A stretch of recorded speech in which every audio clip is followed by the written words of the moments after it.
And hello everyone. Yeah, the tickets of course. Hold on. There's 6 of them.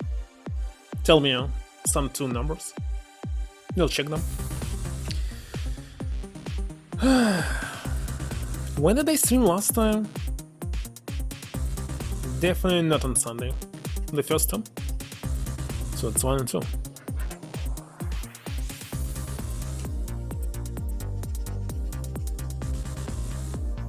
So I wanted to switch back to those games, but sadly I don't have PC ready for those games. I have only one with Pentium 1, but still never run it. Hello Don. Hello Cube. In Monte Carlo. Let's see. I need a jackpot. Or whatever it is, top price. Yeah, top price.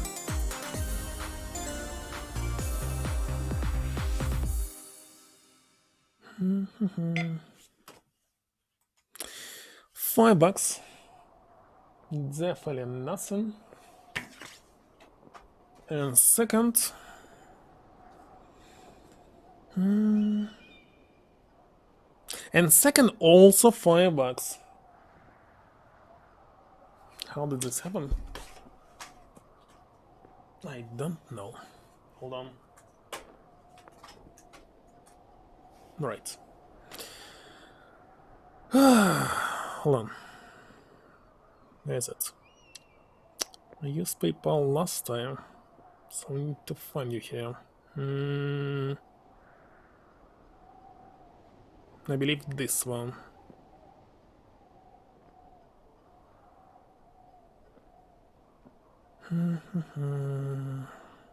Next.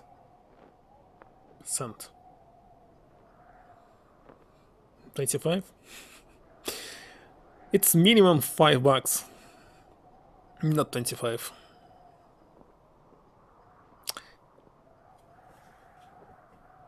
So more, a small amount. Pay 4 will be invented. 4 tickets left. Need to buy more. So,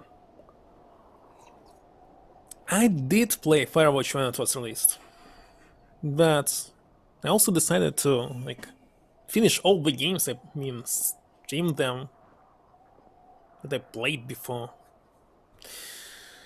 And good night, Don. Meow Leon. Next, let me check the sound really quick. Test.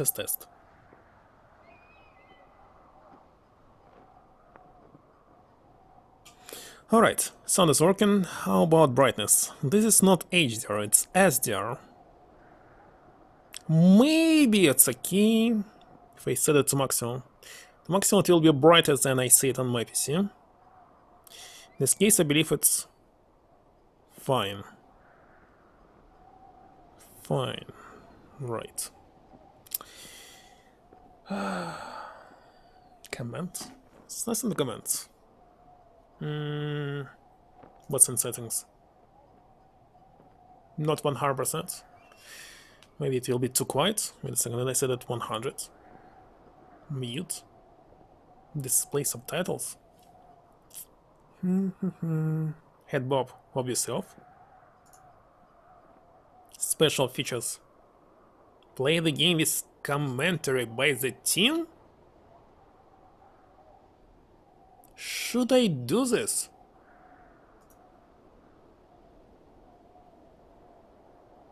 Or should I not?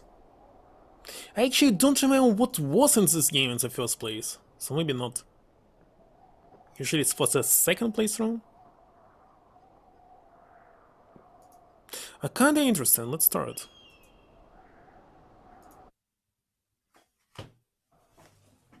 What they will comment. And how it will be.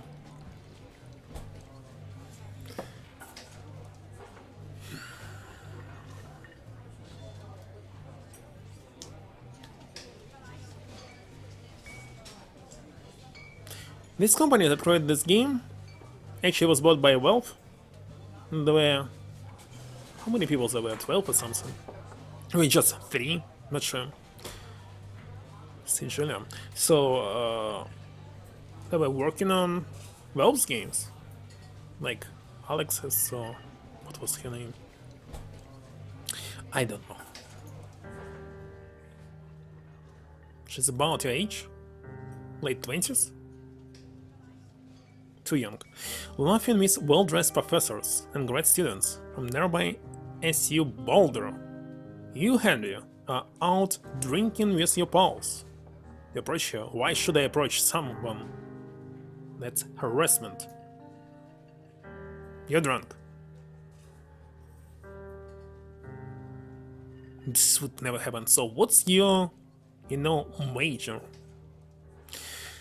You smell the word major. It smells like curse.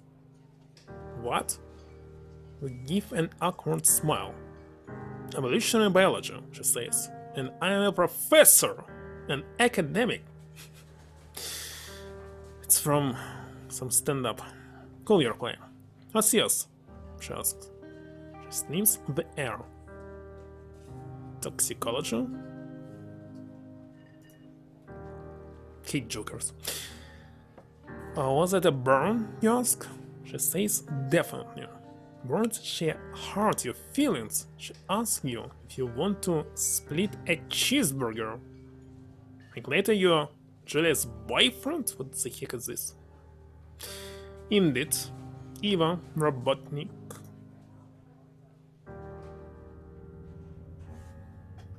I simply don't like how the game started. It started very badly.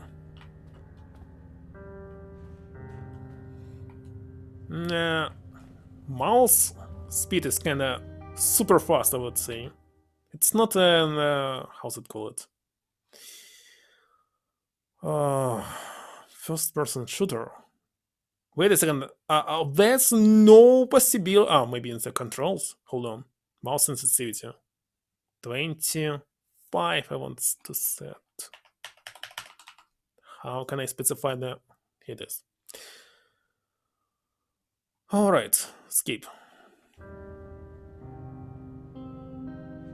Better. It was too fast before.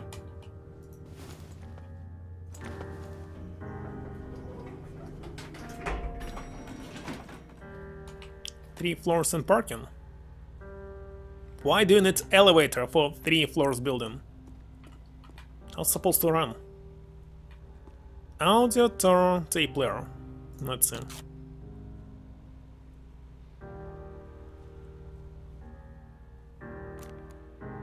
Hello there, welcome to the Firewatch audio tour. My name is Rich Summer. I voiced the character of Henry, the guy that you're currently controlling with those buttons there.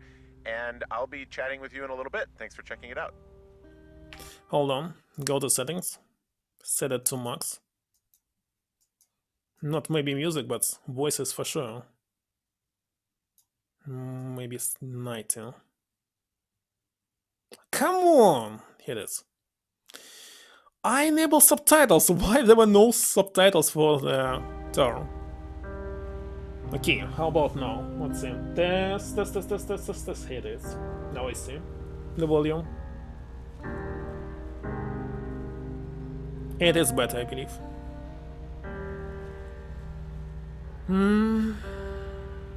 What Gerito Robotnik meant? He meant that he has 2 sons, already figured it out. Yeah. One likes archaeology, the other one building robots. And the son of the son who builds robots was Eva Robotnik, or Dr. Eggman. And what about the second one? What happened to him? Maybe in the next game we'll figure it out. What the heck is happening to the shadows? You see it? I am moving forward. Shadow disappear. Is it because I'm playing at a modern system? Or it's a bug that was initially in the game? Yes, Geralda is his grandfather, and his 2 sons, one of them is his father, and we don't know the name. So names were not disclosed. That's right, you're correct. Sounds completely different.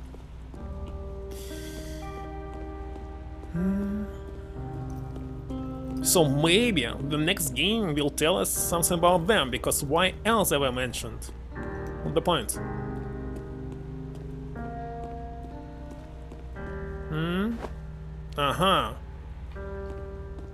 So, as you can see, somewhere on the west. Actually, west is here. So it's early morning right now. So 3-floor building is building where he's living. Well, it looks like it's on the right. It can be from on the left as well. But let's think that's sunrise.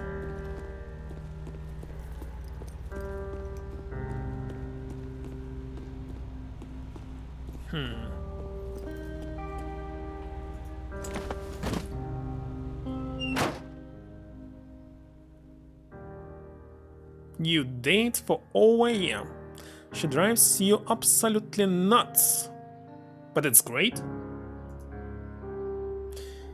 You move in, you share an apartment near the school with a view of the mountains. You two drink beers out on the deck. Alcoholics. Drink beer just about anywhere. Life is bad. Julia wants to get a dog. First you need to get kids, and next thing, do you need a dog or not? This is scruffy, undersized beagle. Julia is in love. She wants to bring it with her to class. What? It's also an intimidating but gentle-eyed German Shepherd. Nothing bad could happen to Julia while walking this dog. It's a bad ass. And now the Shepherd and named him Mayhem. Mayhem an excellent dog. He loves resting with you in the park and goes with Julia on her runs. Even though he's too big to bring to school. Why? Why? Julia loves him all the same. Kids are bigger, but you can bring them in school. Mayhem is a friend, child and pet all rolled into one. You must never make your pets your children. Never. You will regret this. 1979. You talk out on the deck. It's summer, 9:30 p.m. and the heat still radiates off all the high desert. Yeah. What do you think about kids, she asked. We already have dog, I answered. Kids? They're not very smart. Not good at much. Not very smart? You're smarter? Hello, son. Seeing if you and I have some couple little idiots would be pretty good. Not by the way, Sunburned Sonic's surname? He doesn't have one. We still know nothing about his parents. We know only what happened to Shadow, or Sado, how he was mentioned in Japanese. Genius mind of Robotnik? Wait a second. You want to say that Sonic also was created by Robotnik? In comics, right, but never was mentioned in games. And games are canon. And Shadow is not Robotnik. So, I hope in the future they will show us a flashback how Sonic appeared and why the heck Sonic looks like the same as Shadow. Sunburned Sonic, I mean Shadow, you does not name his name. Sunburn is supposed to be red for me. Okay, you're right, but Sonic also, by comics, was created by Robotnik. In Archie comics. Sasha is absolutely right. And this would explain why they look the same.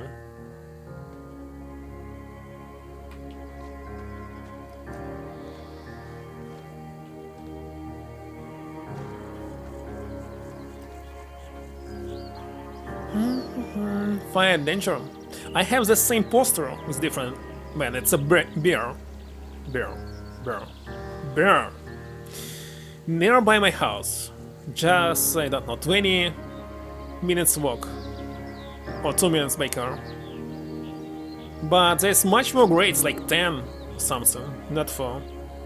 By danger, extreme. Today. Reinforced rise. So this one is simplified.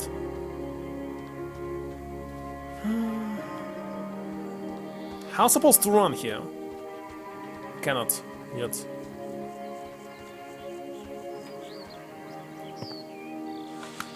Hi, I'm Sean Vanneman. I wrote the bulk of 100% of this game.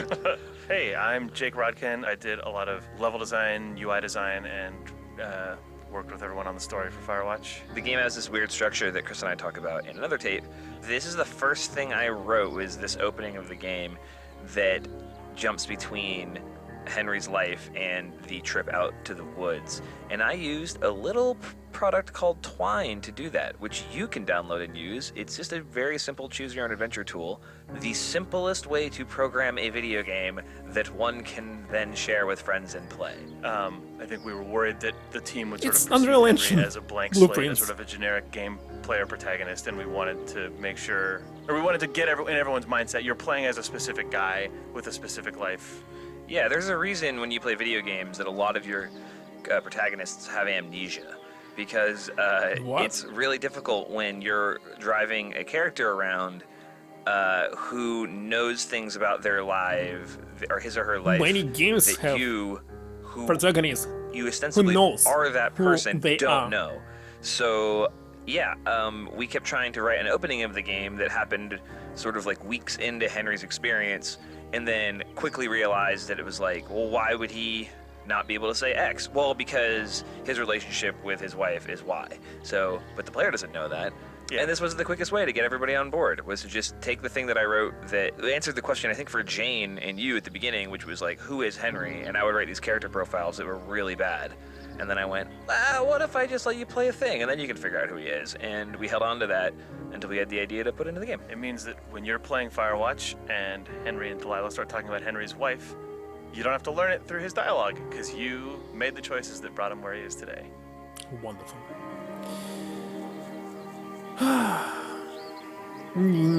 Of course. That's why they are not canon, but games are.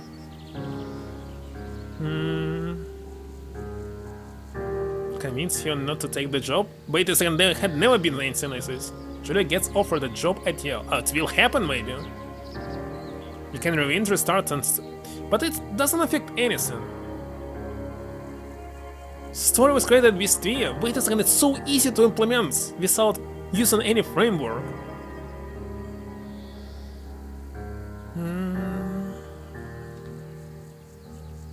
Plans to have kids gets waylaid by work? How? Ignore your work. It will play the same, isn't it?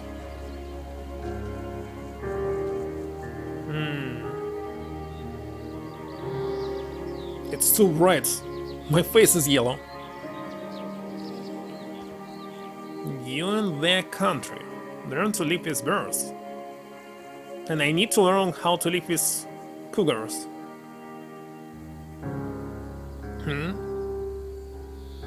Jules? So far I have only one physical Archie comic, the first one, about Sonic, and nothing else. Don't forget to check in. No fireworks. Thoroughfare trail is not recommended for inexperienced hikers. The primitive backcountry trail? The idea to check every single trail in the United States is very good. If you live in the middle of the United States, it will be easier to travel by car.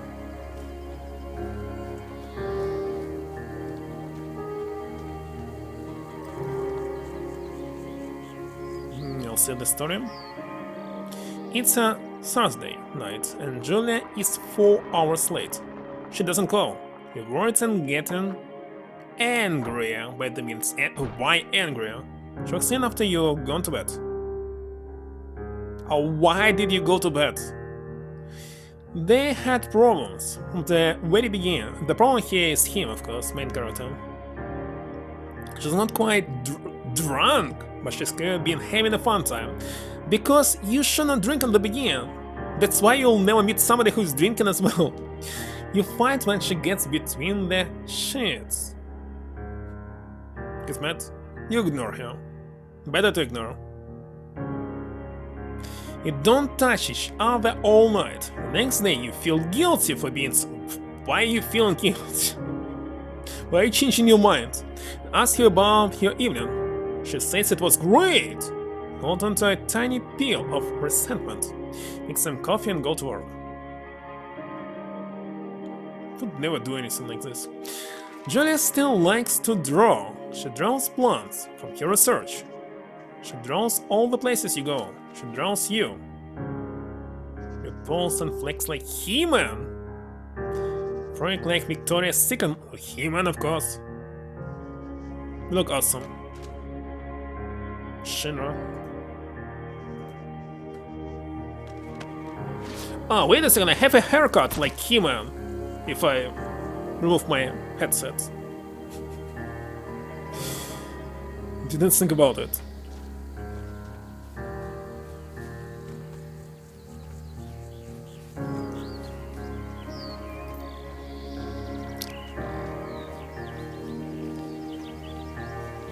That's number 2.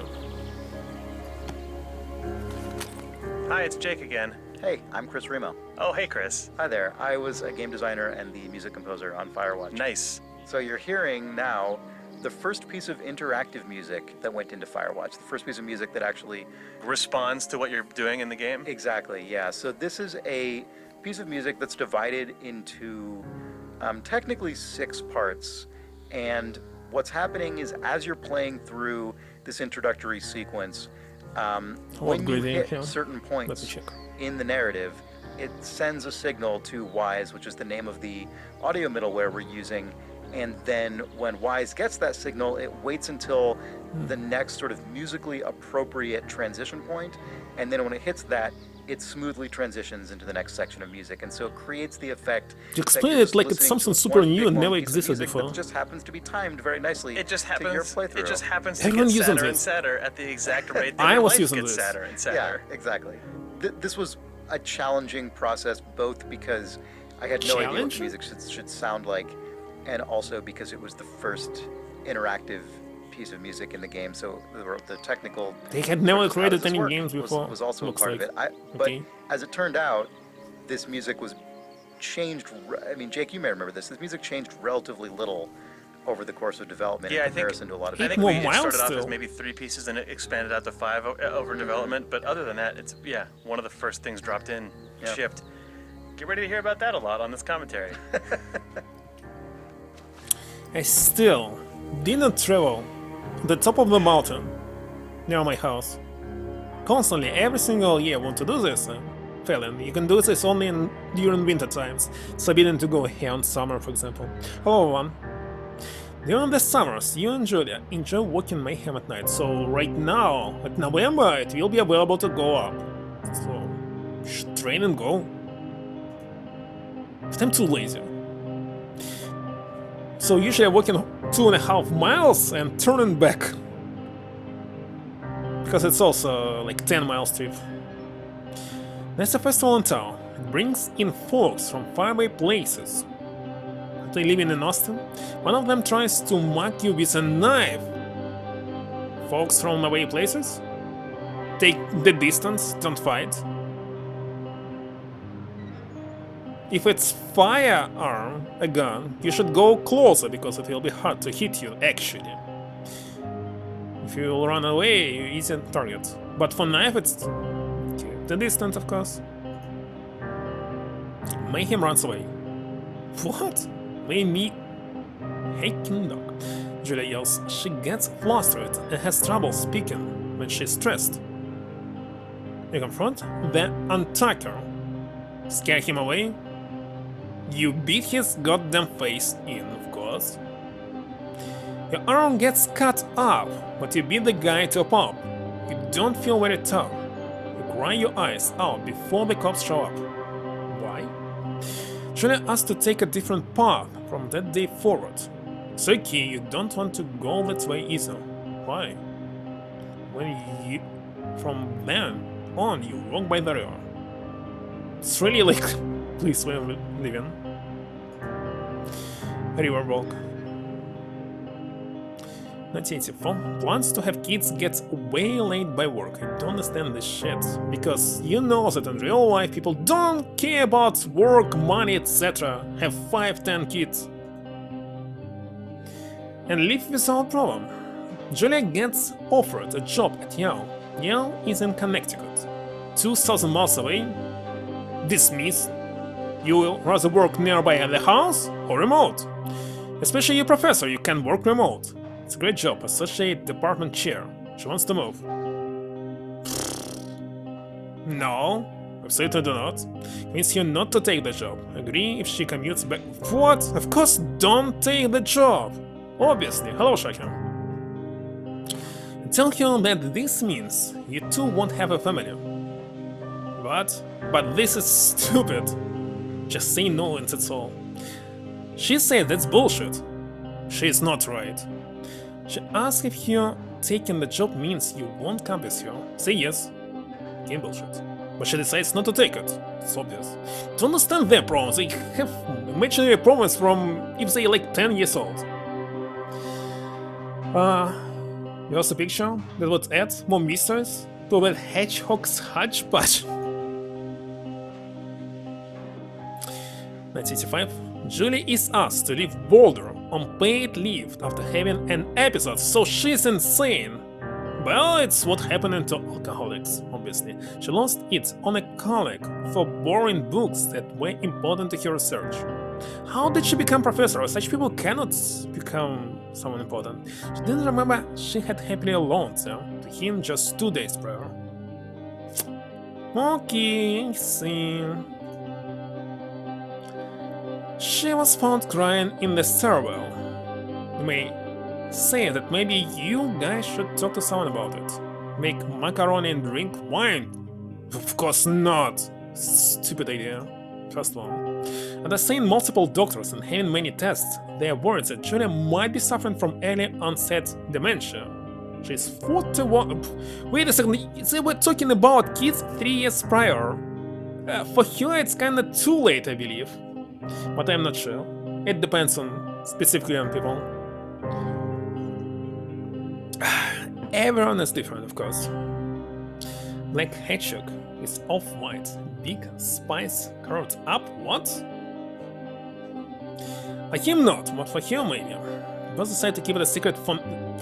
To keep it secret from what? You're not obliged to say it.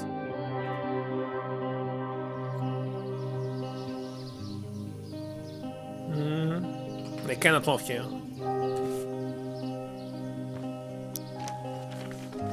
Holy shit, it's not a human, it's something else. Mayhem is getting older. He's got silver hair down his back and slows down at night. You and Julia walk him to the bar to see your friends, and it feels like nothing has changed. Julia goes back to the university. Why? Julia's fiction gets worse. She can't remember things in class. Her research is in shambles. She drives her car to the next town over for no particular reason. Has to be brought home by the police. She's devastated. She's sent home on permanent medical leave. Some days you get the Julia who calls you a dope and the unborn children little idiots. Other days you get a stranger. She pulls you into bed to make love. After 5 minutes she goes into panic believing her dad is at the door. You tell her family, they're crushed and begin to make trips to and from their home in Australia to visit her. While your friends come by with little things to brighten the day. Alcohol. She gets worse. You spend your days following Julia around the house. You count the seconds between the 2 weekly visits from Daniel, the nurse. He suggests that Julia could live somewhere else. somewhere with 24-hour care at home. It sits with you for a couple months. Why? Must do it immediately. You decide to move her into a full-time care facility. You determine to take care of her by yourself? Move her? Like, how can you do this yourself? Well, I would in real life also maybe don't move, but here, with his problems? Nope. He's also not okay.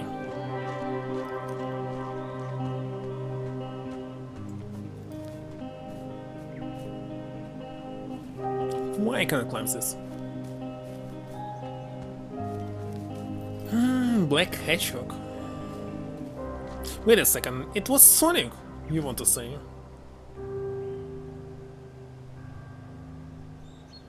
Oh. I didn't read all the arches. I just read specific issues.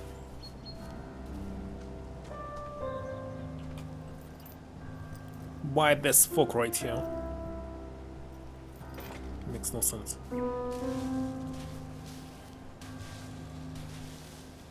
Anyhow, your family agrees with the decision.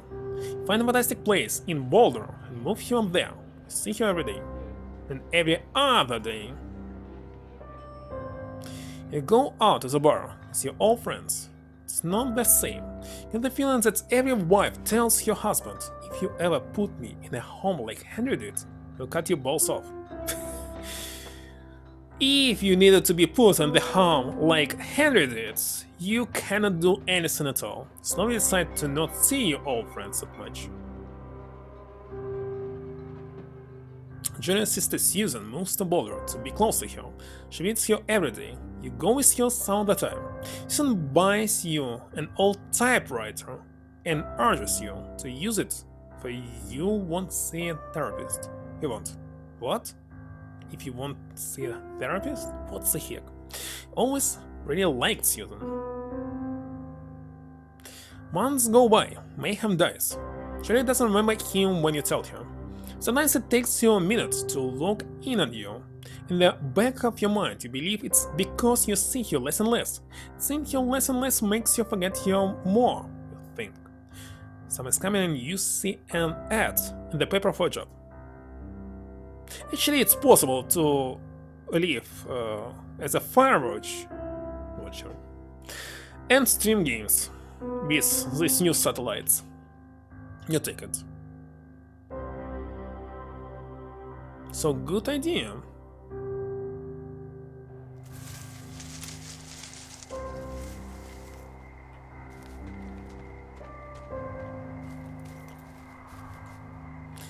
Is it possible to leave somehow? Of course not. The game is pretty straightforward, especially that you cannot run right now.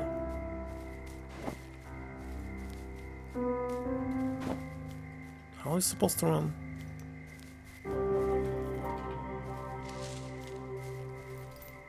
There must be a button for running. Hold on. Maybe it's not here.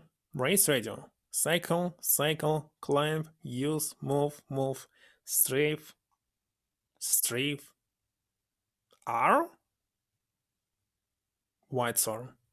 What is jog? Zoom, map, compass, flashlight, camera, read, keep, browse, save. What does this R? White's R? Hold on. I don't know. Why is the heck it's R? Let's set it to something else. I cannot know this. Flashlights. Where's flashlight? Why it's so slow in a moving it up and down?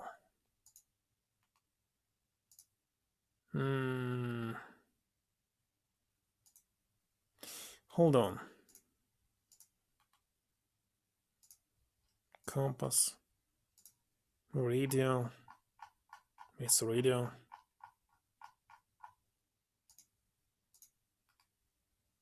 Camera. Heck, why is there so many buttons? A key.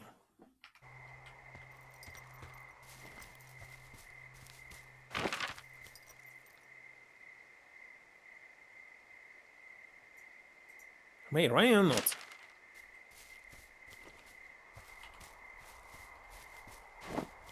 Hold on, button is not working. What the heck? Why it's none? Why flashlight is different? Oh, let's see which buttons do I need. Rise radio. This, for example. 3.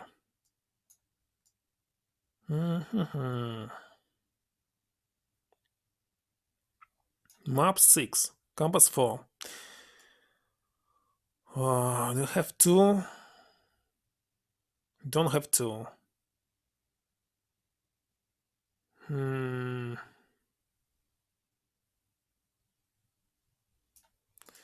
Flashlight 2.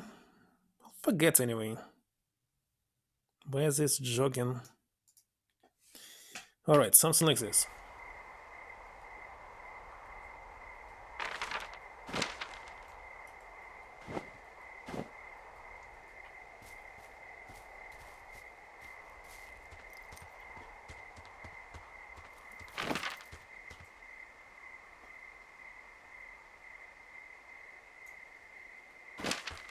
Wonder what will happen if completely ignore it. Nothing, of course.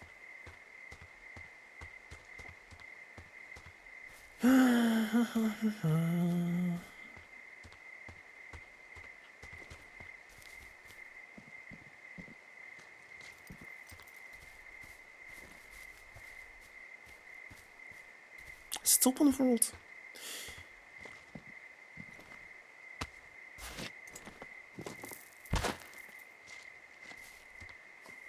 What? Johnsy Lake? Ruby River? If I just follow where it's saying me to go, I'll finish it super fast, of course. But right now, there's like... Number 16 not available. There's nothing here right now. Check your map for the day's tower stops. It's possible to miss? 4:15 I already listen? Wait a second. Oh, I didn't listen it?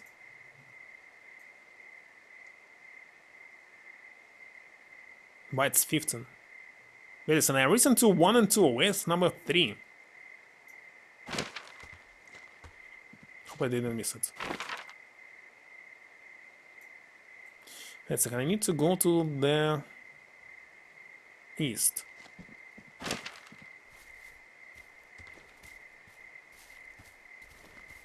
Maybe.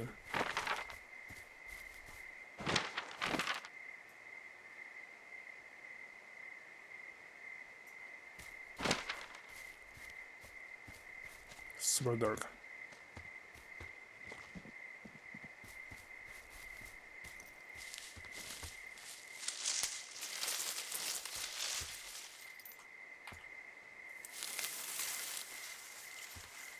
$40? Where am I? Just don't understand why 15 is available. Definitely check this too, maybe not. I have no idea.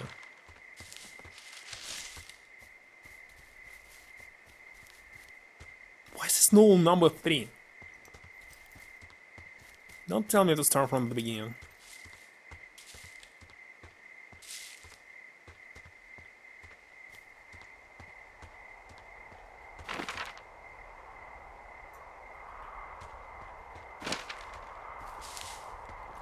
Also, why is this dot in the middle? The key will be a lane shooter. Number 15 is available. Hey, it's Chris again. Oh, it's Jake. So if you're listening to this right now, it's because you went off the beaten path really early in the game. Obviously, you probably did that because the commentary map told you to. No. But you don't need a map to tell you to go here. You could just go here.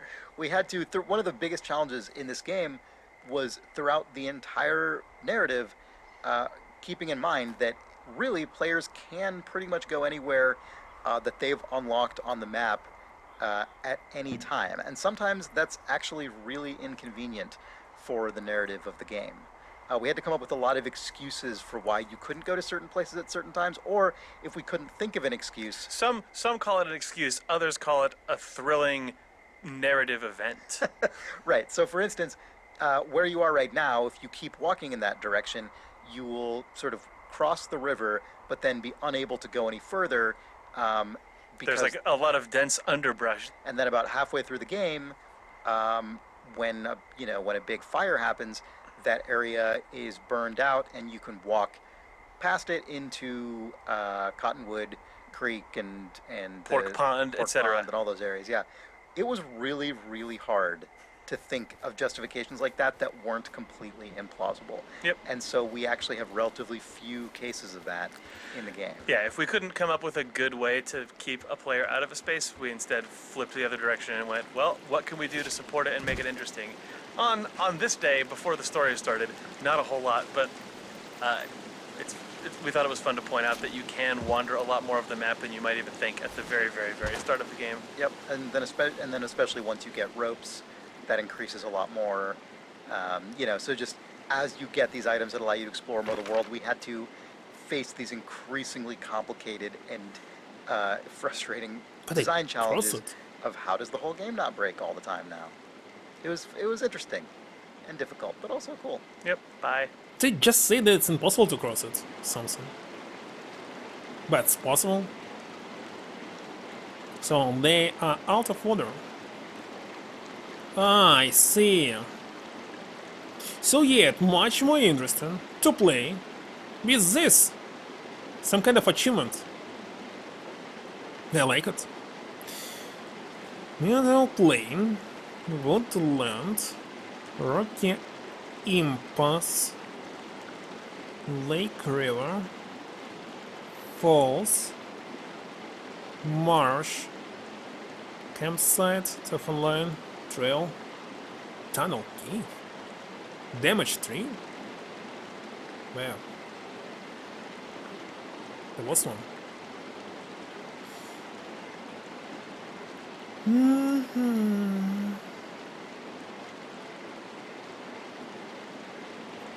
Alright, going back.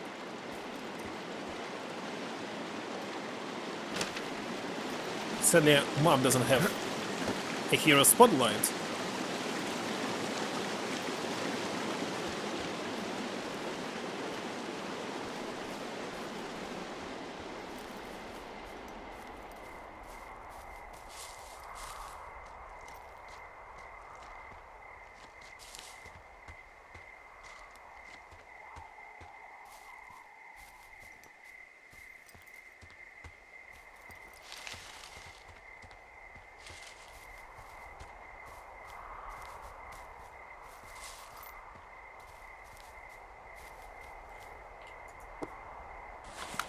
I'm Nels Anderson, and I was a designer and gameplay programmer on Firewatch. I am Jane Ng, and I worked on the 3D environment art in Firewatch. So you're likely standing at the base of your home away from home. Your home in the wilderness.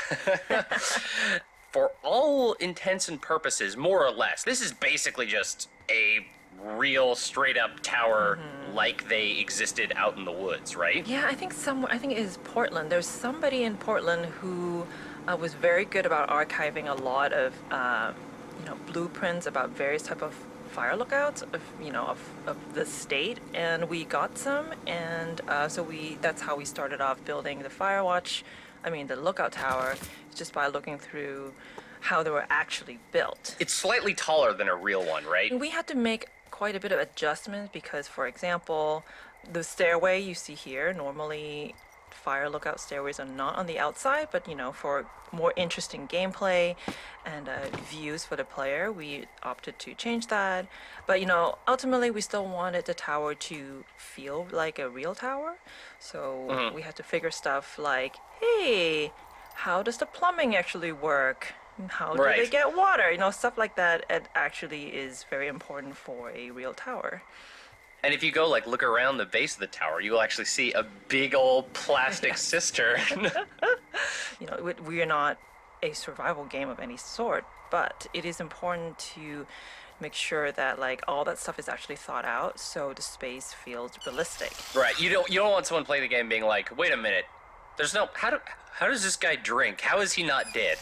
When I normally play video games, I'm always interested in stuff like, hey, where's the bathroom? You know, so, you know, here we have the outhouse and you can go anywhere, but stuff like water is very important. So in a real fire lookout situation, what they do is they will use like a cistern, and they will capture rainwater from the roof, and you will actually see that we actually have a little pipe down from the roof, and we even have what they call a first flush filter being there, which is actually what they use. That's my favorite kind of filter, really. I had to look up what do they do, because like once you go, okay, you collect rainwater from the roof, it won't be all nasty. And then, oh, hey, somebody already figured that out on how to collect rainwater. What do you know? We actually visited a number of different lookout towers as we were like researching the game, and it was always very satisfying to see elements of things we saw in the real world and make their way back into the game, and vice versa. Why is So we the also heck I made see sure to have a stars tab in front of here, Mon? like a little faucet where you can actually get It's a water bug. from the cistern. Yeah, if you click on it, it will play an animation of a hand gripping a knob and water comes out for 2 seconds. It doesn't do anything, Yeah. but it's there. I think for a while we actually were thinking like, should we just let the player turn on the water? But then what happens if the water just runs out? And then James had a very good idea of just going like, oh, just make one animation that you turn on the faucet and turn it off immediately, just so that you know, hey, there's water in here and you won't die. That's Henry. Why is the heck they didn't fix this bug? It's just because I'm playing it on Windows 11. How to remove... No, it's not possible to remove. It's in the middle.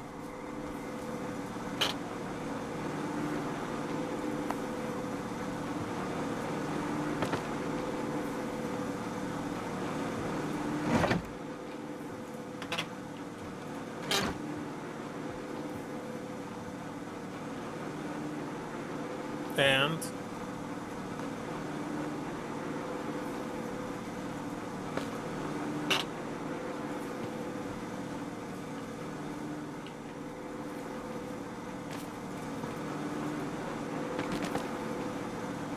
wonderful.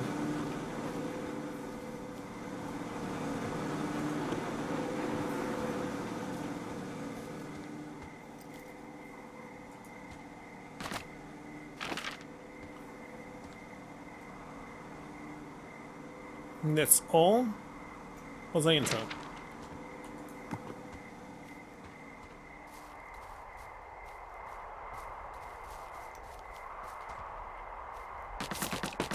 It's here.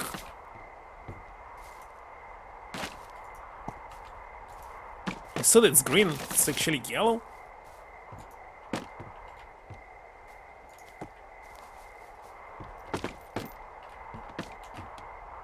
We'll see where it will go.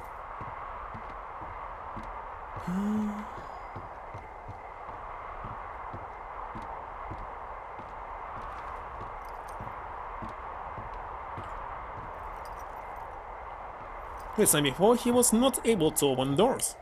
I see holding some object.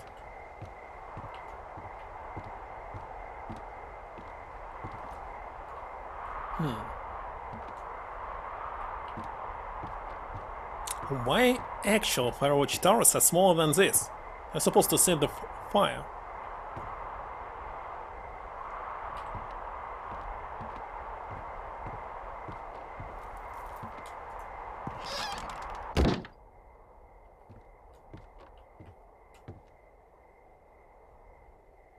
Supplies for 2 forks.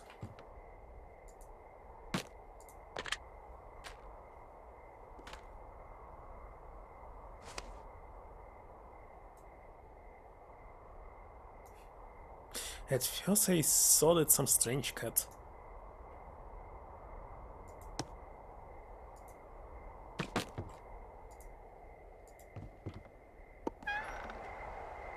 I didn't want to exit.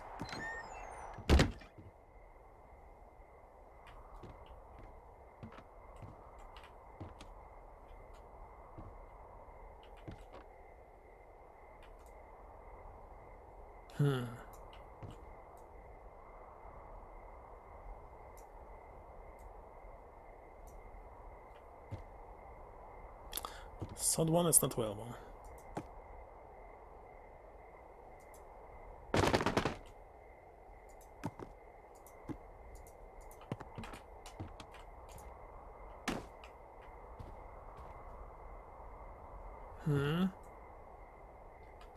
Blue spruce, cottonwood, lodge pole pine. Had never heard about this.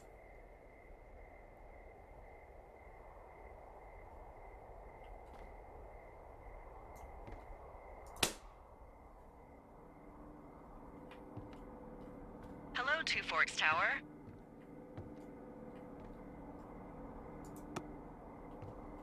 What do you want from me? Reply? Which button is reply? Left shift to activate radio? Supposed to have some different button.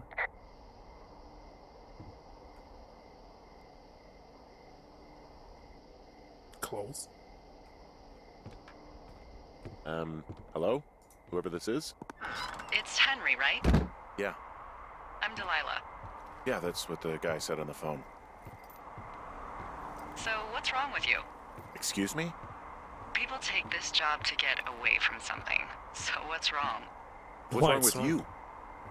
That's a great idea. Go ahead. Look, I just hiked for 2 days, so I don't really follow whatever it is you're doing right now. You take a stab at what's wrong with me. Fine, then can I sleep forever? Sure, buddy. Okay, now go ahead. It's possible not to answer here. Yeah.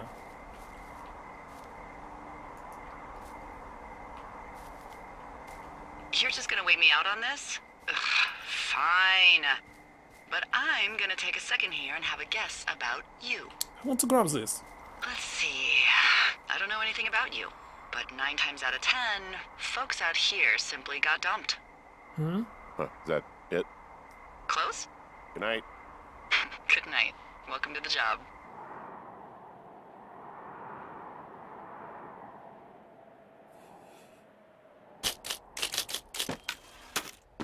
Morning, Henry. Well, I guess good afternoon. You probably slept like a rock. Anyway, there's still a few hours of daylight to get some work in. I can see you at your desk, so call me when you're ready.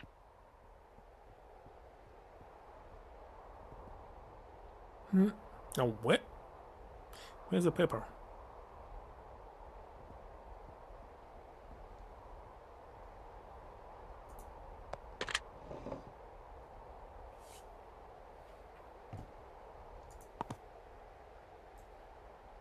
What? Can't see her face.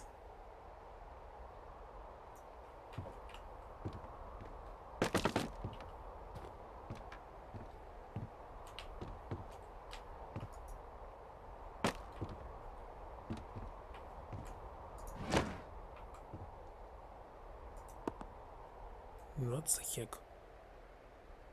8 roads? The hard way? Neo Black has just exposed the largest underground gameplay racket in the nation's history. As a matter of basking in the glory, it's only one consequences from knocking his Neo Black what? Called on again?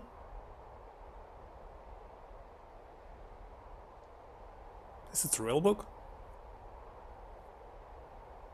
Red Panda Crime?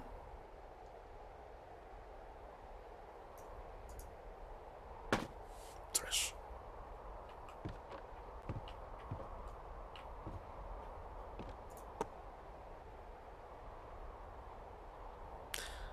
Oh, this is Clorox.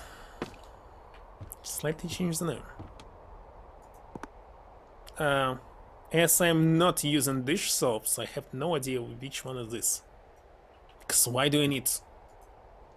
Why do you need dish soap? What do you eat? that you need to wash it with some kind of soap.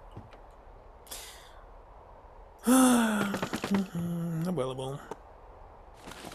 Nels, it feels like you on the team did the most sort of digging about what the real job is like, what is in the actual space, and then checked us against reality when we kind of went off the reservation. I mean, in general, I really like doing research.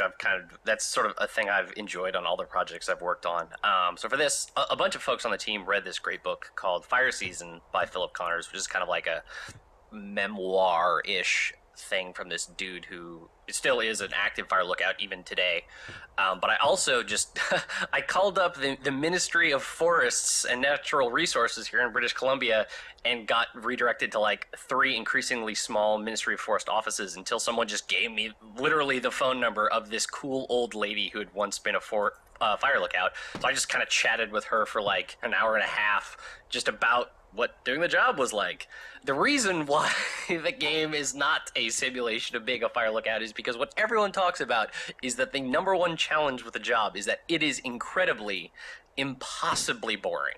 Because you can't, like, read a book. You can't, like, be doing other things, right? Like, not really. Yeah. At the end of day 3, where Delilah mentions, it's like, Kenny's like, well, what do I do for the rest of the summer? She's like, you sit in that chair and you look out the window. That is actually what fire lookouts really do. So all the folks I talked to said, like, figuring out ways to combat boredom is the number one thing. The lady I talked to, she said she did a whole lot of needlepoint and cross stitch because you can do that without looking at your hands very much. Obviously, like, lookouts are also responsible for doing, maintenance on their towers. But again, it's like not maintenance because some crazy Yahoo smashed up your tower. It's maintenance like, what the heck is this paint shit? is kind of flaking off. Better That's a paint bug? it. Or these trees have grown too tall, so I need That's to a chop clock them tower? down. Not I'm chopping down trees to form a weird log bridge. The main takeaway from whenever we would talk to someone who had done this job is, why would you make a game about that? That is the most boring time of my entire life. Sounds So worst. hopefully we showed them how. It feels like people who do this job like It's fall number into two 6 camps, then, right? They're the do I people who see? think they can do it and can't hack it and bail after like a month or two. People like Jack Kerouac who tried to do this and wrote about it in Desolation Angels, and then Number 4 he again available? he went Why? crazy from a lack of cigarettes and then left. Or the people who kind of enjoy the solitude and then figure out ways to deal with it. But we do have like a lot of the window dressing for the stuff people use. Like other folks I talk to, it's like, what do you do? Well, we read a lot of books and we like trade the books between the different lookouts through rangers and stuff like that. So of course Firewatch has a crap ton of weird books in it. Stuff like that. Okay, that's another tower. That's for sure. And north.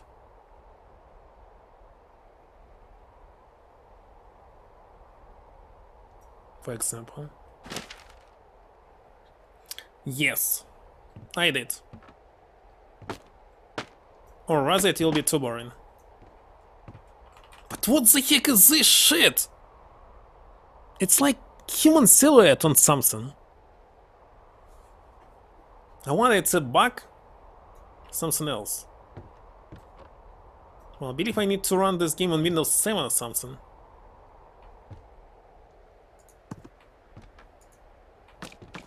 I cannot leave yet.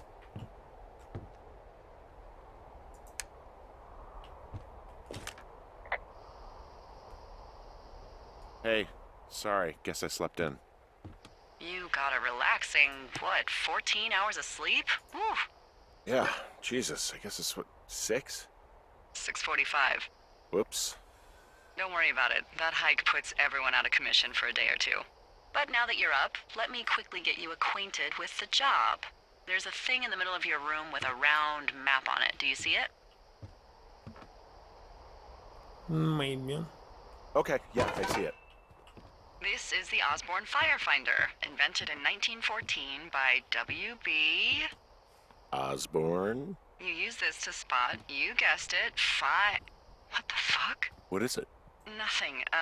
You use this to... Oh, fuck me! Good God, language, lady. Out your west-facing window. Are you seeing what I'm seeing? West. Are those fucking fireworks? Where? Oh, this.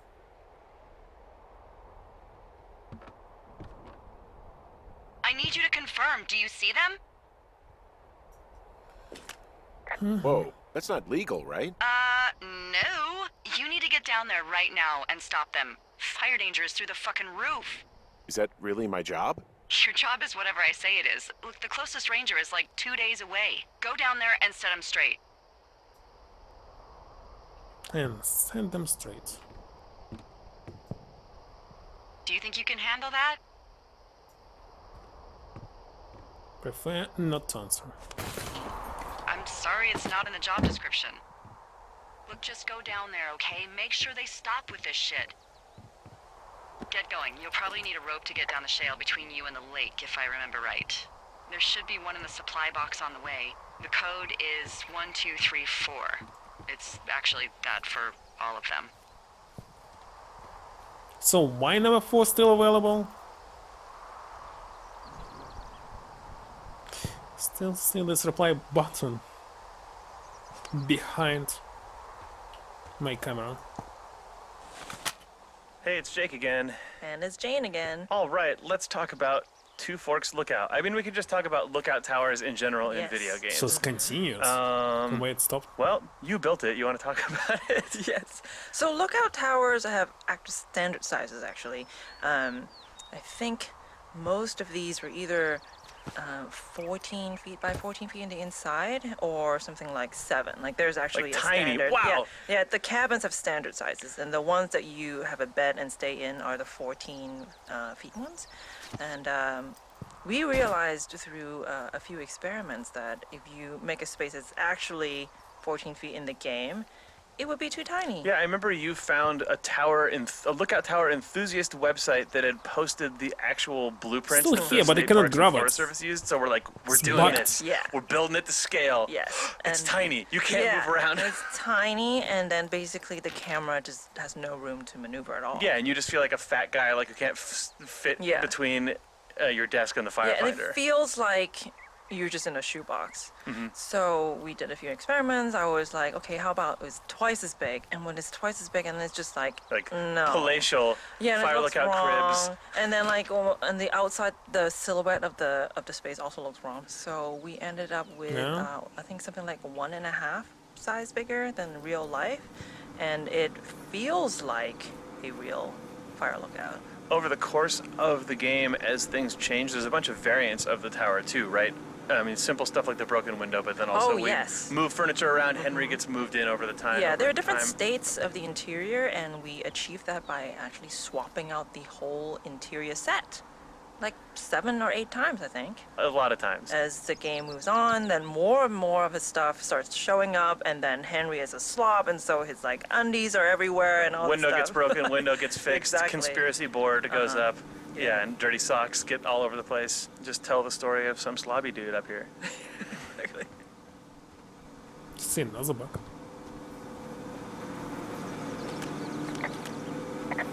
So this generator is all the power I've got out here. Yep. It doesn't go through much gas, and, well, you don't have much in the way of electronics, so... So What about my hairdryer?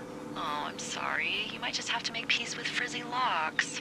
I could never. I don't use hairdryer. Why do you need hairdryer?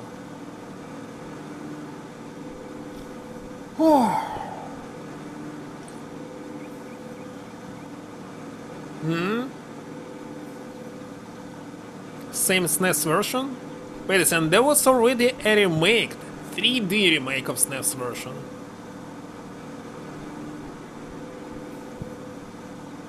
It was just remake, no? I mean, 3D remake, yes.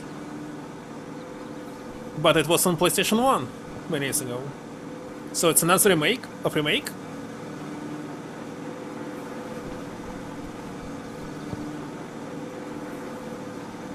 Anyway, I need to play the first games. So far I played only one. So it's just the outhouse then, in terms of going to the bathroom?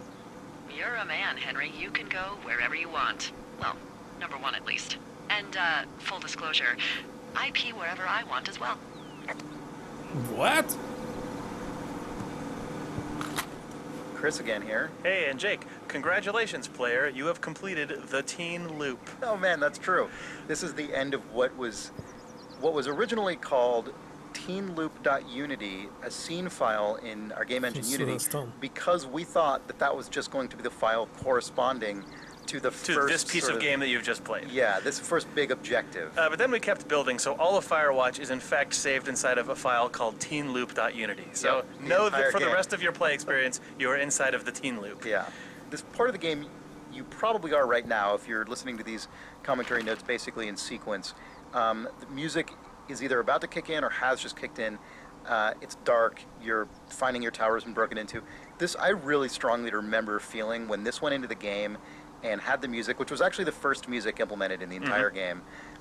All this stuff together felt to me like the first real moment of assertive tension in the game, and it felt really crazy. Yeah, because we had our environment system working for the first time, so the sky turned to nighttime, and our world logic allowed the tower to switch into its broken into state just when you were off in the world for the first time. And then when that music finally came in, we're like, oh, wow, okay, this is a world that's alive and can be tense and cinematic. And all of it happened without us ever having to cut the camera. I remember we were all very proud and stoked of that. For sure. That was like right before we first demoed the game, I think, at Penny Arcade Expo. Yeah, because the end of day one was the end of the very first common. demo. Yeah. Right before this, there's the moment so with surprised. the creepy guy in the woods, and that was sort of a moment of tension. But that's also arguably maybe not, because it's immediately deflated by Delilah. Right, but this was like, holy crap. Okay, I remember feeling kind of nervous about it because it was like the game is declaring this is a tense moment, and if it falls flat, we have failed. We can't like make a joke to diffuse it. And I think it basically worked, and it was a real relief. Yeah. Yeah. Ba, ba, ba, ba. Hi there, it's Jake. And Chris again. Hey. So here we are in the cache box clearing, or at least I guess that's what we call it. There's a lot of cache boxes in Firewatch, but this was the first one that we placed into the game. For a long time, this was the cache box. It was the cache box, even though we knew we wanted to have more. This area was actually one of the first areas that we've built out to any degree that looks like a piece of the world. It was a really good proving ground for us. Like when me and Nels Anderson were grayboxing the world at the very beginning, we tried a million different things. Like maybe this was on the edge of a cliff, or maybe it was a secret that you had to find. And I think it was Sean who suggested that he really wanted it to feel like a warm, sort of enclosed space, like you've stumbled onto a little glen and you want to stay there for a while, which I think makes sense because we wanted people to actually stop and poke around and have it not feel like the woods. This was an area with a lot of firsts. I remember this really ended up looking a lot like Ollie's concept art in a way I think that felt like an accomplishment when it all got built out. It was also the first audio I implemented in the entire game, I believe. The Foley on the locks and the lid? Right, exactly. Oh, this was also, the cache box was also our proving ground for detailed object interaction with Henry animating the lock. And also, there is an exit out if you back up and turn left that was the first time I prototyped one-way drops and also any like sort of secret paths, because the way that you cross the canyon also showed up here, and I didn't tell anyone on the team about it for like months, and people only noticed it once they started playing the back half of the game, and it was very fulfilling for me. Nice. Cache box. Cache box, land of firsts and secrets. That's the state flag of cache boxes. 100% of same. Maybe there's new endings. So there was this other dots. What big Hey, what's the code again? 1, 2, 3, 4. The whole lot of them.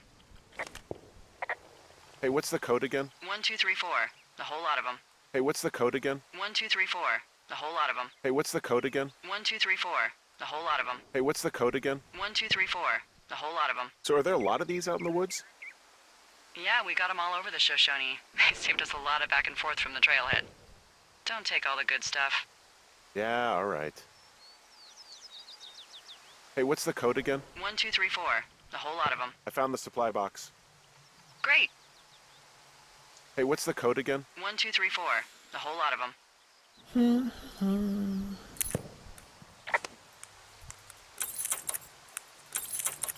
Lots more.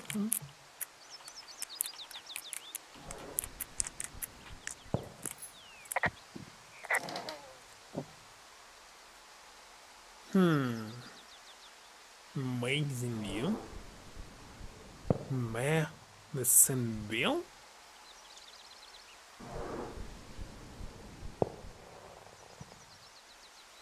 This word is but a what? Gave so much in the what the heck? What's those numbers? Hey man, guy couldn't take it, so I looked up his lookout, put some stuff in the box, found one of those bars you liked. I can enter the park, but let's get heads when I'm back. What? Do people lose their shit doing this job? There's a note that says a guy just left his post. It happens, yeah. You're not gonna pop your top, are you, Henry?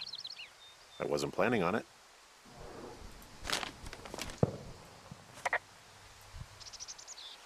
Keep. Read.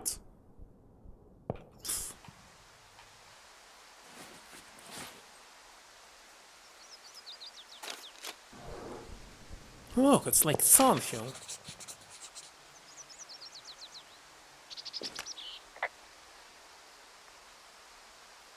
Hey, there's a snack in here.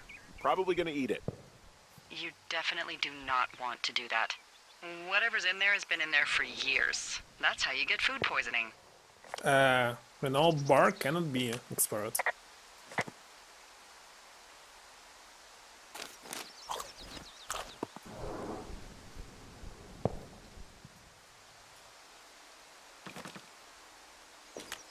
I tracked down that rope. It was right where you said.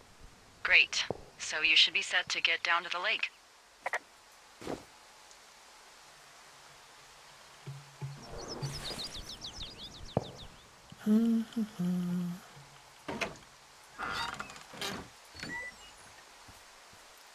That's right. What's next? Number 16.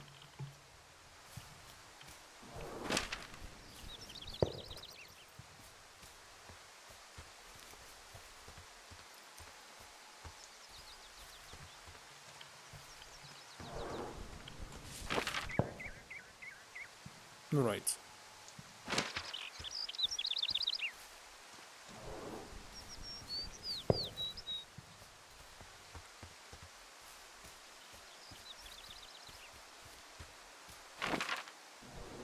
Spend this big map. Moving super fast.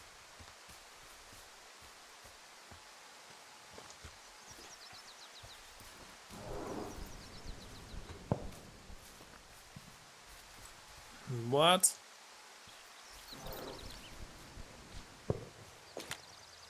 Wow, there's an old, I think it's called a medicine wheel out here. Yeah, it was made by Crow American Indians hundreds of years ago. There are lots of small ones. Have you ever been to Medicine Wheel Monument over in the Bighorns? I sure haven't. Nobody Well, move it? it's worth a 3-hour detour on the way home in August. Neat. I'll keep it in mind.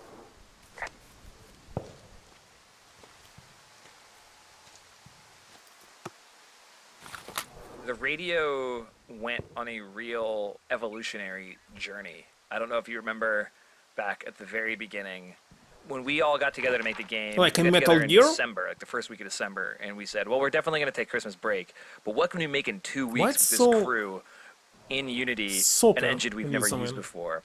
And we started just starting with the radio mechanic, and I quickly wrote like a mystery about an FBI agent looking for a kidnapper in the woods, and then you had like a dispatcher who was like, go to this place and look for this.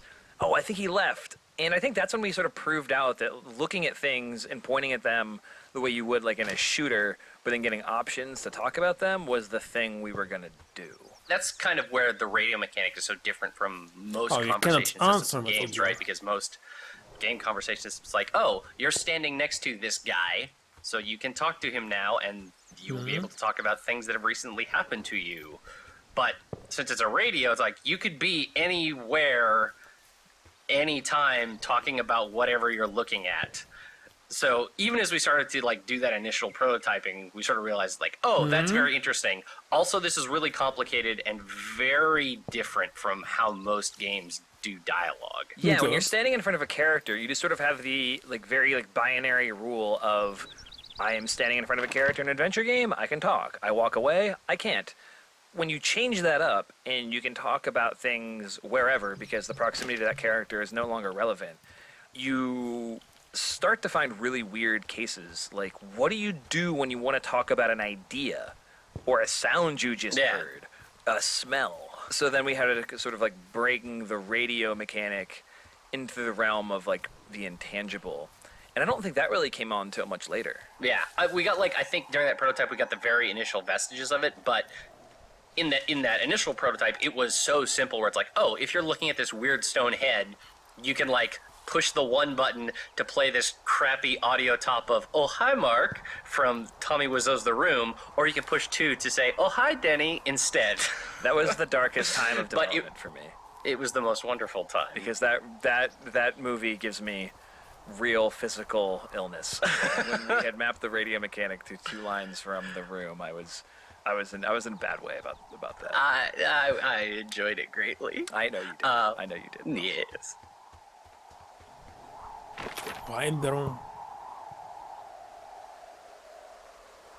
Where am I going? God damn it, I thought I was moving to the north, but now I'm going to the south. Holy shit.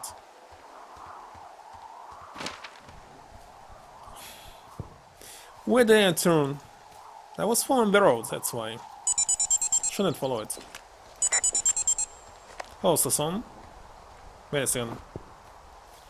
Ah, it's possible to run this compass. That's good.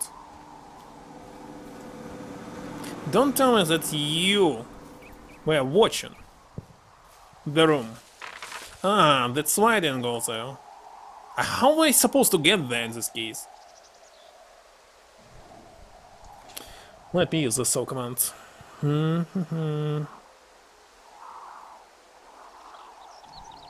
Is it? I'm still in process. So maybe on January 1st, you'll see me with a brand new weight. But still, it's halfway. So yes, I'm training almost every single day. But it's still not enough. It's approximately 1 kilo per week. Not fast enough. So, just wait several months. I want to weigh 68 kilos. But to reach this goal, we need a lot of training.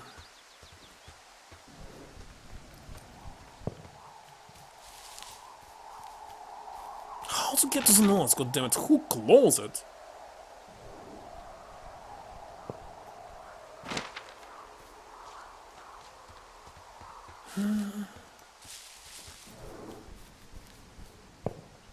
Nope. Not. I am not high enough. Too low. It's normal weight. For me, it will be normal weight. I counted several times. Let's hear the sound.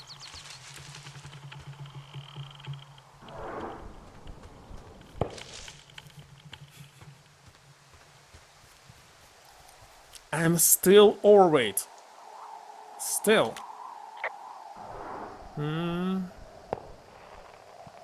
There really is a whole lot of nothing out here, huh? Well, nothing civilized, no.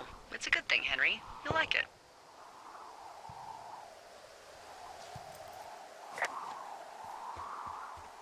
$150. What? It's impossible.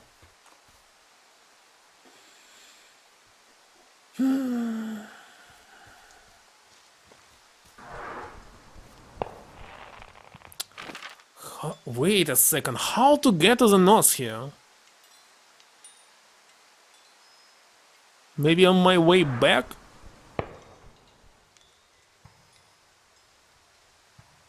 Why it's marked red, but I cannot get there? Something is wrong. I'm going back.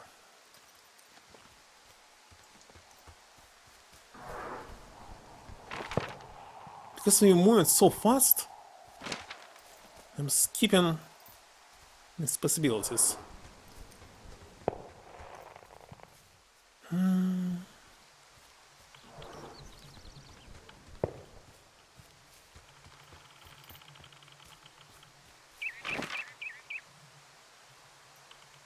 The only problem is that I had never hurt anybody. Usually it's on the face. How it was here? That's blocked. I've got an overgrown trail here, Yeah, that'll happen. so I'm screwed when it comes to getting past it. Screwed until you clear it yourself, yeah. Great. Well, if I come across some tools, I'll add groundskeeping to my ever-increasing list of responsibilities. Just go there. There's really no way to get there right now. Maybe at cache 305? It's better to save, because the game says that you can go there. Wait a second, it's... I thought I can select where exactly, because this after saving system can screw it. Let's remove it. I hope I will not crash. 250? It's 125. It's 200. It's too much. I can do only 100.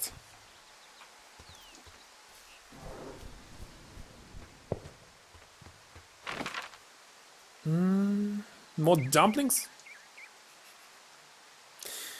They ate Japanese dumplings. Gyozas. By the way.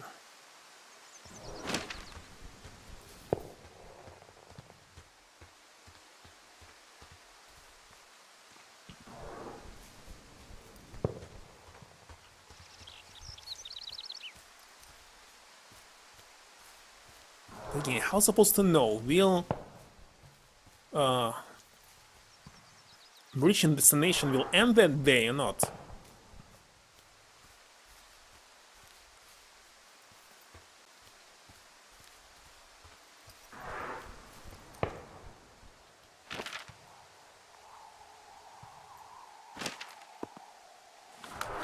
Jake, Oh, hey, Sean. you did a neat thing here in the game that I like a lot, which is when you make a dialogue choice with Delilah about what this this dangerous hill should be called.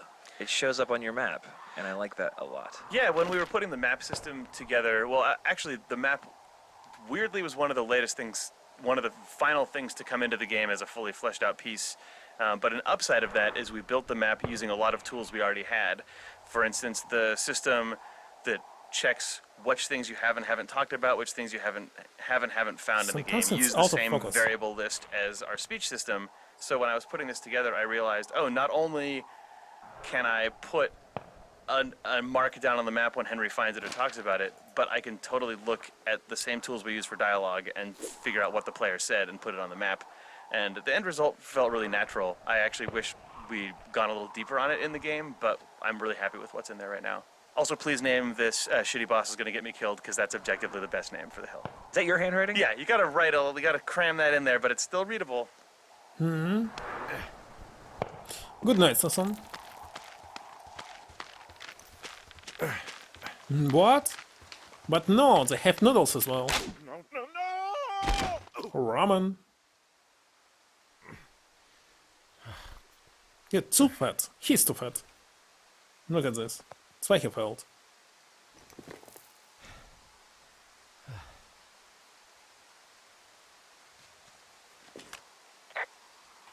Report climbing incident. What if I don't want to?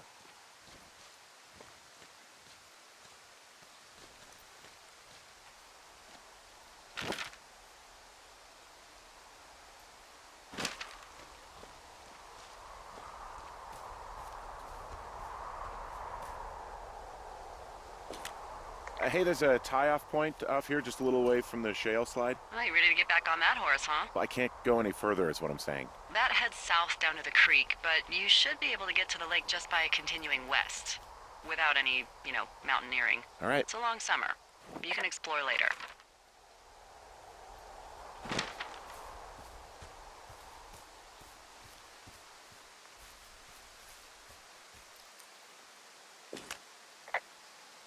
I'm staring at the big outcropping down here, but I'm not quite sure where to look for our pyrotechnicians. Maybe keep heading west toward the lake. Wow, there's a big rock outcropping down here near the lake. It's really something. Yeah, makes for good camping. There used to be a group of guys who would boulder out there a couple times a year. What happened to them? Dunno, just stopped coming out. Died.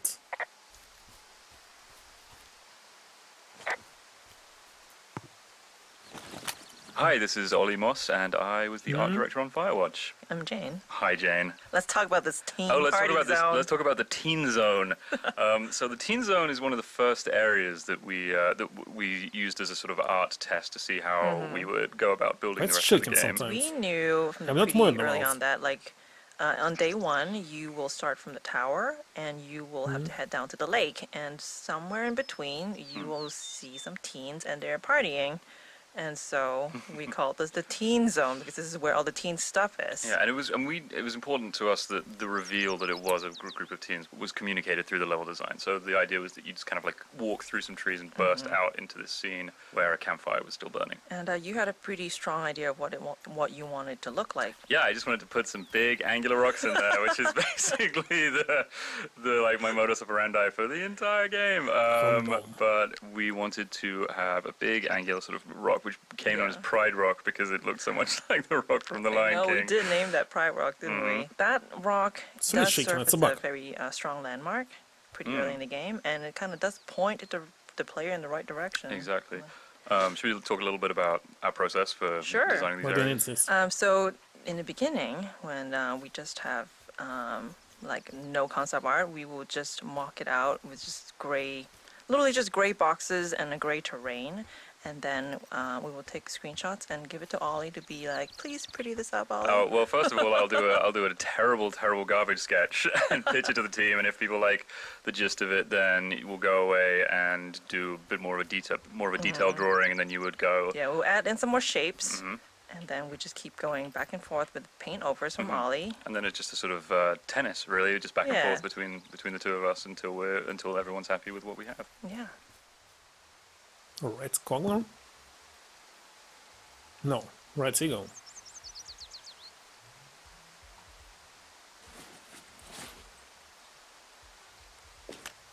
Finding a bunch of empty beer cans. They threw them all over hell. Are you fucking serious? Yeah, sure am. Ugh, people are just the worst, aren't they? They're not great, no.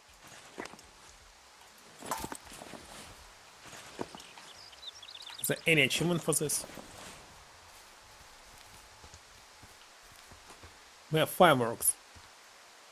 This? Game has some graphical problems.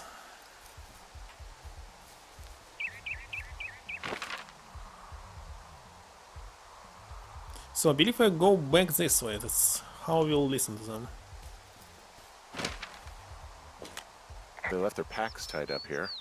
Don't fuck with them. The last thing we need is some hikers filing a report about harassment. It was burn.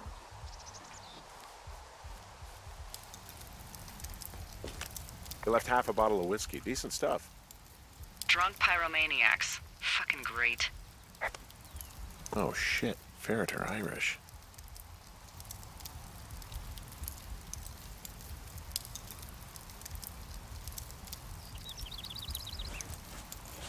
Save for later. Oh look, they decided to have a campfire too. You know, they color-coded the fire danger signs in case people were illiterate. But I guess that doesn't take into account just plain stupid, does it?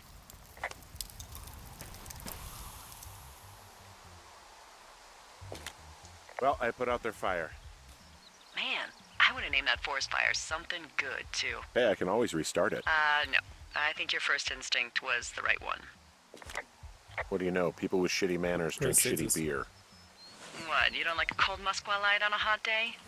No, I do. But then again, I didn't say my manners were any good. Better than these fucking litter bugs, though, that's for sure. Found the fireworks. They didn't even try to hide them. Ugh. Well, confiscate them.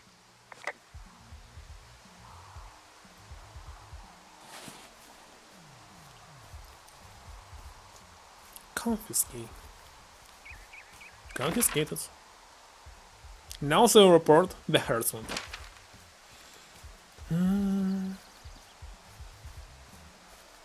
Huh. Well, they left their clothes out to dry. It looks like 2 people. What if they're naked? Won't that be exciting?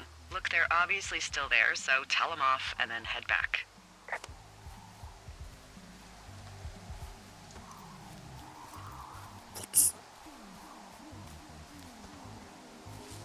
Uh-huh. I found a bra. A nudie pyromaniac. Remain professional. Confiscated. No. How to crawl here?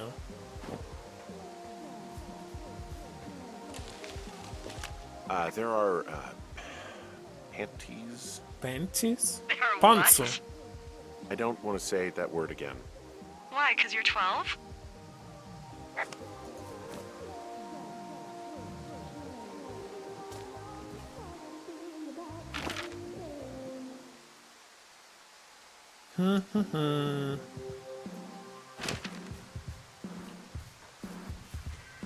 This is dim light now. There's a... Ooh. 11. Yes.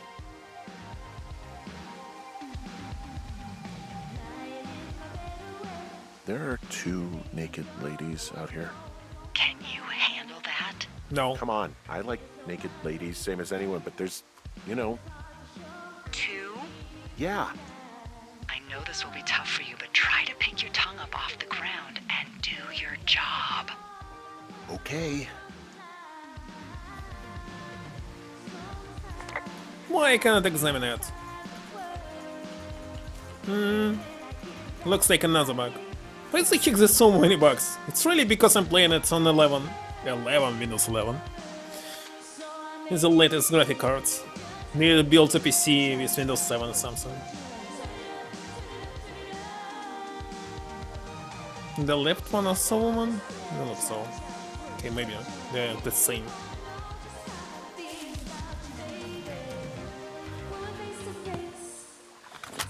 My name is Patrick Ewing. I worked on tools and gameplay programming. The teens, Patrick. Let's open some old wounds here. This is like going back to like an old battleground and being like on these Exactly. hallowed grounds. Yeah, I Bad died on things this hill. happened. I died on this hill. Yeah. I mean, it's one of the most complex interactions in the game, if not the most, right? Yeah. And it was in the game from the very first vertical slice we did, and then I think we kind of added to it as we played through it and saw like, oh, we should be able to throw the boombox in the lake, obviously, right? Okay, the teens need to react to the boombox being in the lake. Oh, but then they should also react to you putting it down. What you should do if you're making a video game is build relatively ironclad, predictable AI and systems that react to AI? inputs. But instead, we built a series of relatively flimsy state machines that were like, if this, if this, if this, but not when, and also if. Right. And we're able to create this scene as designed. And Patrick was sort of Wait a second. the shepherd of this scene. Two whenever forks, anything would fire break, lookout, you were cannot to be here. Throw the boombox and the teens were not to respond, or you leave with the boombox and they would talk about something You really else. want to say It was that Patrick's it's job just to ferret into the Right. state 0.6 machine to figure out what was going miles? on. Yeah, and Map I'm is happy so with big, how but it it's just turned half out. a There mile? are so many different ways that this scene can play out now, Wow. depending on what you choose to do. Do you throw the fireworks at them? Do you talk to them and then start messing up their stuff and throwing it in? And it ends up being pretty like believable. They feel like real characters. It's just such a crazy spaghetti code in the back end that I'm always terrified when I see someone play through it. That there's some interaction trigger it. that we didn't think That about. right Yeah. now the player is interacting with the teens in a way that is completely not by the book. And I mean, luckily we beads have of sweat or building on your brow. What is it? Yeah, I think it's just It's a a PTSD bottle? response at this point. We would see the bug reports if this was actually still breakable. Yeah. It's floating bottle? You there, Henry? Handy is not there. He lost them. What? 8 gigabytes? Well, The size of this look, if game? you can hear me, try to get back soon, okay? It's getting late.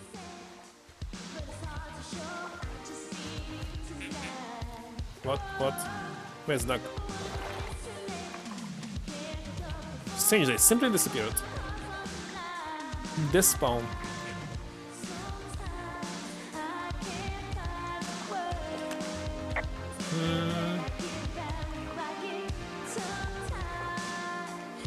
So there's no noise ordinances or rules out here?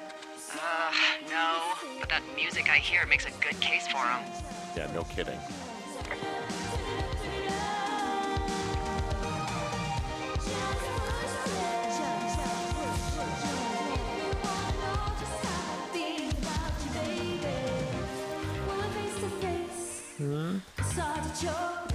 Wait a second.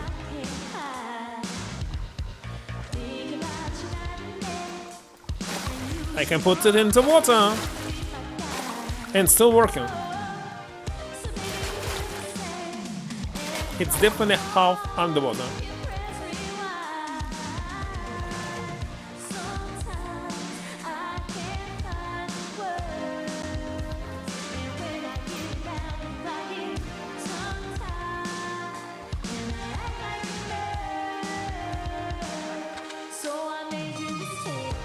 I take it you fell prey to the Forest Service's big recruiting effort when it comes to, how the hell you ended up out here. I am not answering.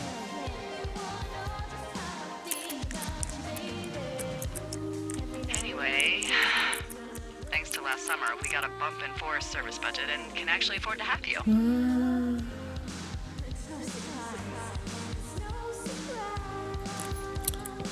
But, hold on, collecting all the games. No, this is. Run. Got some bow news back home, so hopefully they'll let me out of here for a while. Just the same though, budgets being what they are. You get my note about what went down, Buppety? Sheriff isn't too pleased with me, but I don't know, probably overdid it. Wish you wanna been there. Guess he must have got hung up. P.S. Amigos in Spanish and professionales in Italian. Italian? What?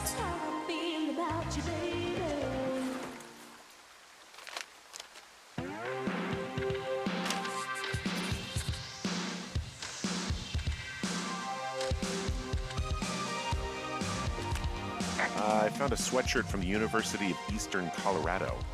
There's a University of Eastern Colorado? I really don't think there is. Why would somebody make that up? Right, and then put it on a sweatshirt. The world's a weird place.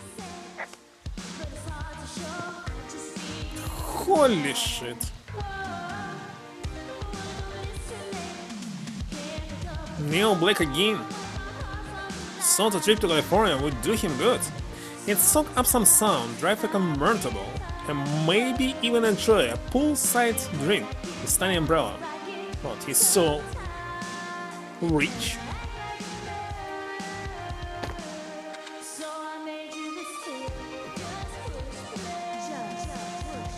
Nothing else here.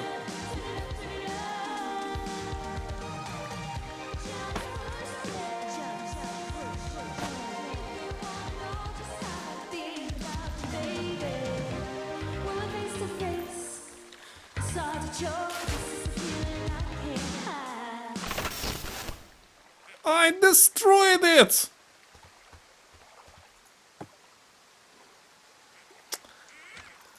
Well, happens. 6-bit nightmare returns to break the clock for one of the pioneers of the survival horror genre. Wasn't it an 8-bit game called Sweet Home that was lately remade in Resident Evil? Isn't it? It is survival horror because I need to survive here. And here it's a quest, so horror quest for me. Hello, my name is Erin Yvette, and I'm the voice of Chelsea. Hi, my name is Nikki Rapp, and I'm the voice of Lily, And we're the drunk teens in the lake. the obnoxious, skinny dipping, drunk, firework blasting teens. This isn't the first time that you've played a Lily, though. It is not. It's actually the third time I've played a Lily. My first Lily was Lily Zanotto in Psychonauts. And then Psychonauts? I played the lovable They're Lily my- in The Walking Dead from Telltale. And now I'm Lily in Wonderful. Campos Santos' amazing game Firewatch. I'm pretty sure the backstory behind my character's name is Look, that it's Sean this Vanneman's relationship, girlfriend's the name. Psychonauts. Slightly less That's backstory pretty for me rad, personally, though. but she's a cool person in real life, so it's fine. Don't you recognize Although them? I wouldn't say that this character is based off of her because this character is. I guess I always pictured her being changing majors constantly in college because she like can't decide what she wants to do. Like she's gone through like What? psychology and sociology and like. And just constantly problems. flunking out of everything. Yeah, So she's I just think switching until something sticks. that's good you had ambition. I don't think my character really... I think she just was kind of drunk, cutting class. This isn't the first time that they've done something like this. Not at all. I think they were professionals at it. They were good. They were good at getting people to buy them booze, you know, Totally. that kind of a thing. That's good. Stand outside of 7-Eleven. Whenever people ask me, like, oh, who did you play in Firewatch? It's like, oh, remember that time on day one where, like, you saw these silhouettes of, like, gyrating women? I was one of those. I Yeah, there's, probably like, called you a fucking bras. asshole. That was me. That's a dubious honor, but it's still an honor. No. Totally, Not so? yeah. A little tiny bit of a really cool game. Thanks. You're welcome. I have a bit of a confession to make. What? Not answering. Confession to make.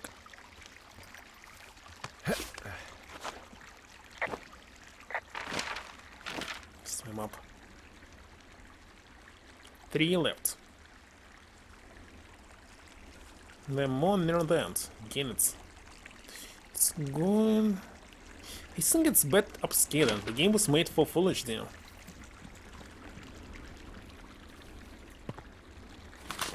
Hi everyone, this is Ben Burbank. I'm a programmer at Campo Santo, predominantly doing graphics work and performance stuff. And I'm here with Jane. Hi, I'm back. And we're going to talk a little bit about, in general, how the world sort of streams in. This is a big open world game. There are, like, what, tens of thousands of trees somewhere in there? Yeah, and we have how many chunks of the world that we stream in and out? There are 100 plus. Yeah, I think over 120. One of the big challenges with that was we have to remove parts of it when you're not looking at it, because video game consoles and computers don't like to draw things that aren't seen.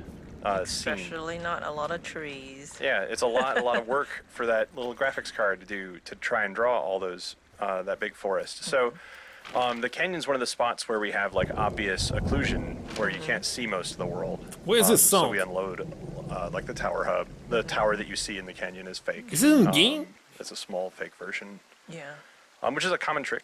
Yeah, so it's like a very low cost version of what it would actually be there. One of the biggest challenges If it's in for game, why I Jane cannot see it in building game? the levels was figuring out line of sight. So how far can you see? Like if you have a point where you can see entirely across the map, we had to be very careful about what is actually loaded and what's actually drawing. Yeah, so even though the canyon is pretty much So a straight cancels corridor, slowing we have to down put in some kinks in there. the so, games.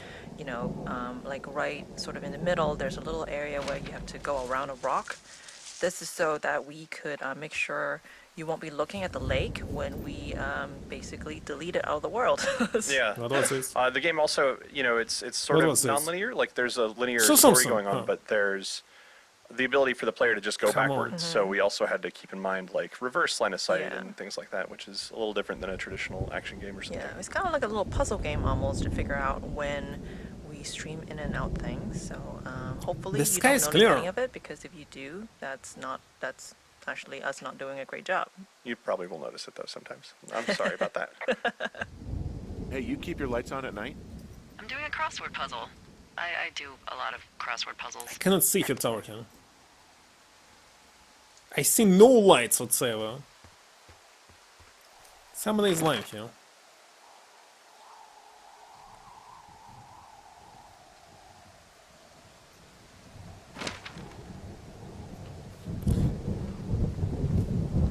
So why is this thunderstorm when actually there's no thunder? Is it another bug or something? Simply don't understand.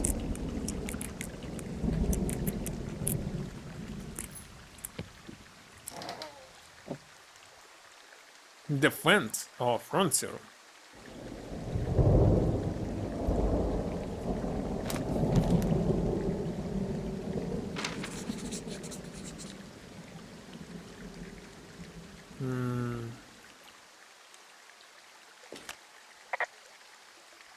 There's a horn or an antler or whatever.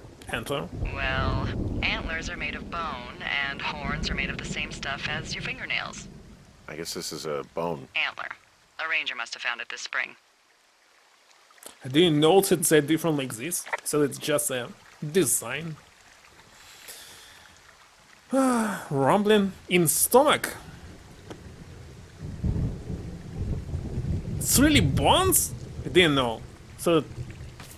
So like nails. I found a flashlight. There's one in there? Great. Well, the sun's gonna go down soon, so if the batteries still work, you're in luck. Ah!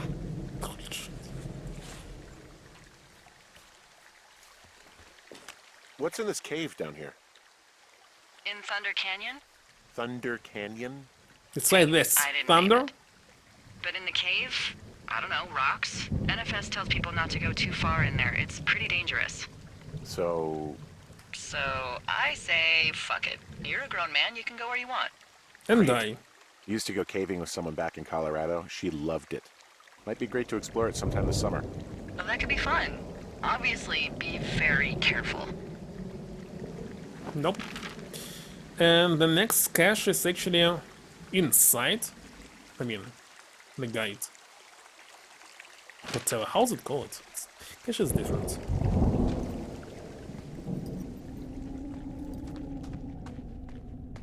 That's my flashlight. Oh, this.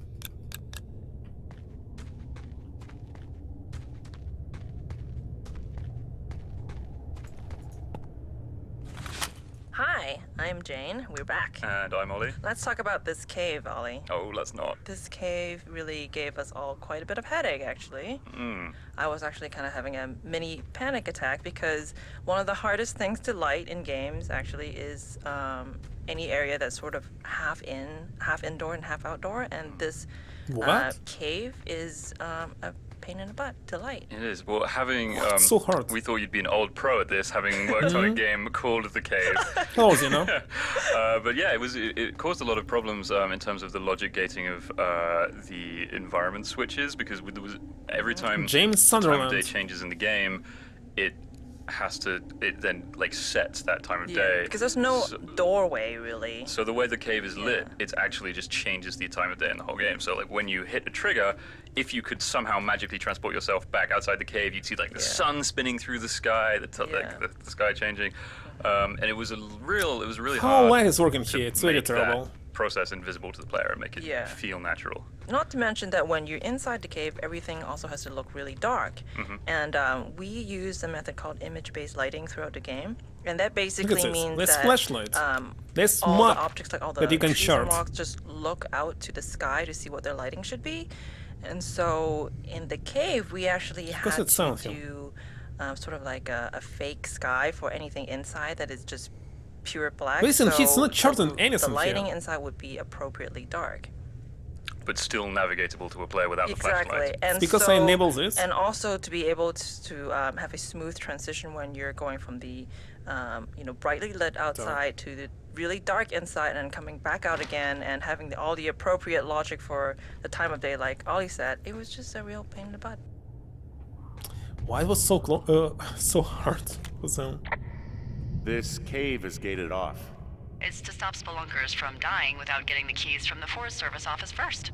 Makes sense. Although Debbie says she lost them like 3 years ago, so maybe its mysteries are locked away for good. Who is Alex? Yeah, but maybe you can find another one from to get your the caving kicks in. so-called sixth game. Oh, this one's so close to home and convenient, fifth though. game. Oh, sorry, Hank. Don't understand why they have numbers in the game files, of course.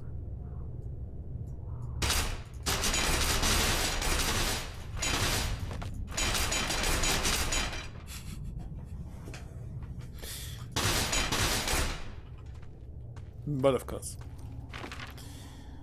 Last one left. Outside.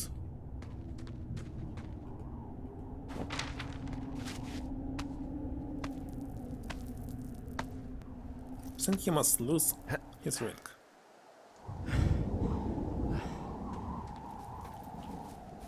Now I see something here.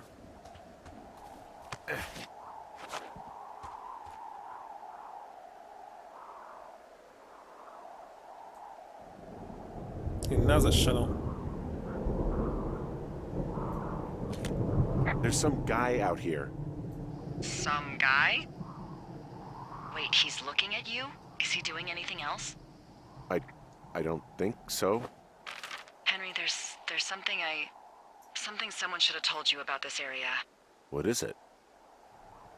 It's outside. Come on. The whole thing. And people come and go as they please. It's madness. Yeah, okay. I get it.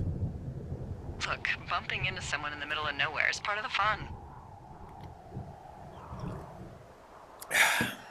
Indeed. I love the little details in Firewatch's branching dialogue. There are a lot of very subtle, hard to notice things that Sean put in while writing it that you really couldn't notice without multiple playthroughs, but they add up to this feeling that you're talking to real people who, just like real people, kind of echo back things you said earlier, who continue in jokes that have been established, et cetera, et cetera. And one of the subtlest that I don't think I even noticed till I was rewiring the game midway through is the spooky figure who you meet towards the end of day one. Spooky figure.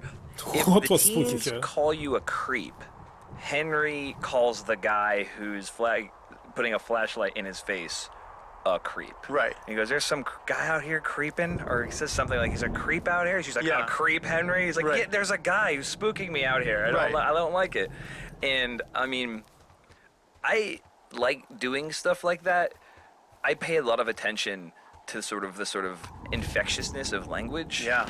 Especially in this office, someone will start using a turn of phrase that then I'll be at lunch with someone later, or I'll be out with Jake or whatever, and then I'll hear the phrase Theory crafting? through them, Yeah. where it's like, like if somebody was saying, "Oh, there was a total creep outside at the bus stop," then it wouldn't be long, like 18 hours later, it would be totally conceivable to hear Jake be like, "Oh yeah, that guy's kind of a creep. I don't know if we should have him by or whatever." Yep. And I'd be like, "Man, okay, like that word is now like bubbling along the surface of our social That's network close, here." you know? And I like, people are like that. People are weird, sort of like passive, like non-participatory sponges sometimes. Yeah. And I just like putting that stuff in the writing. And you can do that in games. Now in a I way can you see do it, that in but there's no light. other media.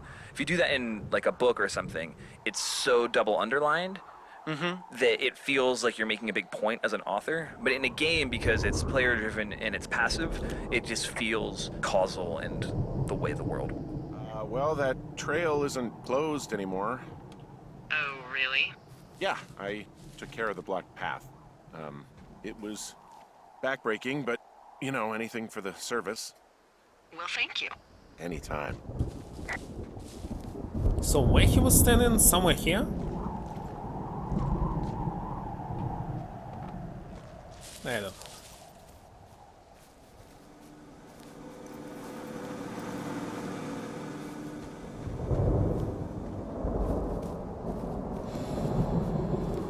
Running out of coffee.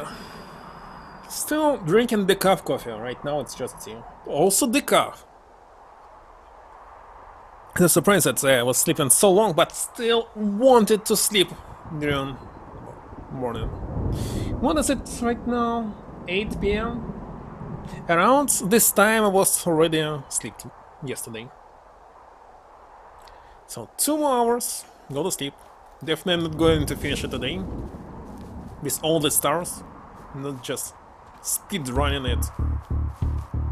What the heck is this music? The heck this music started? That's spooky. Oh. How to become this sign? That fell into textures. I didn't try to do this.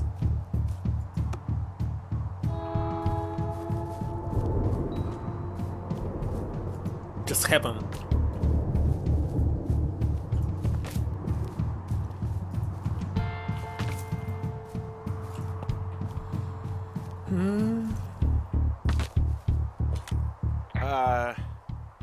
What can I do for you?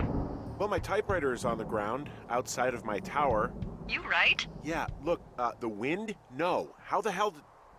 You should get inside. Fuck me. Flemington? It's supposed to be Remington?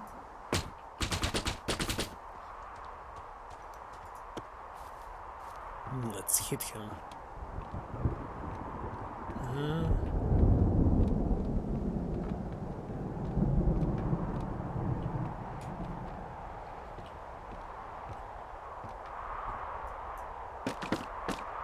Ah, my brick!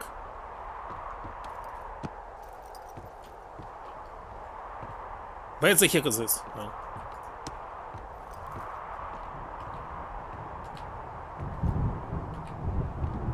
Strange, he doesn't need to hold it. Proppington?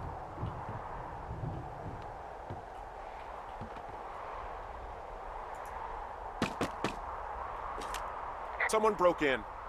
They what? They wrecked the place. Threw my typewriter out the window. Motherfucker. Holy shit. I'll let the Forest Service know what happened.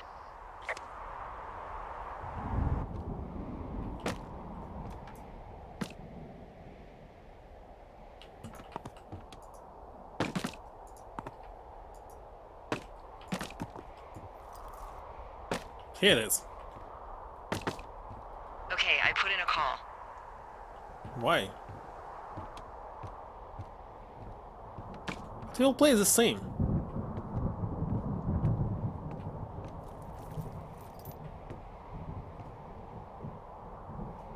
I prefer not to answer him. Who would have done this? The girls at the lake? The guy in the canyon? None of them.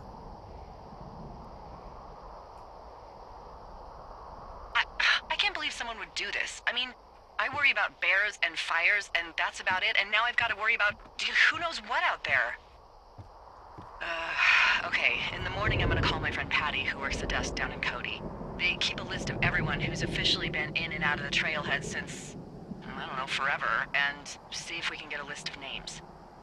We won't get much, but at least if anything else happens, we can refer to it and see if anything comes up. Thanks. I need you to feel safe out here. I don't worry, just tell me where to find a gun? You're supposed to already have your own gun. Anyway, I hope you can sleep. I'll talk to you in the morning. That's concluded. Day 1.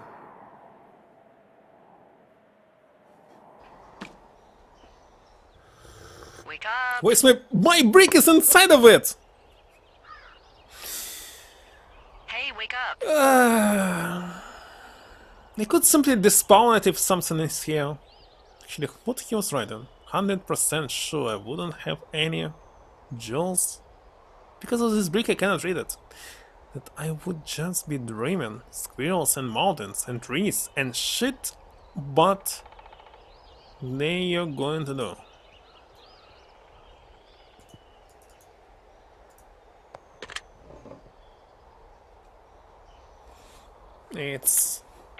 I'm awake. Must be What's your problem? Our problem. Sorry, our problem. That storm knocked out the phone line I used to talk to the service, which means we're cut off. I tried radioing out, and that's not working either. It's full. I don't really know why that would be the case.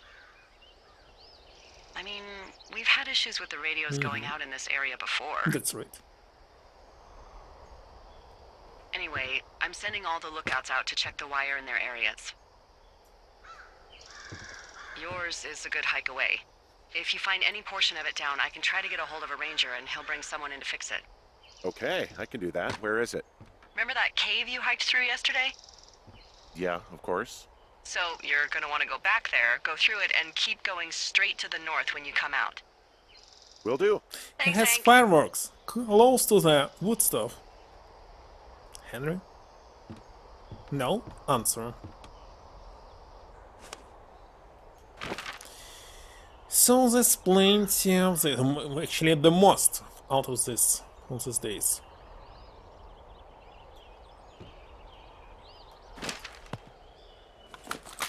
Hey, I'm Chris. And I'm Sean, and day one ended abruptly.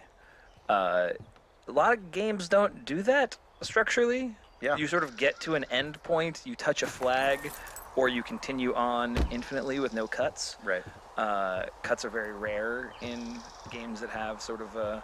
First-person games especially. Yeah. The idea for that came from the movie Dallas Buyers Club. So interesting. I know. I remember so specifically seeing the first time that movie cuts to a day title card, where you learn that the Matthew McConaughey character has diagnosed with AIDS and essentially given 30 days to live, and then it cuts and it says day one, and it was that was like a gut punch when you see that because of what it implies, and I was like, oh man, our game is set in basically a limited amount of time, and there's like this tense thing that happens that makes it, you know, it's not as though there's like a specific date that's coming up, but there is like tension now that exists. Also, we had to figure out just how to get around the fact that we had a big open world and needed to tell a linear story. Big and so open I world. just came in the next day and pitched that idea. 1 mile by Yeah. So we- And we all Okay, thought maybe it was, one and a stylish half. and big open world. interesting and solved so many problems, so we did it. Ended up Was creating a lot more problems, but I think it worked overall. Yeah, it's great. Big open world. Even Skyrim is bigger.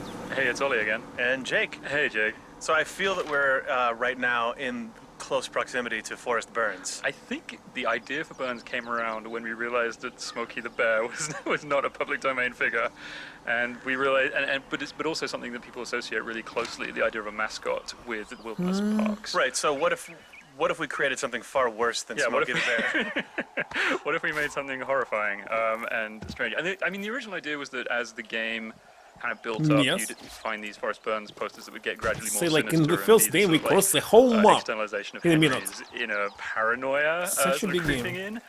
But That did not happen. We didn't do that. We just made a wacky character and stuck him in the game. Which I think year there's one GTA of was the released? Forest Burns posters survives in a couple places. Like yeah. Delilah's Tower at the end has the Forest Burns can dig it poster, but the one that says "snuff it out" with him holding a match Does at not the appear face in the game. at the face of a child. Yeah, it's we're not there. like, no, that's out. Yeah, I know. Even up until the moment that Forrest Burns went into the game, I feel like there was a hesitance from the team to include him in the game. But you, Yes, When I to didn't- sort I went in him? just to put him in. 11 like, years rogue ago? modeled What the Forrest Burns heck? stand up, and then right before the GDC demo, I put him on the back of the outhouse, Yeah. and then it turns What? out that he was really fun. Fun Forrest Burns didn't play fact, it, for a while but- you could use him as a physics object, and then we've discovered that you could like surf Forrest It Burns was, like, and use forever him to ago. get to inaccessible areas. So you can no longer Skyrim do is that, 2011. unfortunately. That's much to my chagrin. Yeah, surf Burns down the shell slide, not allowed. Anyway, that's him. Enjoy him. Yep. Use him well. Hey, it's Chris again. And Sean. Hey. Hey. So the conversation that you may be hearing or may be coming up soon has Delilah taking a call from another lookout. Unbeknownst to her, Henry can hear this all happening. And when she finishes that call, you as the player can choose to call her on it or not call her on it. And that was a very interesting piece of writing and design, I think. Yeah, I really loved the idea we had here, and I love the way it is performed, but I feel like I especially would add something Well, to usually it if it's I were to go console back game. into the game and But if you noodle aim around. here, It was kind And of, you this can is a use kind of a mouse confusing to call for aim. people, and I'm sure It's if better, it of was course, for playing you, with- you'll understand with a why. mouse. Which is that people get really hung up on the fact that Delilah takes this mysterious call, and then it's never sort of like overtly explained that she's just doing her job. Why is She's this just an option? Literally just Climb talking over to this. someone else. And the lens through which you hear it is 100% is Henry's paranoia. But I feel like that could have been underscored here way more had I let you, the player, like, find a nuanced middle ground and sort of pry at her about what that call was without freaking out. If you call her on it, Henry gets very, very defensive. And while Well, I think now I that can goes to finally switch illustrate to a side the video fact that card. Henry doesn't have a lot of capacity the for nuance faces. and middle ground because he's so damaged and So bummed if you in the have situation he's in, new I capture feel like cards, he kind of like, it's did players a possible. disservice by not letting them Don't think about it. feel out the relationship and a potential mystery early on. I think that dated from an earlier revision of the game in which we were barreling towards more of a hard break between Henry and Delilah. Yes. And this was maybe just one thing that didn't quite get that last tweak. Yeah. Yeah. But I still like the scene, Me too. nevertheless. Yeah. When was this map there was a whole planet. But I don't remember. Not Daggerfall, of course. It was just small region. You can simply loop around it. Without any loading. But not no miscons, something older. But I don't remember. Here we go. Going fog. Going this way. How's it? It's actually pretty damn cold out here. Roger that. Warms up fast. The mornings are cold in Boulder, though, right? Yeah, they are. What did you get up to down there? I mean, what's life like? Mayhem, Julia? Favorite bar? Don't answer. I don't want to talk about this. Is it possible to check the sketch now? Look, I don't mean to pry or anything. A lot of lookouts like to gossip and talk about, you know, girlfriends, boyfriends, whatever. I'm just making conversation. And I'll be right back. Got a call. Sure. Just gonna keep hiking and hoping it warms up. Heyo. I don't think so. Why, have you? Okay, good. No, I don't think he has any idea. I'm absolutely sure. Would you? All right. I'll let you know if anything changes in that regard. How does this happen? It's just Hey, supposed sorry to. about that. Anyway, Push the button. if there's anyone or anything you want to talk about, fire away. Fire away? Don't answer. Well, looks like I might have lost you. You could be down in one of those valleys. Call me if you need anything.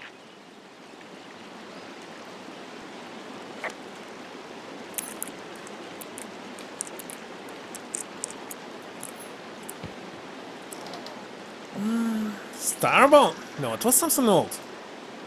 He's actually not making any marks on the map. Or is he? Maybe red lines? What do these red lines? It's kind of obvious where you can go. This is wrong. Really wish the powers that be could issue us radios that didn't suck ass. Most of the time I prefer to keep things pen to paper, but every once in a while it'd be nice to get a hold of you right away. What? Stratosphere? Never heard about this one. Is it something old? My sister keeps leaving me messages at the main office, but I don't think she gets that I took the job so I wouldn't have to deal with her or mom. I've been sitting at the spot for a while now, thinking about what to say. Here. Yeah. But I'm water way through this bottle of lips instead with you, Dave. Who are these guys, Ron and Dave? They're leaving notes for each other in the boxes. Is there any chance one of them was that guy I saw in the canyon? You know, the Nobody guy pick with up the in flashlight? these notes? No, they're both rangers. They're not out here this season. I didn't really know him that well, but I always assumed the only thing Ron cared about was chasing tail and getting loaded. It's somehow comforting to know that he was able to keep up a correspondence with someone who wasn't going to send him a topless Polaroid.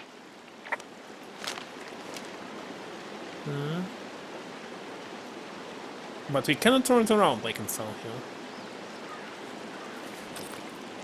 Toilet paper?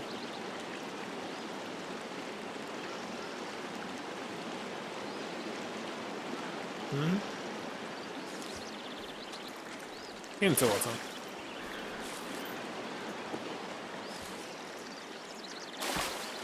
Nobody will use it.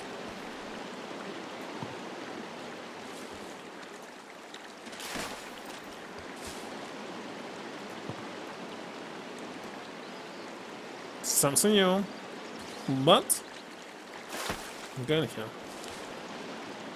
More bricks.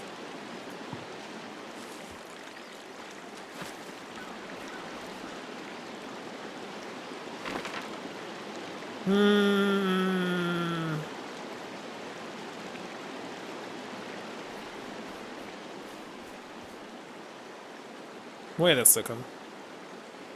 How can I get there? So this one I cannot cross. Or something.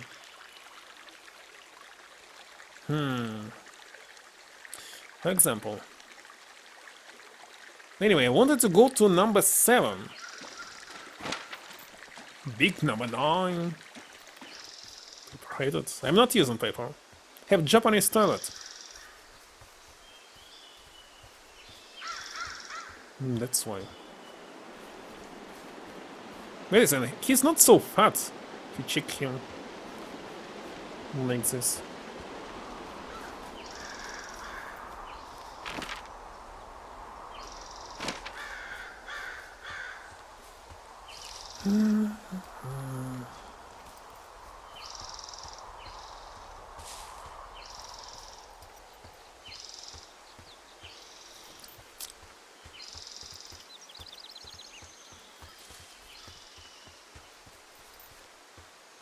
Is it correctly? Well, something like this, so just go forward. It's possible to go forward here.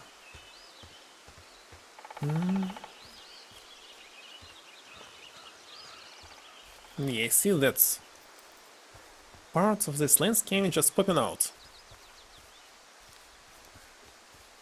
Here was. So now, just slide it to the west. What? What was this? Ah, lost the trail? I didn't lose the trail.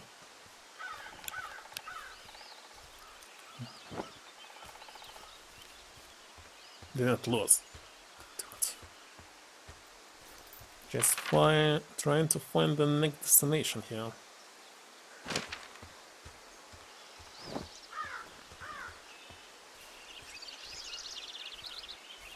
Come on, go over it. Maybe I should enable autosave. So who knows when it will glitch out or something else stuck. Back to autosave.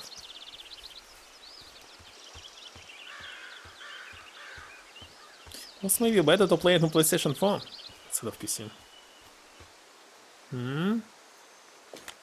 Hey, there's a tree out here that's been ripped to hell. And? Don't you think that's, disconcerting? Henry, there are 500-pound grizzly bears out here. They sharpen their claws on trees. We don't have grizzlies in Colorado. People killed them a long time ago. Well, in the thoroughfare, they hunt people, they kill people, they bury their bodies, and then come back weeks later to eat them because they prefer rotten meat. People just disappear. Don't you think that's disconcerting? No, Henry, that's life. A life? Christ, lady. A life? A life. Closed.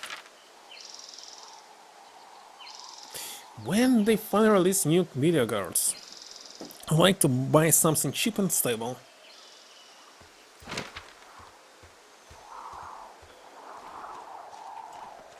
But listen, but I don't have rope. They must go down.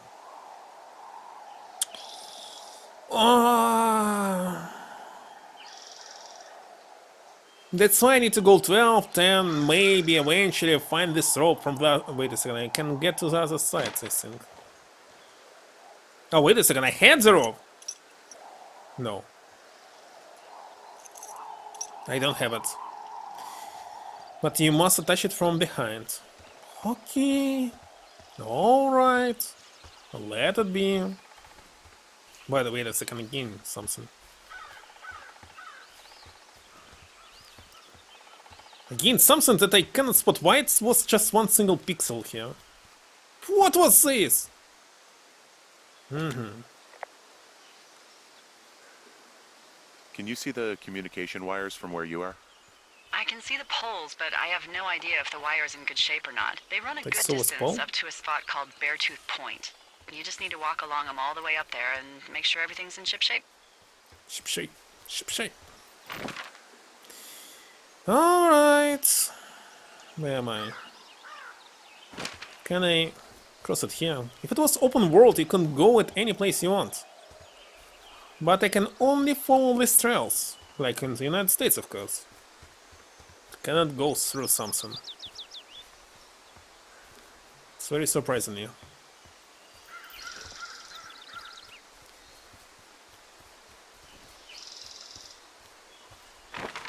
Okay, maybe I can go there? No, he'll say that you need to cut something. There's really no way past some of this underbrush that's grown over the trail. See, the thornier a trail is, the less inclined a ranger is to want to deal with it. They'll just hike or take their horse a different way. Okay, you'll get much shit out of something. Well, some other cash, for sure.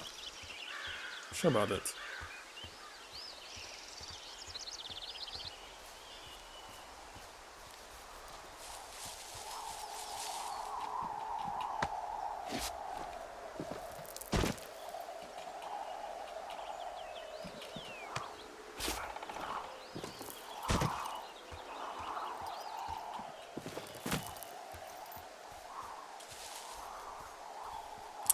Okay, new video cards. When they will be released? January?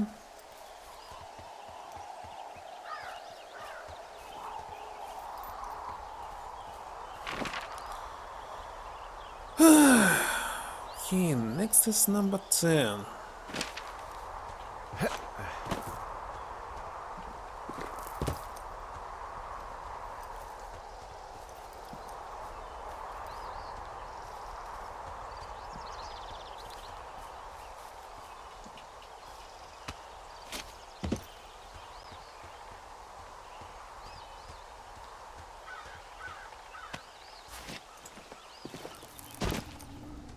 They missed it already? No.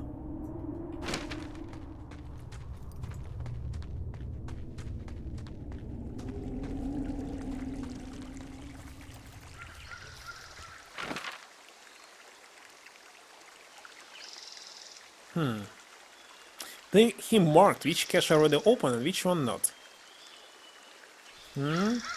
Following step? 2 hours still. But it feels like 5? For me it's the same.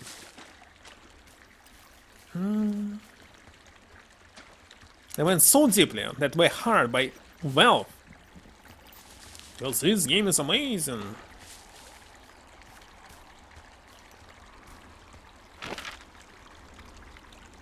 I miss it. Where's the heck was number 10? It's on top, so what? Where's the heck is number 10? How supposed to climb it here? Yeah. I made this game 10 times longer because I'm trying to find all of this. It's nearly impossible. You cannot go up here. It's not open world, it's corridorish. The game is corridorish. 100%. It is. Okay, I believe I will get it from here. Open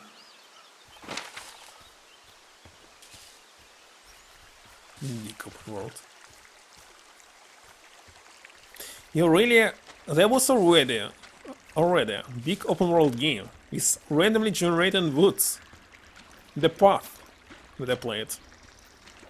It was super big. And small at the same time. But you really could go in any direction you wanted. Any! Without any problem.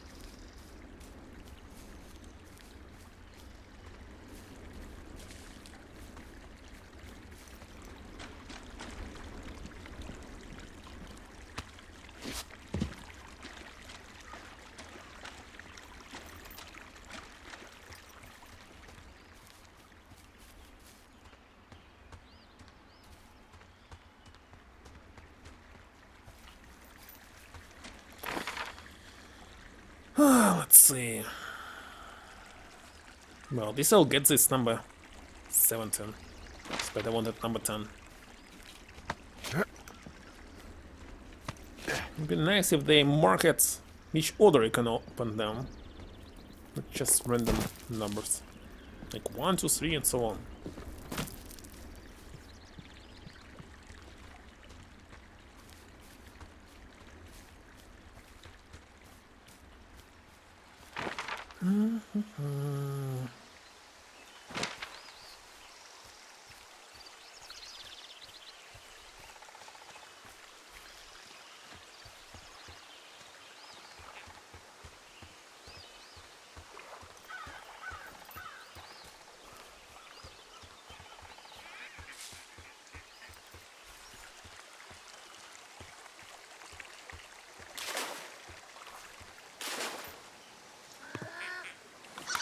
Hello, this is Jane again.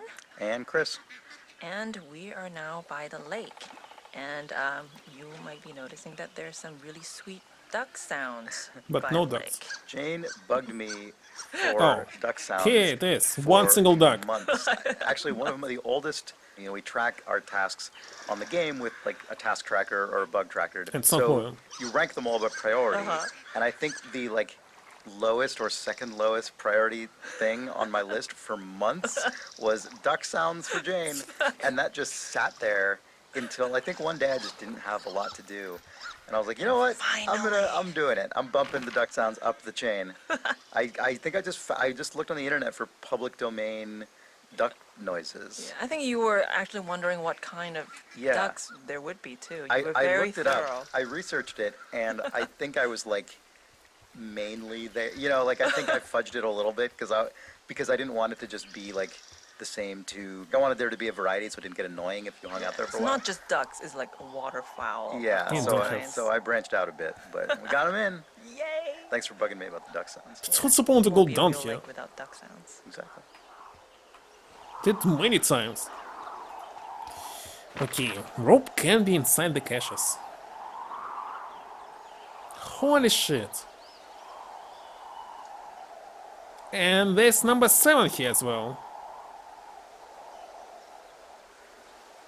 And number 26, and what the heck is going on? How am I supposed to get all of them?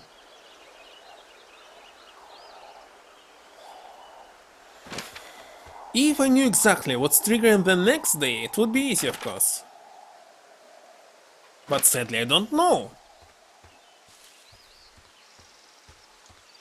So will I end this game in the next stream or not? Very big question. What did they smoke? They smoke pork.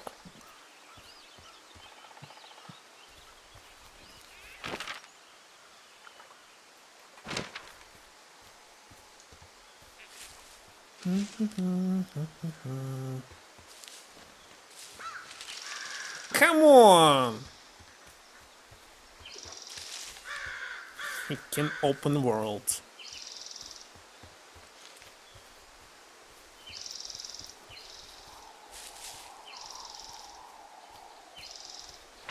Let's see. Number 7. Learned?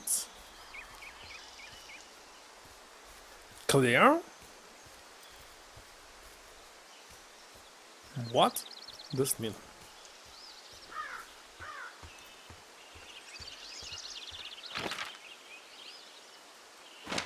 Human pure. Come on, he can't even go there.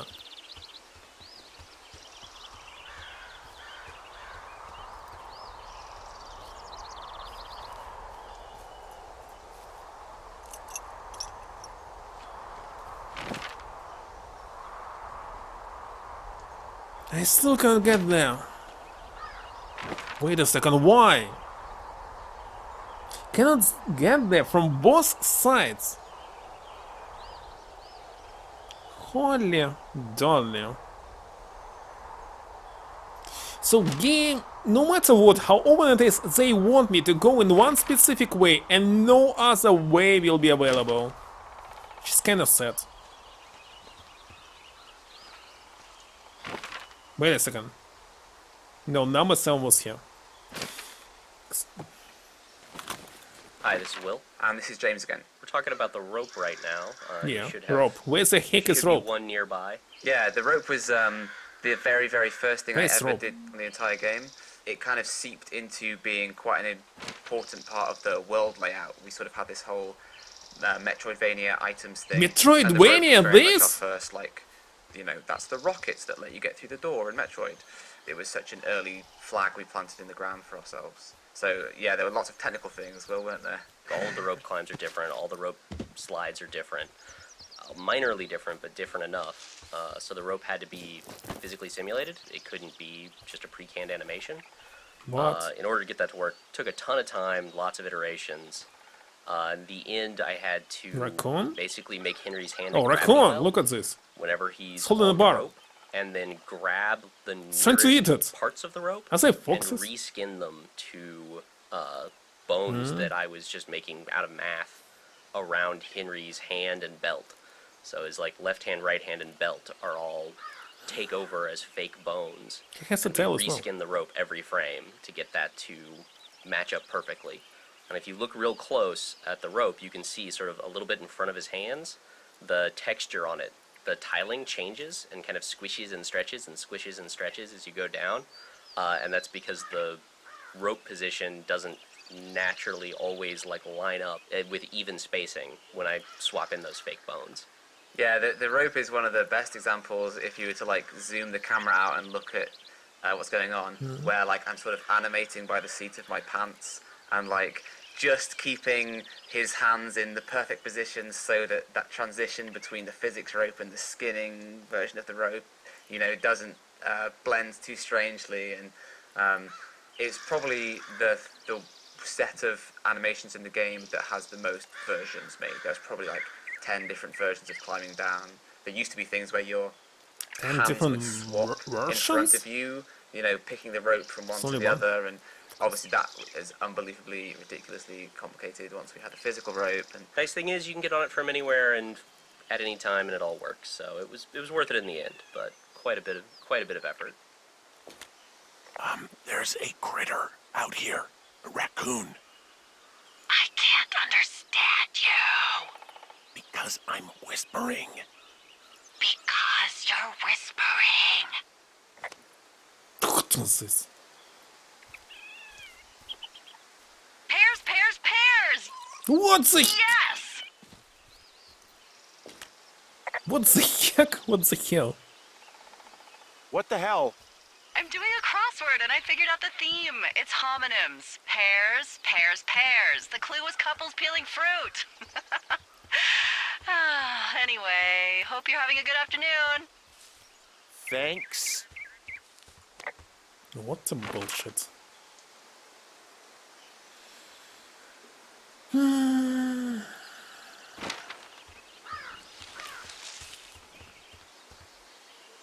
Come on.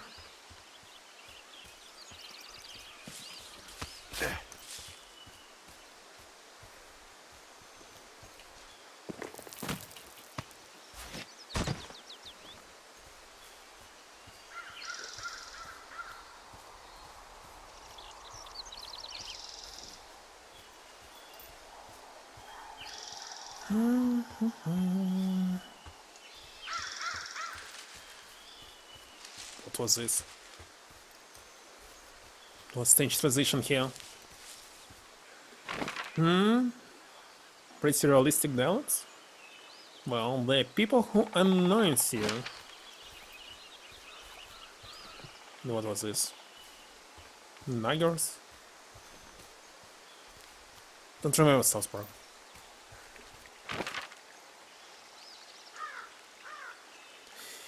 Okay, so wait a second. Why I wasn't able to get number 10? Why it's not crossed out?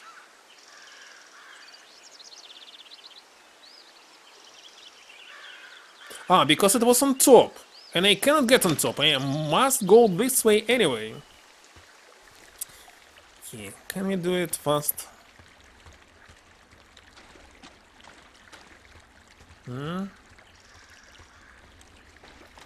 She really annoys me. That's why I try not to answer her.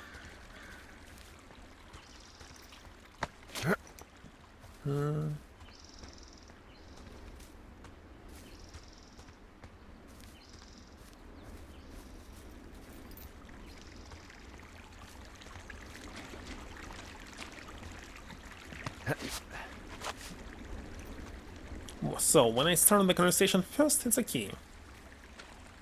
But if she... Nope. No answer.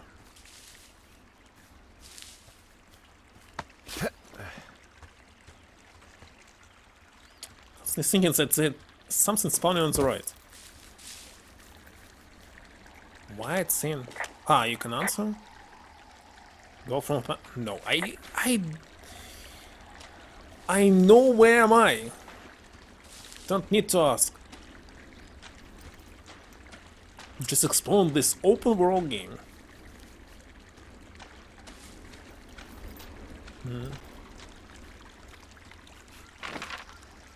I am main character. Okay, we're going north here and they will be named by 19 and 34. What's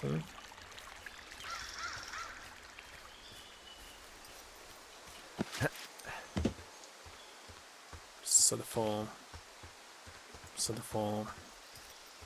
Somewhere on the right.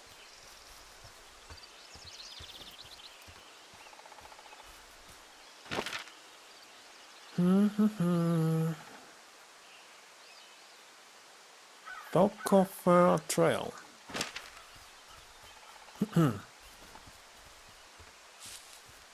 It's Wyoming, right? They're supposed to be acid lakes. They're not supposed to touch. If you don't want to die. Lane game? Think not.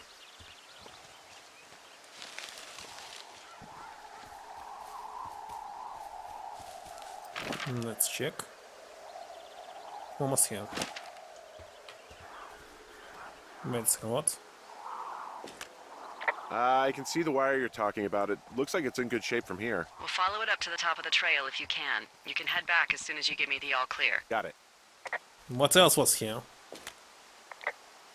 So we really can't reach anyone any other way than these wires? What else do you suggest? Smoke signals? Just seems dangerous. Well, if they don't Use hear from me for a few satellite. days, they'll Satellites send someone exist. out, but I'd rather it This not year. come to that.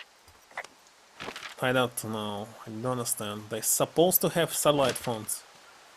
It's too expensive to pay for this.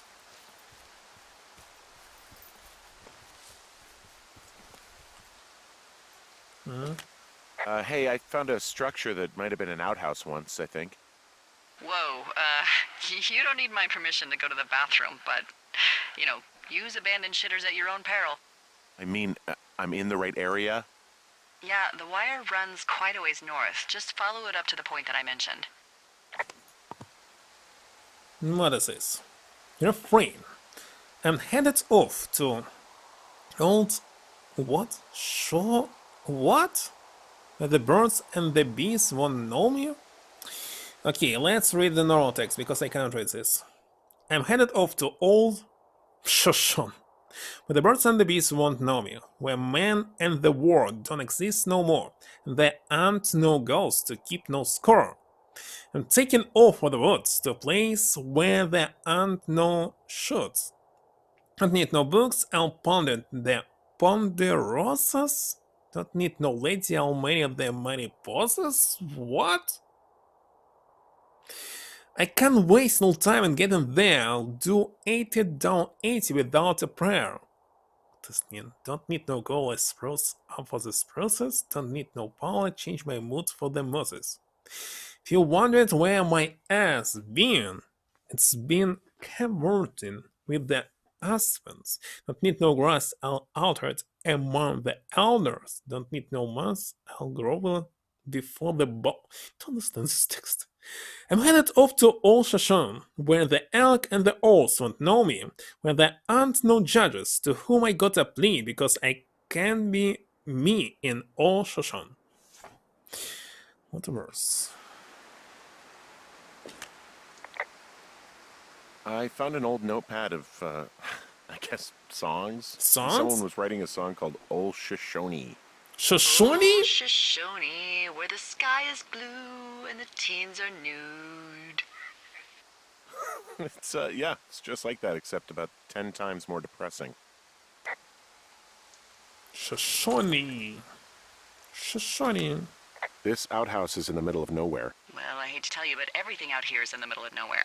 You know what I mean. Am I on the right track? Just keep following the wire to the top of the ridge, and then you can head back.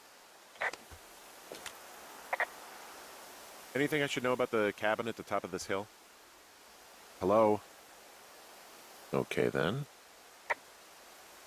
She's not answering. She's ignoring me.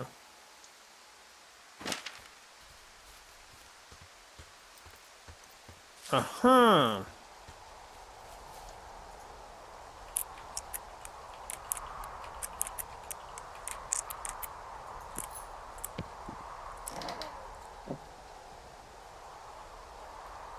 Korea? Huh. Found an old hat from a Korean war vet. You'd be surprised how many former service members take this gig. Well, makes sense. I imagine if you've been through war, you probably can't get enough silence. He's very not now.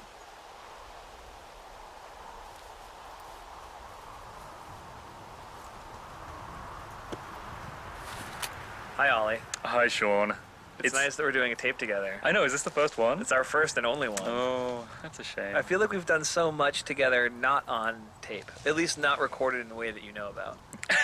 Okay. And here we are talking about Hawk's Rest. Hawk's Rest. You concepted this area quite a Yeah, bit. the idea was that it would seem from the outside a Just sort of think it's innocuous working. little house on the In edge of such a a cliff, much shape. like your own lookout, but when you open the door you get the surprise that it's been burnt away Supposed and you not just to see a work. vista and sort of rush of wind as you open that door, and I thought that would be a really like fun reveal for the player.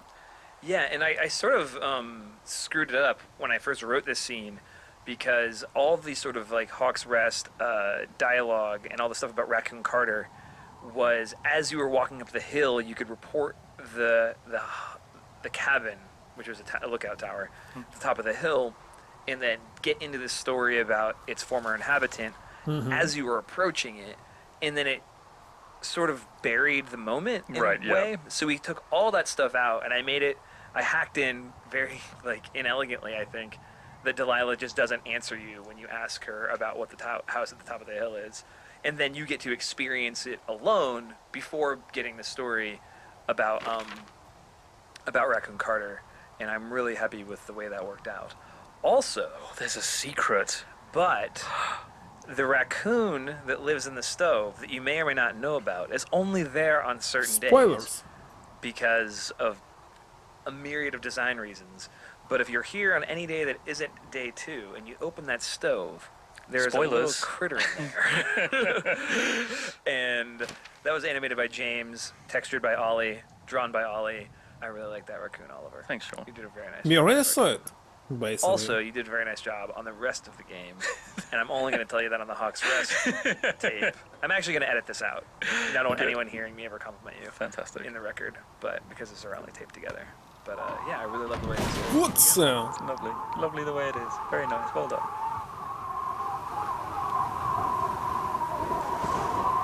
Stinston? Winston?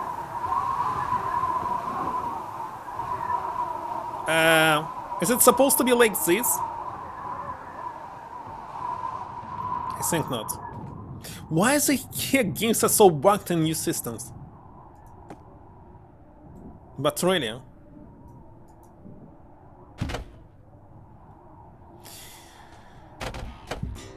What was this? Subaru? And minigun? What if I find one?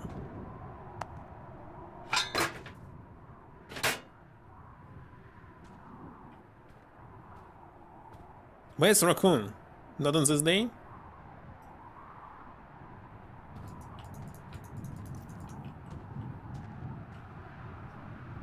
Something else to find.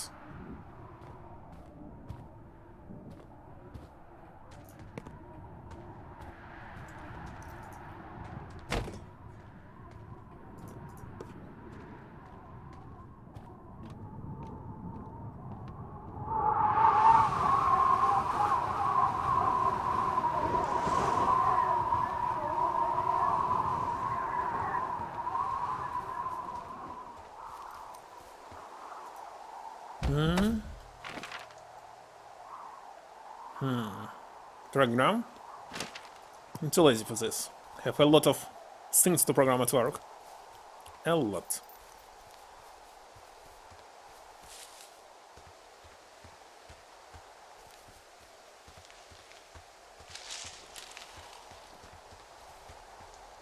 I want to have another rope.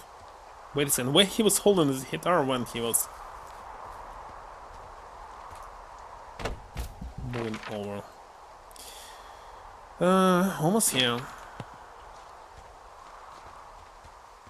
No machine gun then. That's it.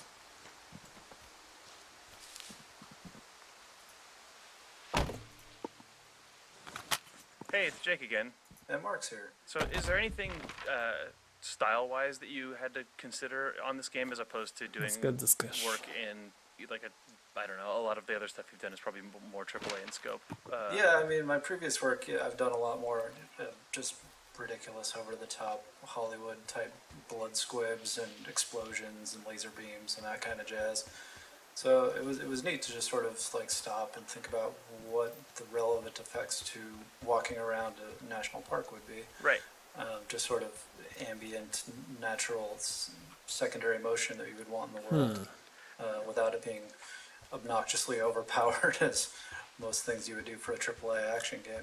You know, the entire world looks hazy and covered in smoke as the fire gets closer and closer, and obviously we couldn't just fill the entire world with smoke because everyone's graphics card would melt and it would also look Graphic like a big card pile of will melt with smoke? So, what about it seems Silent you Hill and 1? Paolo, who helped, who did a lot of the sort of programming Peace side one. of this, ended up inventing this thing that the team called the Henry Smoke Barfer, which I do think Nels actually coined that one, but yeah, it was probably Nels. Yeah, it's a very Nels thing to say. Yeah, Henry at this point in the game is wandering around with basically a pigpen cloud around him. When you see the sparks flying around on day 79 or the sort of lingering haze on days 77 and 78, that's actually just Henry's body emitting those, then leaving them behind in a trail. I made up a group of emitters that rotate around the watchtower that, you know, if you look real closely, you could probably make it out, but it gives that sort of feeling of it's super intensely smoky outside without having to... You're in the middle of this big swirling storm, but actually it's just, 6 feet of smoke spinning around the outside of the building. Yeah, pretty much. Hey yo, I got your note about needing to talk, and sorry I didn't... What? Hack you down? Been looking for you all day. Figured you'll be out near the canyon helping those grad students, but I guess not. Don't even know how... Wait a second, is it this real story where he was helping but actually not helping and all the students died? Well, one of them only. Don't even know how... really, there was also locked key and they needed the key, etc, etc. I don't even know how I could really help anyway. We're co-workers, you know? The biggest professionals. You need someone to throw back a keys with and go time traveling. Runs you guy. But I'm not great with their life stuff. Get it? Later on.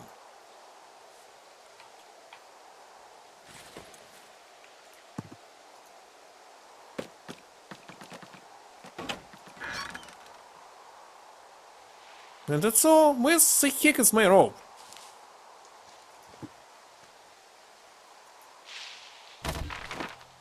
Okay, what is next?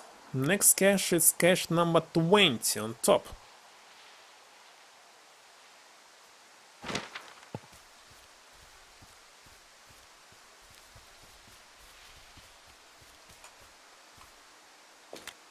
Yeah, okay, the wire's down here. Really? Awesome. Good find. It's like, I don't know, a mile and a half east of me. You just follow the trail up the hill, you can't miss it. I'll go see what the damage is. Damages. Somebody cut it, of course.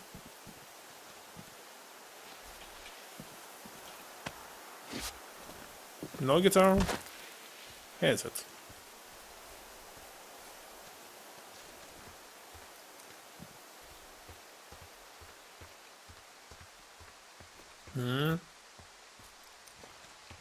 White's white.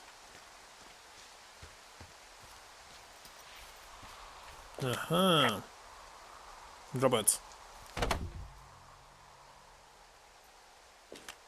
Guess what? What is it? There's a bunch of empty cans up here. Same as before? Yep. These fucking kids. Have you seen the up there? How can these girls be so stupid? So clever. We're able to cut it from the other side, more importantly. Not from this side where the beer cans are. So, from them. Well, I hopped down a drop and now I can't climb back up. That is a pickle. I mean, I can just keep hiking, but I figured I should let you know in case I get myself trapped out here. How adventurous of you. I've been doing a lot more climbing out here than I expected. Well, keep your radio charged. I'd hate to one day find a skeleton with an orange backpack at the bottom of a ravine. Hey, Chris again. And Sean. Hey, if you saw the second trailer for Firewatch, there's What's a this? moment Ah, that takes cable. place here where Delilah points out that there's someone in Henry's tower. Henry points out that he's not there. Camera swings back to the tower, and it's a big dramatic ending. Of course, that moment happens in a completely different part of the map in the actual game and has totally unrelated to this moment that you're now experiencing. And this was a trailer that we had debuted with Sony at E3, so we knew we had a big audience and that a lot of people were going to see it. It's really, really challenging. I mean, you all know, because everyone goes to movies, what it's like to watch a trailer for a movie that you're excited about and maybe have already decided to see and then be shown too much But stuff. the problem is, this stuff must be on the Every other once in side, a because it while, was a cut on movie the either other has, like, side. the ability to, What it's or doing sort of here? chutzpah No to sense. Just show They you failed. a scene that isn't They hit failed. the cutting room floor or an alternate version of something. If they cut it here, gets you Rogue must feeling be the way on you the other should side. feel and excited for Bug. the movie as presented, Bad but doesn't game spoil design. it for you. And I think I'm really happy that we ended up doing that. I think it's good. Like, you're not lying. It's not like we showed you a mechanic that you can't do or anything like that. I think that we basically had to find a way to accurately convey the type of tension and mood of the game without spoiling it, and so we basically ended up just writing those trailers to fit. I think it worked. Yeah, I'm happy with it. Why they didn't do it properly, I don't know.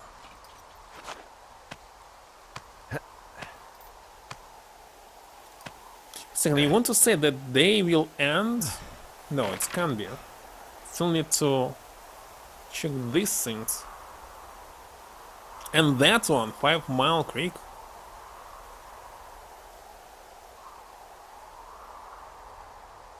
How to get there?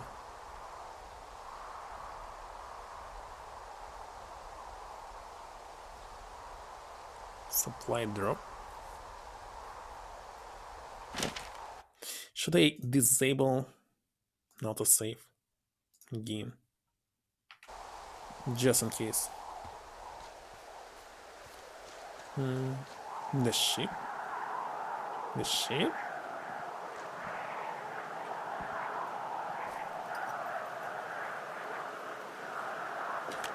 Hey, so the wire is definitely down out here. I just found it.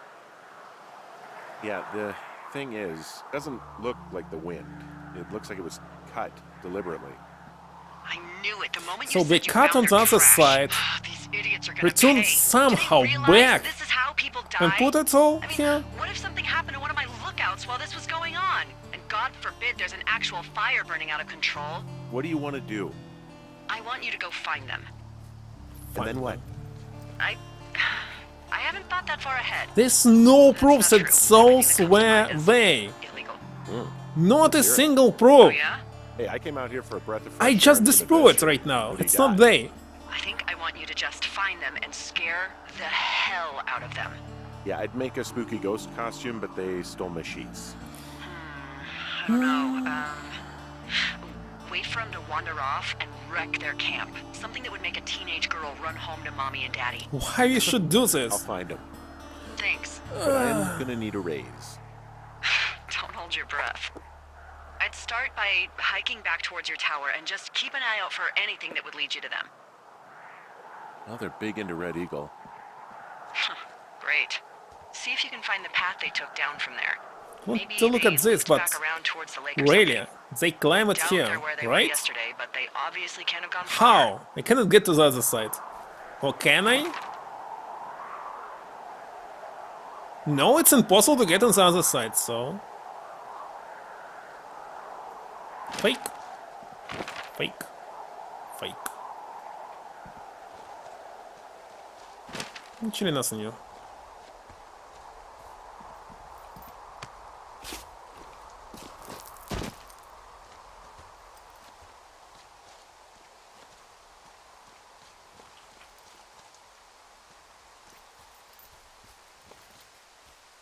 Why again it sounds like it's a rain?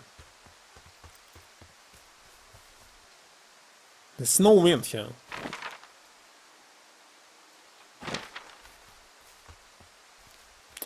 I really need to find the rope.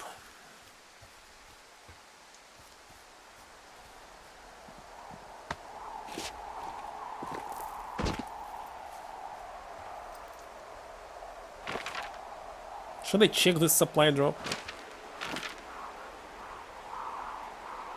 I think I should not, but kinda interesting.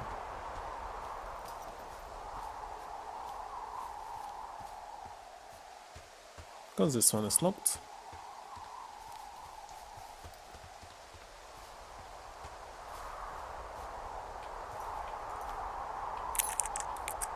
But what if there are rope here?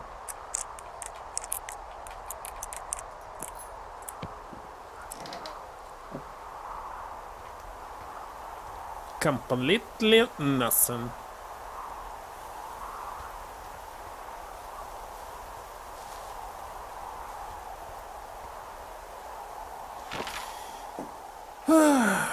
What will stop me to go to this lookout here? Stunt? Looks like.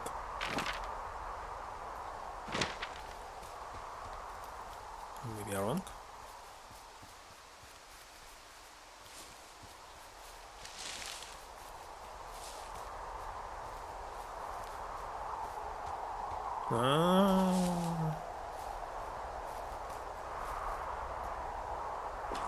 Hey, I'm out at a ravine. What's this thing that spans across it? That is how you get to my sector. No kidding. Well, let me hike over. Well, it's locked up and mainly for emergencies. I've never actually used it. Rangers use it from time to time, but that's it. It's for emergencies, right? Help, it's an emergency. Nope.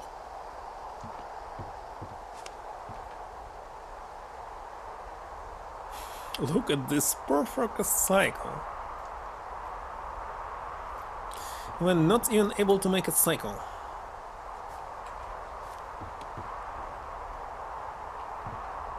Actually, it depends on game engine, because it was a game in 1996, no, 94, had perfect spheres in it, without any polygons.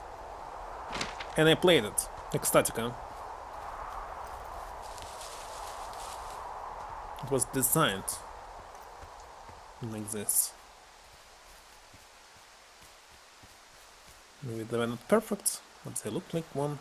Anyway, better check it and tell me.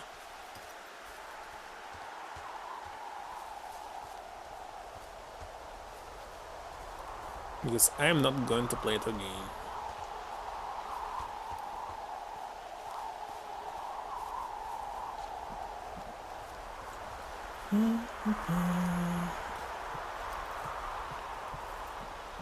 Huh?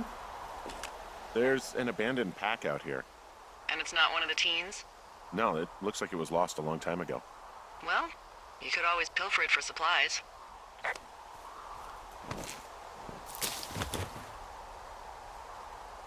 Brian Goodwin. Rope.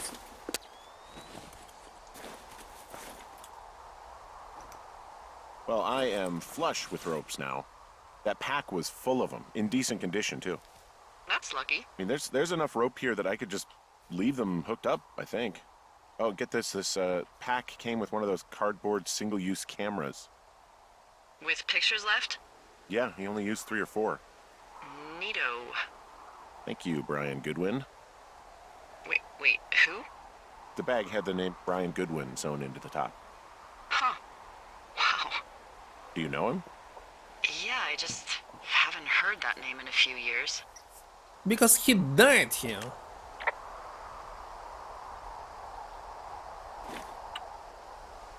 Anyway, yeah, Brian Goodwin. He was stationed in Two Forks, your lookout, with his dad Ned 3 summers ago. Great kid. You can bring children out here? No. You know, I'm not a stickler for rules. They took off halfway through the summer. Why? Can hell your charms? They keep in touch? What, they couldn't handle your unique brand of charm?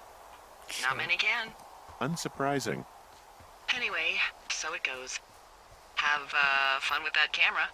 Try not to snap anything that would scar a Photodome employee. I don't know, I got a lot of hiking to do. Might get bored. Well, I'm bored as rocks, so I'll keep you company while you find those girls, huh? Still find it hilarious that teenagers start from Sotin because it's sin. In other languages it's not like this. So there cannot be any teenagers. It's Ben. Oh, it's Jake. Hey, Ben. So let's talk about Henry's camera. Or I guess more specifically, the Goodwin family camera.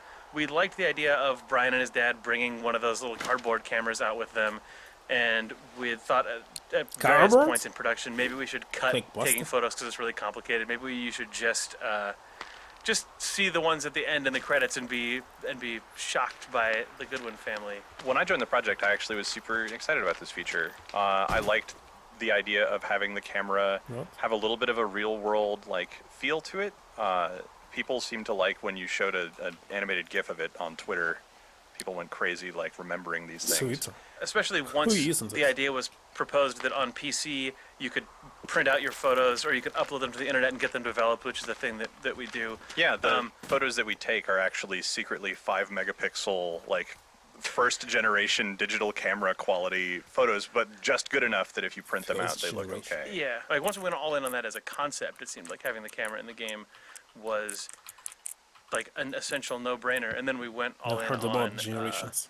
Making it work like a real camera. We really wanted, you'll have a fixed number of shots you can take. Every time you take a picture, Henry has to wind the camera by hand. And some players ignore it and don't take pictures. They'll take the 2 that Delilah tells you to, and then the end credits will play, and they'll see 2 pictures and maybe have a little feeling of loss that they didn't participate in that feature. Yeah, or people who get super bummed because they get really into the mystery and take pictures of strange machines and ripped up campsites and a dead Brian Goodwin, and then get to the end credit sequence and go, oh, that was me. Yeah, they only see the sad things. I Those like people that win.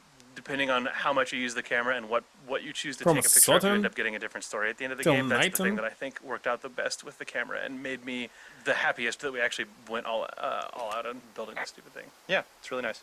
Someone found a fossil and put it in a cache box. Could be the same person who left that antler. And maybe they're leaving me an entire creature, piece by piece.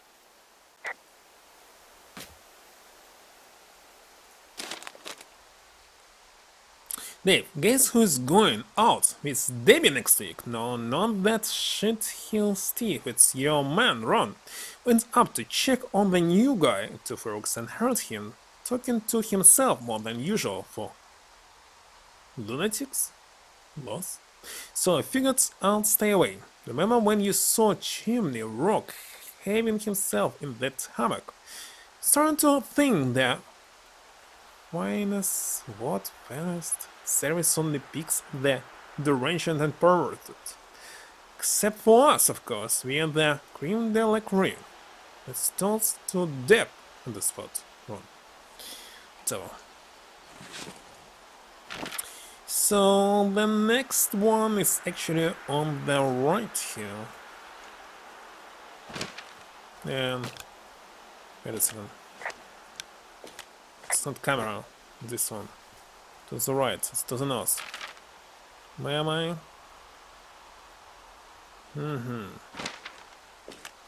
I cannot skip this. Trying to figure it out where I'm supposed to go. Did you break any hearts back in Colorado when you took this job? I myself have chosen to never get attached to anyone who would miss me, but I know I'm a bit of an outlier.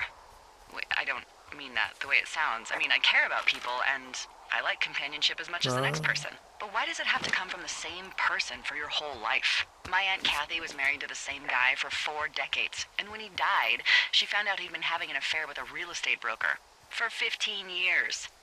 Whereas my Aunt Judy traveled the world dating artists and musicians as she saw fit. Call me crazy, but I'd rather spend a week in bed with Sonny Bono than have a lifetime with some cheap stockbroker.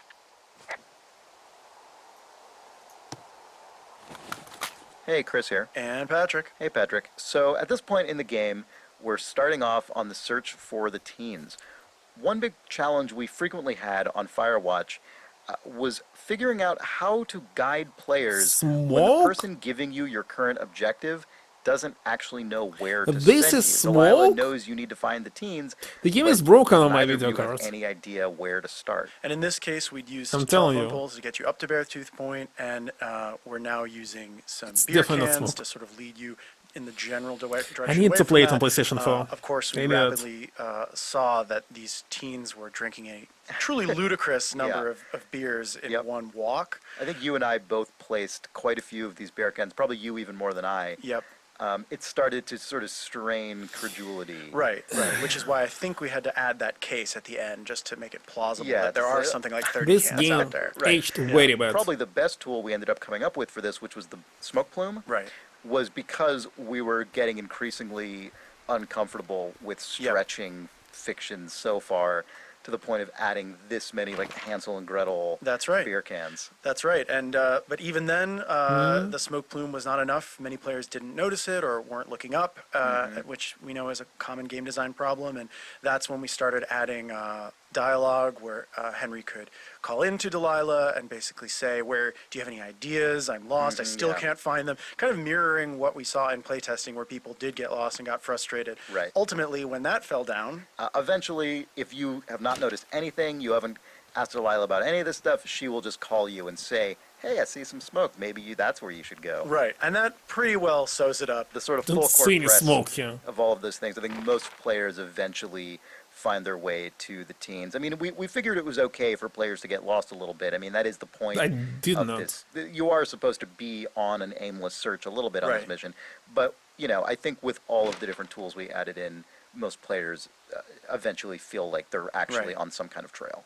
I mean, I suggested an omniscient satellite AI that could contact you and Okay, tell next you time, exactly where to if go, it's but that was shot game down. from like 8 years ago, I'll play it on console. Maybe I'll build some old PC where it will work perfectly, because really right now, maybe it's because different configuration. I see a really thin plume of smoke. There's no smoke here. Yeah, I see it too. A thin plume like this is either a new fire or a campfire. Campfire. You think it's them? I reckon so. It looks like it's to the southwest of me. That's right. If you hike towards 5 Mile Creek, that should put you in the neighborhood. Keep an eye on that smoke plume. Yeah, play it without any problem. Will do. Second hey, as well. Delilah? What do you got? You found him? No, not yet. It's that one. Why would there be a fence out here? Because sometimes hikers go ass over tea kettle when on a trail. So the Forest Service would put up a big chain link fence? A chain link fence? Yeah. It looks like it surrounds a huge area. It's actually a stone. Where's the heck is smoke? Weird. Oh, I see some smoke. Saw it? I don't understand which smoke they were talking about. Makes no sense whatsoever. At this no point. What's going on with that? No I'll smoke. ask next time I talk to someone, but that'll probably be a few days. It's behind this. Well, I simply don't know what should be here. So if stone's supposed to be here, how supposed to see the smoke? Just how?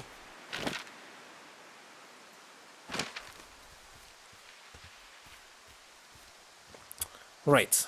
That will be a PlayStation 4. If it's not some kind of shooter, I'll play it on PlayStation.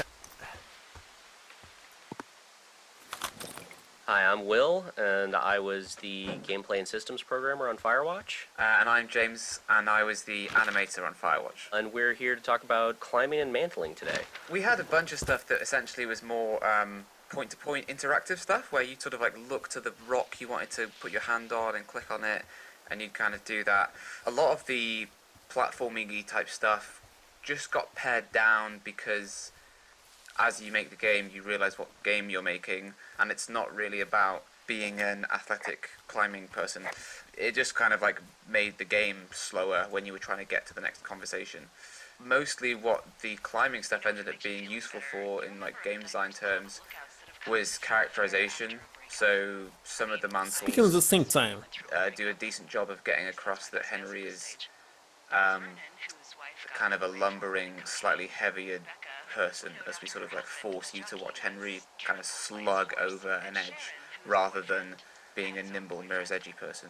We also use it a lot of times to break up sightlines so that you get a good vista as you come up over a mantle, like when you see the man with the flashlight. It's better for the not first to move time, when you find something. or Yeah. kind of see the burned forest. In the cave, sometimes we use the camera animation on mantles to hide a sort of teleport to a different part of the cave, which was pretty useful actually, so that was quite good. The reason It's the that same it all tree. got pared down is we didn't want you to ever fall off the cliff, didn't want you to back down them. Like, It's nobody all ever the wanted to same climb back tree. up those twice, so we just made them simpler and It's simpler so and simpler visible. until eventually getting to They didn't try to just mask hit the it. button and climb all Make the way the up. ga- One of the the tree earliest so conversations I had unique. with Jake, he just sort of casually mentioned, oh, and we're thinking that you can't die in this game, and which now seems So like the visible. most obvious design decision ever for Firewatch, but I'd only been making games before then where it's like, yeah, and then you have your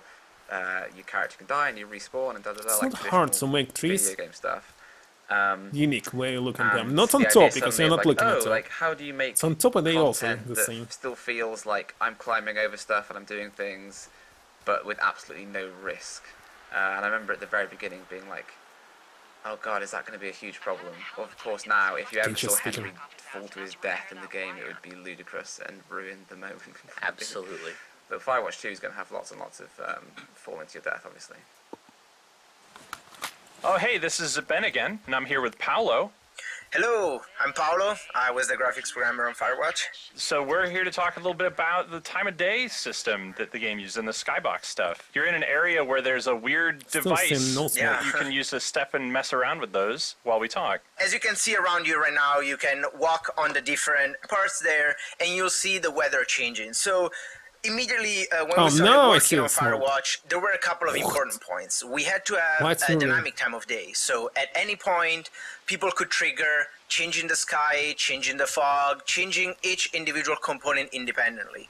At the same time, this has all sorts of technical implications, but the most important are, okay, how do we represent all this information? Let's kick Games this. have many ways of baking data, which means that you sort of gather the lighting information in a scene and then you save it into memory, which is usually a texture or other data structures, to then use it in real time. Now, the problem with that was that we had a lot of different permutations and we wanted them to change in real time. And also, we didn't know ahead of time how many we were going to have. So we tried to go with a fully dynamic solution. In this case, what dynamic means is just that as you walk around, you'll see the sun moving around, the sky color changing, the fog color changing, and the shadows moving. So all those components are always rendered every frame, and there's no information that is stored anywhere. So what pieces make up the sky again? The sky, we tried first an approach of representing sort of a simplified version of the scattering equation and seeing what that would look like. And it was looking good in the game, but it was still very difficult to author. And since Ollie as the art director is absolutely talented with colors, at some point we just sat down and we sort of worked together and said, okay, imagine that you could just paint the sky in Photoshop and think about how that would work in the game. It might just magically work.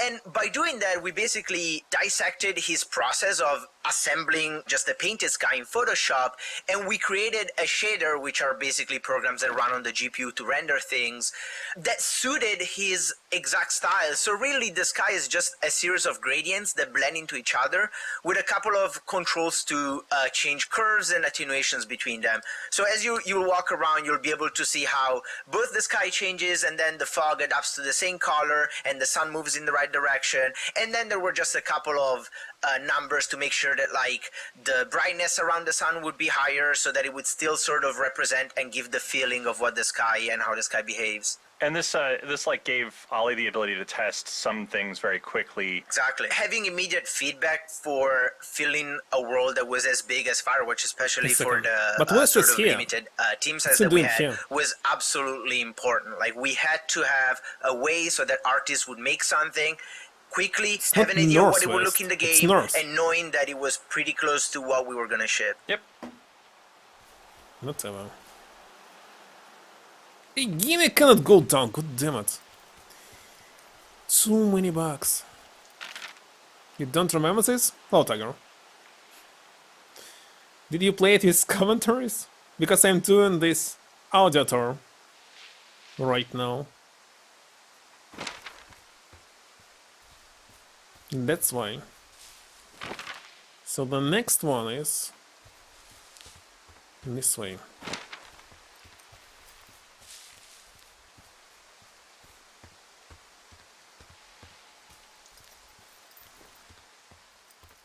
I played this game in 2016, but I don't remember that there were so many bugs.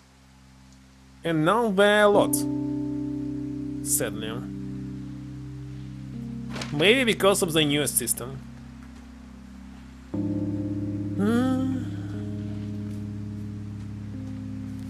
So, supposed to play it on PlayStation 4. Or on old PC, I believe.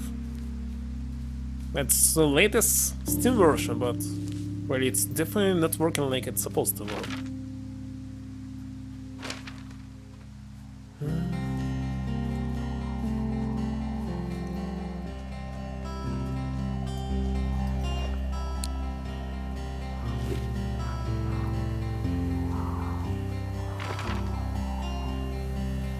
Alright, let's go to number 10. PlayStation 5? Is it possible? I know that some titles you can play, but this one was not adapted. Maybe not possible. No.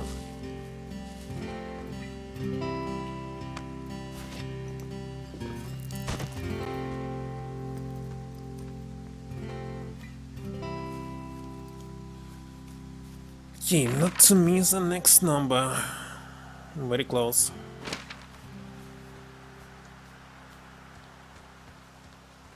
And where is it? Oh, down there.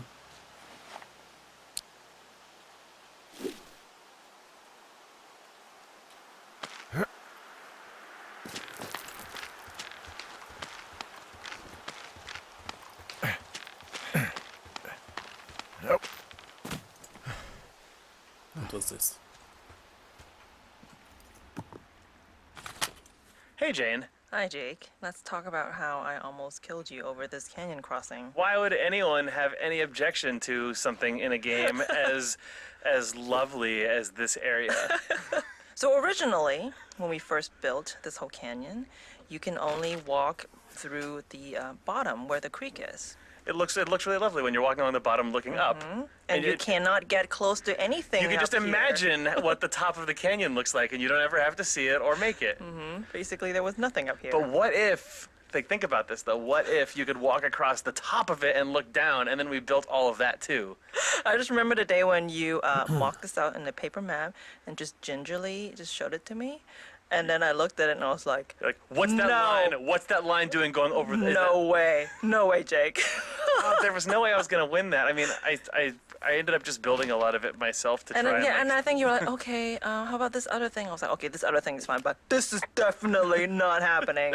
I just secretly built I a was million walls always and trees possible to and like, report did every something. single thing that I Didn't possibly know. could to make it so But you you would look did a at good it. job though, because like the thing I was really worried about More was prices? when you're up there, you end up seeing November 7th, basically there will the be a new whole length PlayStation of the 5. canyon, and then Brand also new Pro all the way version. to basically towards Delilah's tower, which means it's like Right, way all the way like through like Yeah. the Beartooth Point it would be area. like way too much game to try to draw. Mule Point. Yeah, So yeah, that exactly. was the original sort of It was a lot of fear. very careful, like, then you go around this turn, and then you secretly drop down 3 feet, and a bunch of Yeah. huge trees come up.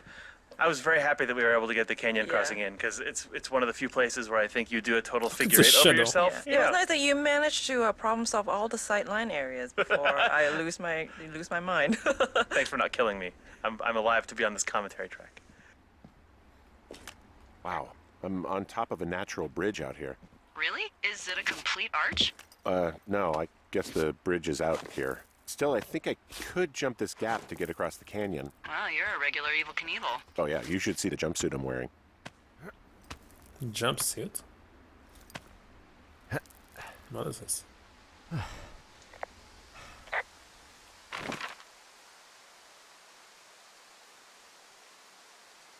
But I supposed to go to the right. Or maybe now I can get number 7 actually. So no, we're going this way. Just cannot go.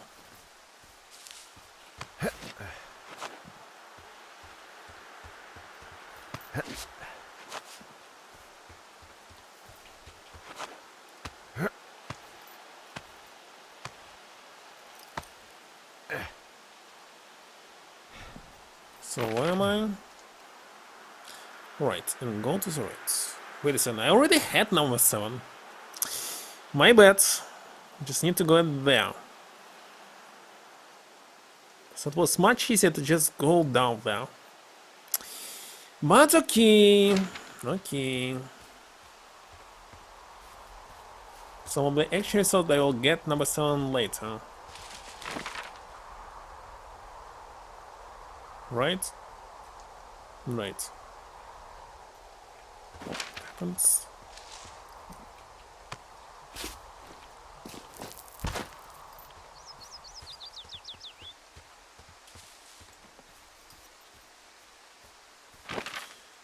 Okay, now going forwards. And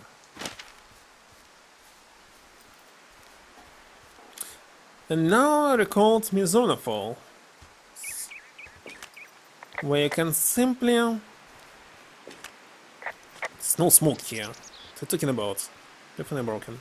There was a bird that you can kill in the woods. Here there will be nothing, isn't it?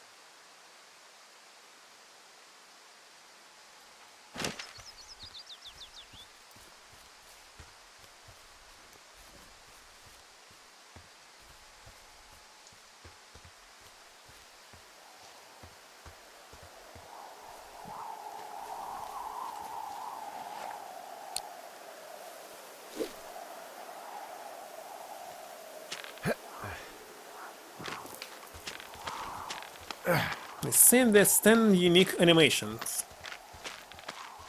But no. Not the same.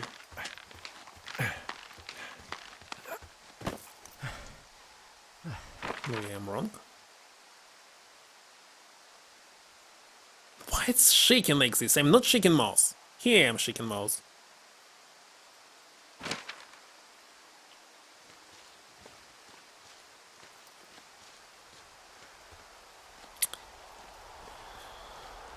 Well,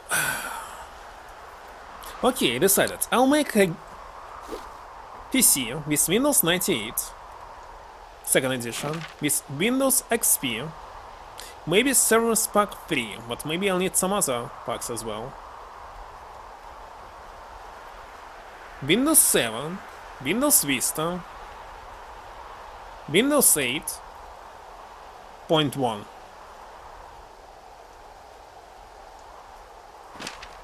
Wait a second, I can go south now, why? Actually, I need to go south. Windows 10 as well. And 11 I already have. Wait a second, it'll be super expensive now. Don't like the idea. Actually, I wanted only 98 and Windows XP.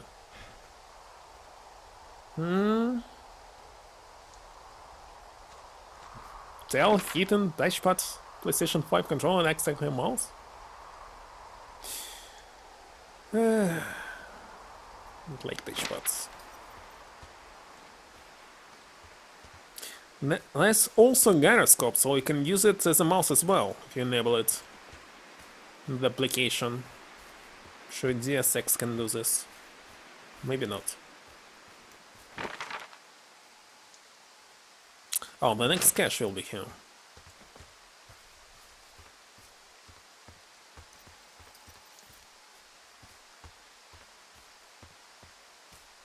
No white in front of me.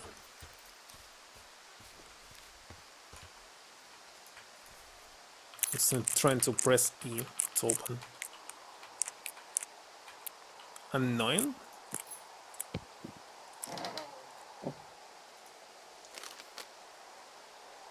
Missing person. How many hikers go missing in the Shoshone? More than none, unfortunately, with most of them being in this area. The thoroughfare because it's so remote. Why? I found an old flyer for a missing hiker. It just got me thinking, that's all. Like how you said one day you were talking to the Goodwins and then the next... Much younger than me, but look at this barrel. Get mauled by a bear or stuck in a ravine. He was just a PTSD'd a-hole who dragged his son out to do a job and realized it was a bad idea.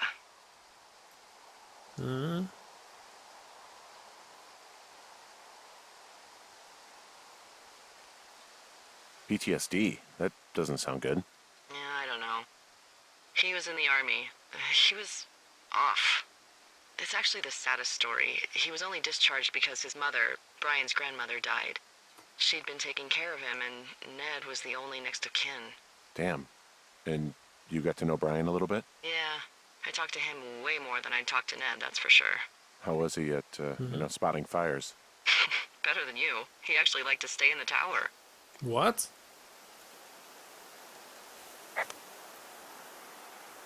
Didn't know you can do this. So, age 31. Super young for me. Height 6'2". Super high. Weight 165. It's lower than mine, maybe? Short brown. Distinctive facial hair. Mitch Michaels was last seen. Or Michelle. Around Jonesy Lake by July 3rd, 1981. He was first reported missing on July 29. What? 26 days later by 4 service personnel. He's not known to be familiar with the area. It's no location. Mitch was seen around Jonesy Lake on the morning. July 3rd. Vehicle info. Ford F-250. No, only F-150. Blue and white. Montana license. Wait a second. Ah, it's fake, no phone number, 555. Disable it? Had never seen it working. Wait a second. Roosevelt? Theodore Roosevelt. So, no trigger it. South. Okay, looks like that's all. Nothing interesting. What's next? Oh, Rich Cat.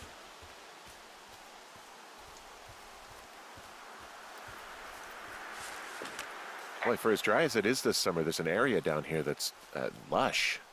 Oh, you must be talking about the Aspen Grove down there. Yeah, I think that's where I am. Those trees are actually one root organism. Did you know that? What? It's impossible. This is the sort of biome-based small talk that will be invaluable to you as a single man. Also, by what it looks like on this map, you'll be coming up on a stream that should lead you towards where we saw that smoke. Is it? These bridges? I don't believe this. Hi, this is Ben again, and I'm here with Paolo. Hello. We're going to talk about stylistic fog and some of the other effects in the game. For the stylistic fog, we basically use the same approach that we use for the other rendering components and technologies of Firewatch, which was how do we get something that allows Ollie and Jane to really just be directive and paint colors and information like they want into a 3D world. So the only challenge that was there really was how do we translate sort of a 3D scene that has depth into it, into layers of colors, and immediately we came up with this technique of using a one-dimensional texture that is applied. You can imagine that the image it's a sort of a rectangular image, goes from left to right. Imagine that left is the color that is closer to the player, and right is the color that is in the distance. So in that way, you are basically able to paint color in the depth of the world, and that really gave Jane and Ollie the control they needed to make the Firewatch colors as beautiful as they are. Yeah, it really matches a lot of Ollie's original like poster and previs work for the game. And that technique is used a lot in like film. In film, it's simply they wouldn't even just use impossible one to texture. Sometimes they use like hundreds of these strips to layer out an entire scene. But can't do that in a video game because we got to render at a lot of frames per second on bad computers sometimes. Yeah, and for that, like for the color correction specifically, we used the plugin that was actually available in the Unity Asset Store, and it just worked right off the bat for us. It gave us sort of the real-time tweaking that we needed, and thanks to that, we saved some development time, which was really precious. Yeah, that was the amplify color if you're really wanting to make your own Firewatch. And in an area like this Aspen Grove, you can see all those effects coming together. You see we have God rays coming from the sun, we have depth of field. If you pick up an object to blur out the world, you can see all the different colors that Ollie's manipulating beyond just like what the sky and light would provide. Yeah, awesome. Hey, what's to the south of here? Mexico? Is this some sort of riddle? I just have a nice view to the south. You know, trees and mountains forever. Well, eventually you'll wander into the area overseen by Chimney Rock Lookout, but that's probably an impossible hike in terms of terrain. Okay, next one.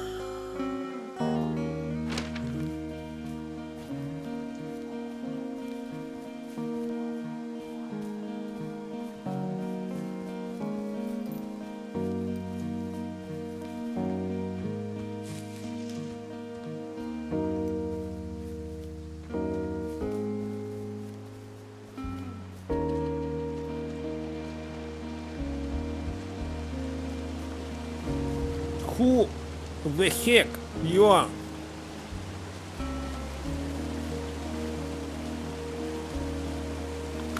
Hi, this is Ollie again. And this is Syndra. I worked as a character artist. One of the most important things about this game, from our point of view, was to try and get the player to kind of inhabit this character Henry, and a big part of that was his character design. We wanted Now we him can to be see a little his face. different to the regular kind of character you might expect from this kind of game. He's a little older, a little more portly, and we wanted to make sure that, you know, when you look down, you can see your body and you really like feel as if Why it's not you tunnels? are playing this character. And to do that, I designed him from the point of view of like trying to make him feel like an older man in terms of the way he moved, looked. We used a lot of, I guess, reference for this, particularly comedian Louis C.K. was one of them. Yeah, I had like a mood board that I made that's just essentially just like a collage of Louis C.K. and there was also a fair bit of like Wreck-It Ralph and like the Heavy from Team Fortress, sort of like these heavy sort of slow moving characters. So actually when I was modeling, I would actually put like a camera in Henry's head so I could look down at his body, which is like I think most of the design characters for third person games and mobile and stuff like that I was not used to, you know, designing anything from that perspective. The initial model I sent you guys was pretty much just a bunch of primitives mashed together, like really rough, sort of like, you know, early Dreamcast 3D kind of looking stuff. Just to get like a feel for the, you know, just proportions and to give James something to rig, so he could just get something moving and kind of get a preview of the motions. Because you know, you don't need like a fully formed, highly detailed 3D model to just do animation. So actually nailing that stuff early on was really important, I think. One of the biggest focuses was the hands, because those are the things that the player sees the most, and they're the most sort of expressive Henry. So we wanted to make sure that the shapes were really simple and bold and evocative in order to allow James, our animator, kind of give him the best material to work with and portray the character through those motions. Yeah, they're practically the main character. There's some cloth out here. It looks like it was torn from something. Strange. I'll keep looking around. It's a really nice waterfall down here. Given those girls love a skinny dipping, I bet they're nearby. No secrets behind it. Okay, 26 left. The last one, right? Right.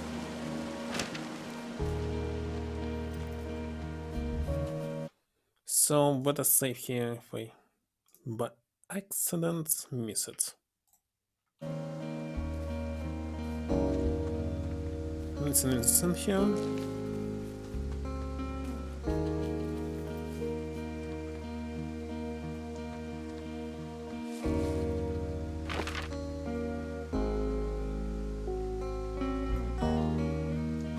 Definitely a camp. But it's already turned out.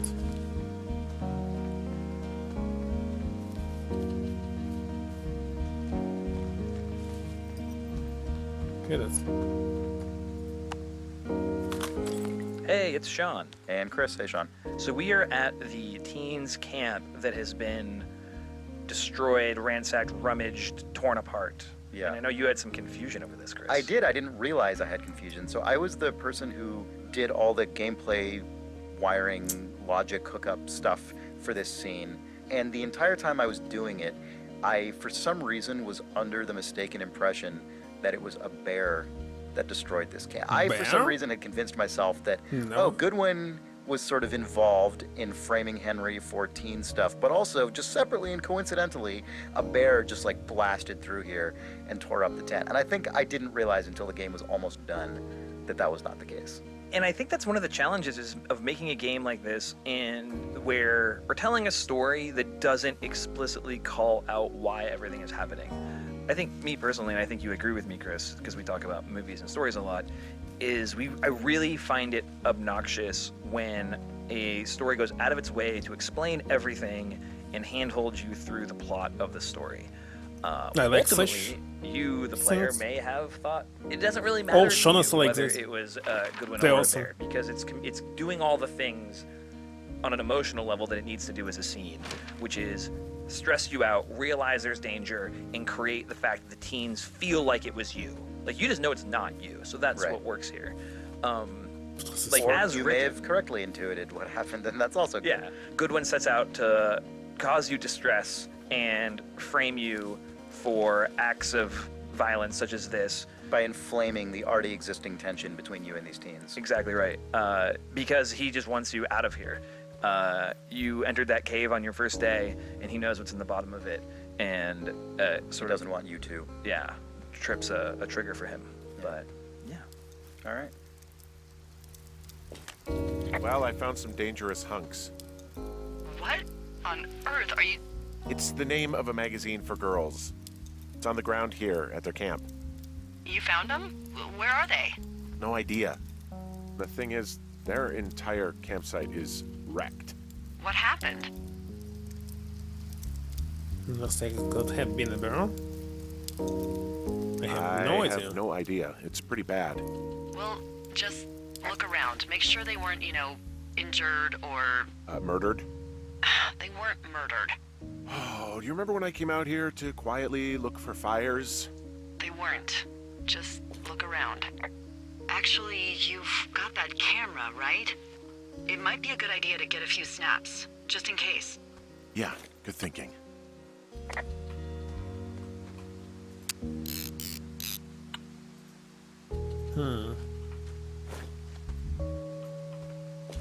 I have entered the teen zone. Oh, really? And where's that? It's another one of those magazines. It's your shits. These girls have a full case of beer left here. A full case. Well, they're impressive little shits, I guess. That is some dedication. Full case means they didn't read it. Ah, found my sheets! So they did break into your tower. Looks like...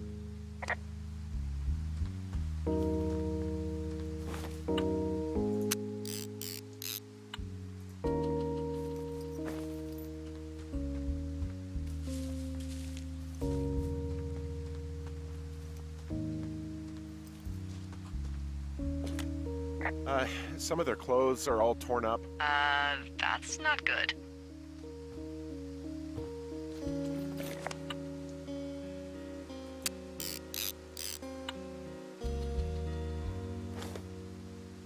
You know, maybe I should take one of their sleeping bags as payback. At this stage, take whatever you want. Until they're still. Their tent looks like it's been through the shredder, which would explain that scrap I found. What could have done that? Like a bear or, I don't know, it sounds crazy, but even a bull elk if it's off its rocker. Whatever did it, did not hold back. They're psycho. I hope you're heckin' happy and living, and we are going to find the police or whatever and tell them about how you creeped on us in the lake, then came and destroyed our campsite and all of our stuff. Oh, and stealing pansies. He's grossed out. Probably a mental hacking ex-murderer and is so going to jail. Hope it was worth being a jerk or some fireworks. Dick. Dick. Oh, they're gone for sure. How can you tell? Well, the girls left someone, me, I guess, a note. Well, what's it say? Apology for all the trouble? It's just, it's an apology for all the trouble. Well, good. They should be sorry. Is everything okay? Can we put this to bed?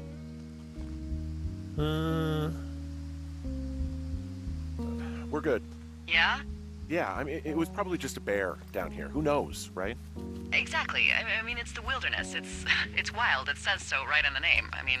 Well, you are a dork, huh? Hey, look who's talking. All right, well, you know, maybe we can actually just get to work from now on. I'd really like to start enjoying a quiet summer. Looks like a bug Yeah, again. me too. Done? That's a day.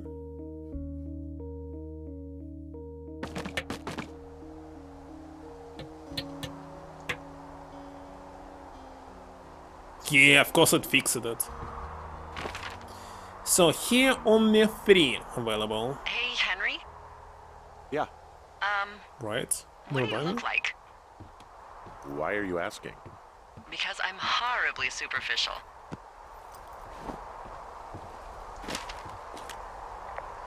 Burt Reynolds, who is this? Tom Cruise? This isn't Captain that hard. Good looking twin? Small? Unless you just don't want to answer. Rolly fingers, says I don't know. In which case... I'm going to say that you are lopsided like the hunchback and... ooh, hairy like the man in the iron mask. Take that. Now let's see. In my scope, I can only tell you're a white guy wearing shorts. It's hot. And maybe, by the way, I'm not white. It's not very, you know, PC or whatever they say. Oh my god, you are the whitest man. Wow. I don't need a spotting scope for that.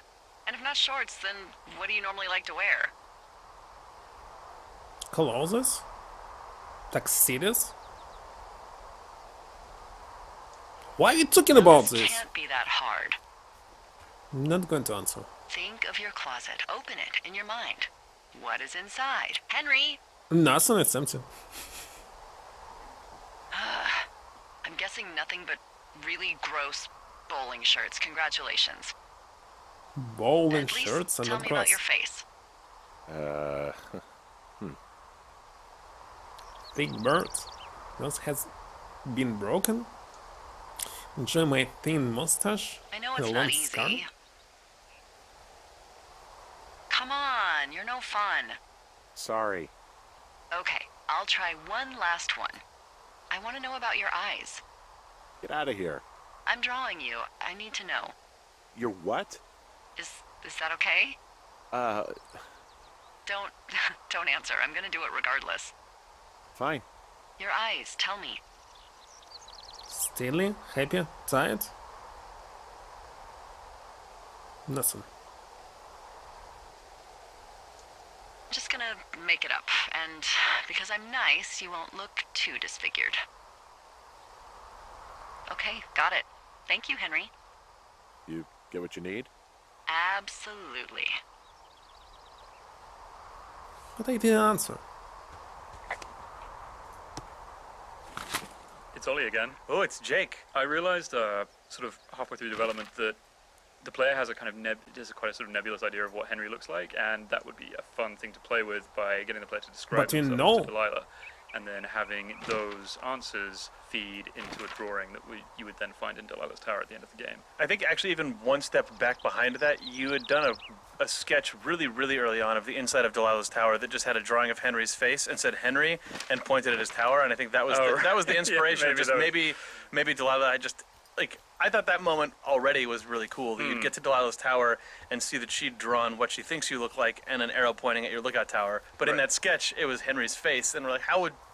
I think you said, this doesn't make any sense because she would not draw an on-model perfect Henry. Right. And then What's Sean number? took Oh, no, the three inside. Delilah draws Henry idea and ran with it and made it the conversation for day 3. Because I think day 3's initial design was, you nail up some boards. Nels and I had to actually build the end result from all the sketches you did of the different faces, shirts, and mustaches. Originally I was just going to draw individual drawings for each person. It ended up being well over 1,000, maybe thousands and thousands of variants that would have had to be drawn. So we needed to come up with a smart solution. We had to do something smarter, so we broke it all down into pieces, and that piece of paper that you find in Delilah's tower is actually, I think, being put together from pieces in real time for each player. There's no texture that has any one of those things. And it allowed us to do a somewhat sort of shonky Delilah drawing, which I think is quite funny and unexpected, given that. I love that Delilah is bad at drawing. It's a game. A game full of everyone who can draw, because you drew all of it. So it's good that Delilah just draws just draws bad drawing. Hi, this is Jane again. And Chris. And we are right by the outhouse. And this is also where we decided to put the generator that Henry has to use for power. To make it as annoying as possible for him when he's using the facilities. So normally I think the generator is not usually by the outhouse. Usually it's actually under the tower where it would be, more convenient. But we decided to put it there because it's usually more interesting for gameplay if you sort of cluster a few objects of interest together, so it's not just super spread out. Why is this working? A real challenge for audio because most of the time when you're in the tower, you don't want to hear the generator because it would just get annoying and repetitive. But there were certain times, like when you first arrive at the tower and you flip the power switch on and the generator goes on, you still want here, the but I player cannot to grab hear the generator, so it needs to be much louder. But then you don't want them to walk down the stairs and the generator's incredibly loud. So I had to do all this weird cheating, basically, to cheat the level of the generator audio volume depending on what the game needs it to be. Also, funny story about the generator. So you found this classic generator model. I think it's called a Genero. Generis, I think. Yeah, it's something like that. Basically, I based it off of this real generator, but to not infringe on anyone's brand name, I just changed it a little bit, and I was like, ha ha ha, funny, I would just call it generic. And then we actually heard from someone we know who works for the real generator company. He was telling us that when he saw that in the game, it cracked him up because at that actual company, when they're frustrated, at their own product if something is like not doing its job. They actually call it generic generator. Jane managed to We nailed it. like completely nail the insider terminology for this classic generator. Must be something like Windex. May 1989. But why it's snow here? Oh, because Alaska. Hey, this is Will. And this is James. We actually spent a lot of time trying to get the physicality of Firewatch nailed down, and one of the big parts of that was getting objects in your hand, like feeling like you could My pick stone's things up still and touch here. them. Turned out to Block. be quite a bit of work, though, you know, nothing that was like reinventing the wheel. May It was just a matter of getting 1989, very wait a second. specific offsets and very specific grips for every single item in the game, nearly. We had tons of concepts, and we were looking at all sorts of games and like Far Cry 2 and things for like where's the best example of grabbing something in the world and it isn't just floating in front of you in the sort of Half-Life 2 style. We Nope. ended up just basically popping it into No your range hit. hand over one frame, Just playing but it. making sure that happens at the exact moment that your hand's swiping over it, and it's worked surprisingly well. There were sorts of strange things as well, though, like these giant hands, and then like you'd put a beer can in his hand and suddenly be like, oh right, yeah, it looks like a little miniature minibar, you know, airplane can of Coke. And so there are all kinds of strange little things that cropped up, but actually having the objects in your hand and you could turn them around from any angle, it ended up making it worth doing all these super detailed props. Like Ollie would make the fireworks and do just really funny, cool designs that you could only actually see if you turned them around and looked at them really closely, and I think it paid off, basically. And those are just like a couple of poses that we blend between. Those aren't even very complicated, the lookovers, right? Yeah, not at all, really. There's basically one for books, and there's one for everything else, and it's just pretty much 2 points, like fully to the left and fully to the right, with just like a sort of intelligent blend between those two things. So there were so many items in the game, we couldn't have authored individual examples of them all. But even Liquid that is was not ended up real. being incredibly Just paint. hard to tune to get just right. Again, lots of iteration. Very funny. Also, don't quite understand why these planks simply spawn here.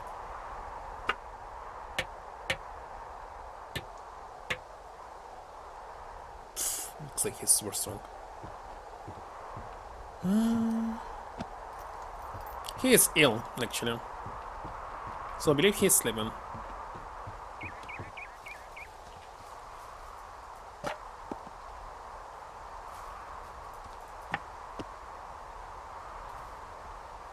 How to grab this back? Not possible.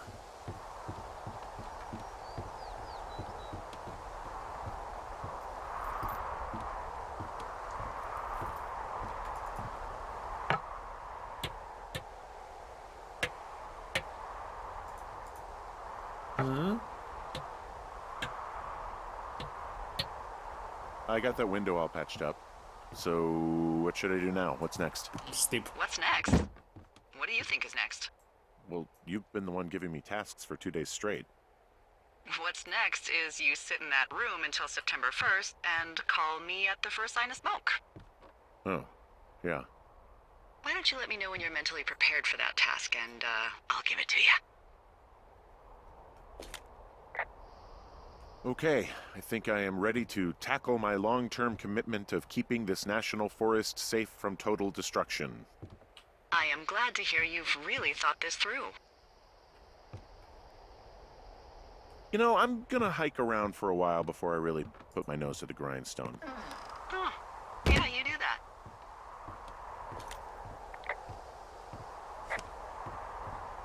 that. Where is this raccoon? He's supposed to be here now. Where was this shack? I would say I don't remember. It must be on my map. On the north. Let's try to find it. But maybe it's not here, I just waste my time. Also possible.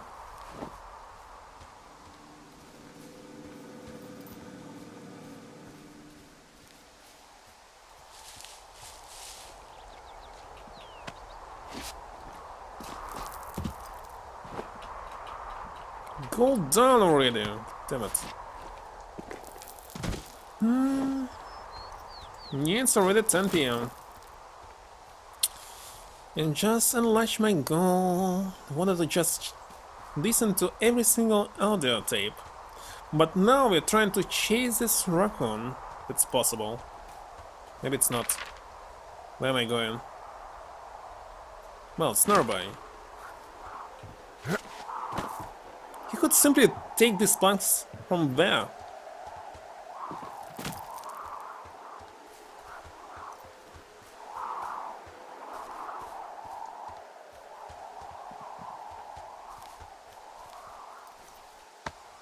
I know there's also turtles somewhere.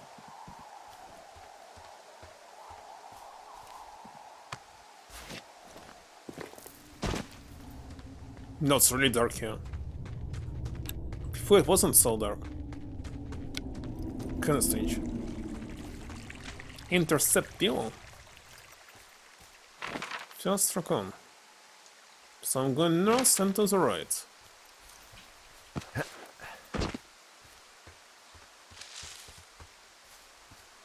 So, I think in 2 weeks I will be able to build an ultimate Windows 98 machine.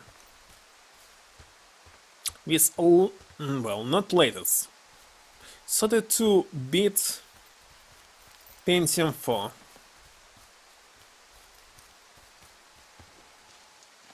Maybe.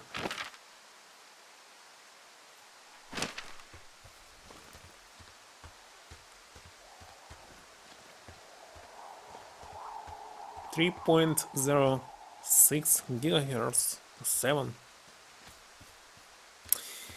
Pentium 2, I'm not sure what's not working. Is it motherboard or the processor? Like, they suppose both working, but cannot make it start. Well, it's starting, but no video. And I checked several video cards, and I checked several video rounds, so it's can only be process or the board itself. So need to check. Need to buy another processor or another motherboard and swap and see. Maybe better different motherboards.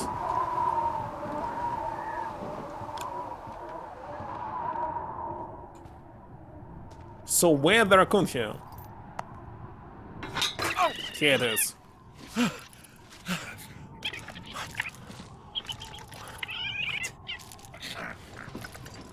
Nice, isn't it? PCI error code indicator. Need to buy it. Well, the only thing that I checked, if you don't put any ROM inside, it will beep. But with ROM, it's not beeping. That was it. Holy crap, I think I might have just gotten rabies. Go on. I'm sniffing around an old lookout and I got attacked by a raccoon. Did he bite you? I don't think so. Yeah, you're probably fine. Wait, is the lookout you're in burned to a crisp and filled with raccoons? Apparently. Ooh, Hawk's Rest. Yeah, okay, I see what you're doing. What do you mean? I just like to stay out of haunted places myself. Okay, now I'm ready. Let's get to work. Good. Now get to work. Day 9. Well, trying to find it on the way. PCI. Hello, Henry. Error code Having a nice indicator. afternoon? Let me record it. Might now leave where I was. Let's not answer. Send myself a message. Look, I called with bad news. What? 2 young women, Chelsea Stevens and Lily McLean, were reported missing. They've got parents out in California who haven't heard from them in a week. They were supposed to meet an aunt down in Cody. If they're the girls from Amazon? last week, then you're probably the last person to have seen them. The last person I seen them. Didn't do anything. It's probably coincidence. Answer nothing. Well, it's a big if. It might not be them. Look, it's not gonna be an issue. I mean, if they turn up dead, then maybe. Should I just not say anything and save us the trouble? Also, say nothing. It's on this 3 dots. Let's select 3 dots. I'm gonna take your silence as maybe we just don't say anything. That's All right, 3.8 Henry, thanks. reviews. Enjoy the sunset. Okay, let's buy it right now. Hold on! Why it's day 15? Henry, wake up. Am I not supposed to do something previous day? Get out of bed and pick up the radio.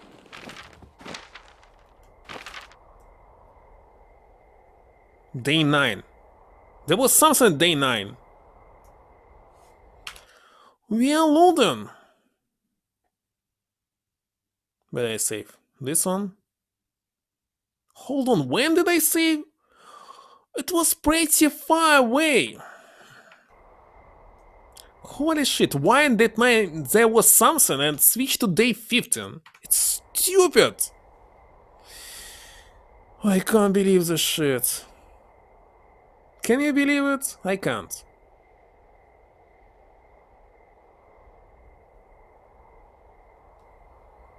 Holy shit, who's doing it like this?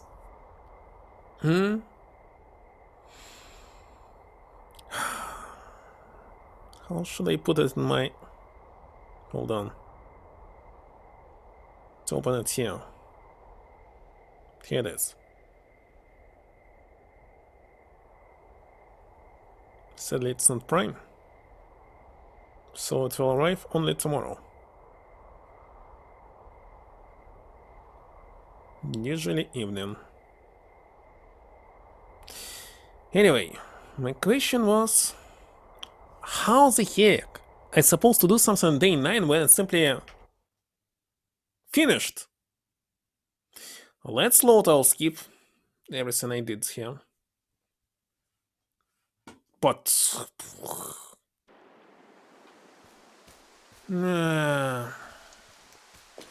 I see a campsite and it looks like they've got a fire.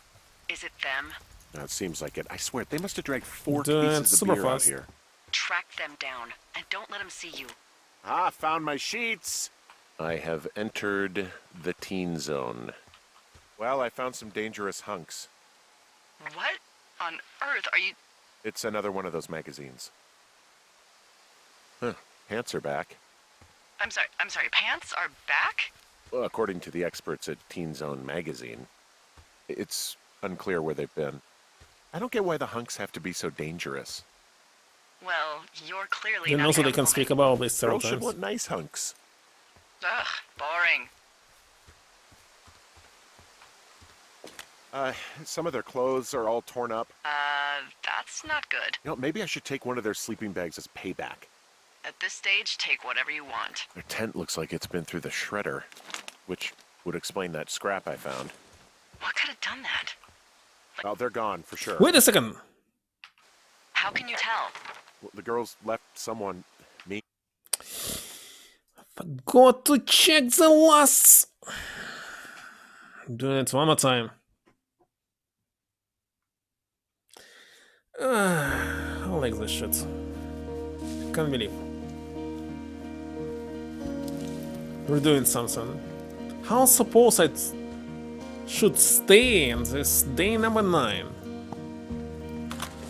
Hey, it's Sean. And Chris. Hey, Sean. So we are at the teens camp that has been destroyed, ransacked, one more time. rummaged, torn apart. Yeah. I know you had some confusion over this, Chris. I did. I didn't realize I had confusion. So I was the person who did all the gameplay, wiring, logic, hookup stuff for this scene.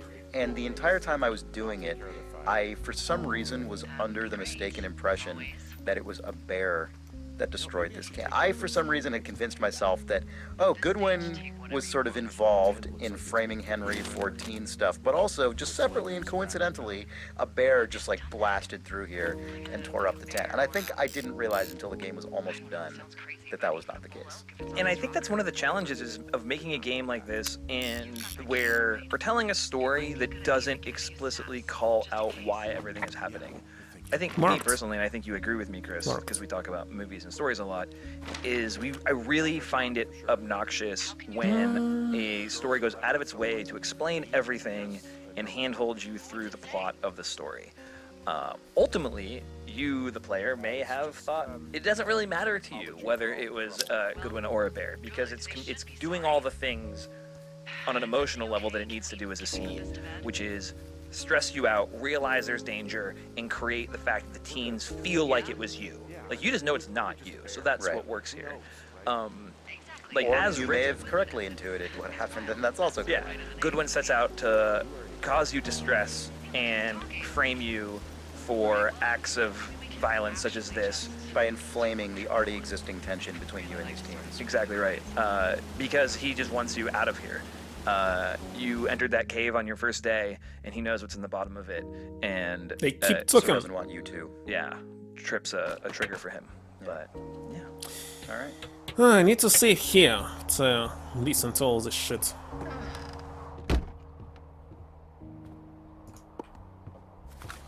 Hey, this is Will. And this is James.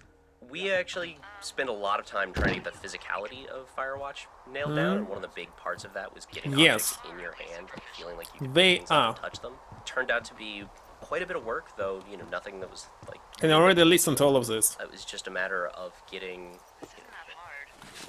It's Ollie again. Oh, it's Jake. I realized sort of halfway through development that the player has a kind of quite a sort of nebulous idea of what Henry looks like, and that would be a fun thing to play with.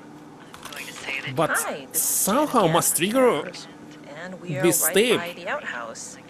And this is also So day 3, wait a second, I already listened to 3 of them. That Henry has to Yeah, marked. To make it as annoying But as at day 9 possible. I need to answer something maybe, not just So normally I think the keep generator silence. is not usually by the outhouse. Something. Usually it's actually under But the it's tower, raccoon! which would be I must see more this convenient. raccoon. But we decided to put it there because it's usually more interesting. Where the heck this disappeared? Because I loaded, it disappeared? Wait a second, when you loaded it, despawns iteens? So it's not just super spread out. It ended up being a real challenge for That's audio stupid. because most of the time when you're in the tower you don't want to hear Must say. the generator because it would just get annoying and repetitive.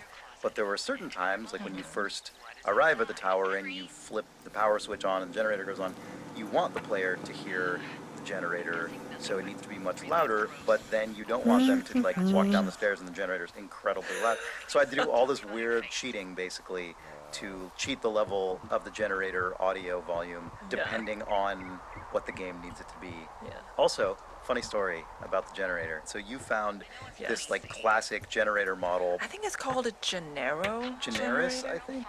Yeah, it's something like that. Basically, I based it off of this real generator, but you know, to not Yeah, I want to say infringe that, on anyone's brand name, I just changed it a little bit. What, and I what? was like, ha, ha, ha, funny. I would just call it generic. And then we actually heard from someone we know who works for the real generator company.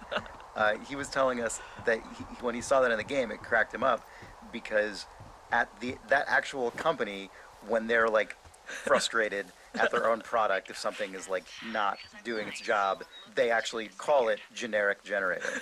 Jane managed to We nailed it. like completely nail the insider terminology for this classic generator. Oh, and that window's all patched up.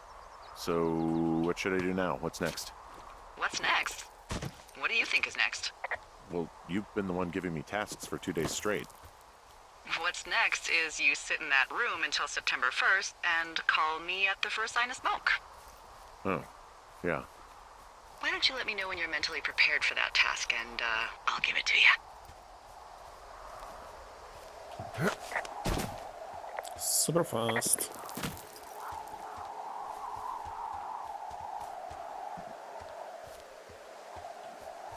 What the heck is this shadow?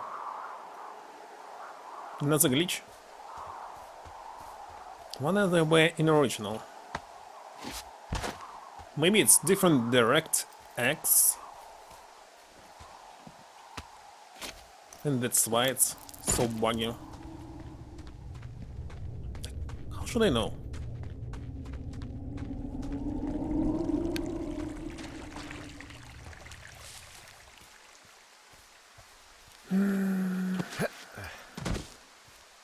Okay, need to save before the end of each day. In this case I will not miss anything. 67? Wait a second, the latest direct X for XP was 9? I think so.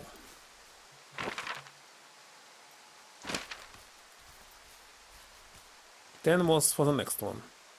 For Vista, or not.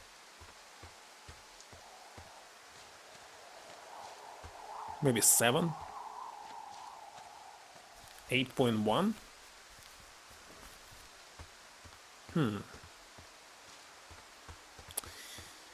Need to do the research.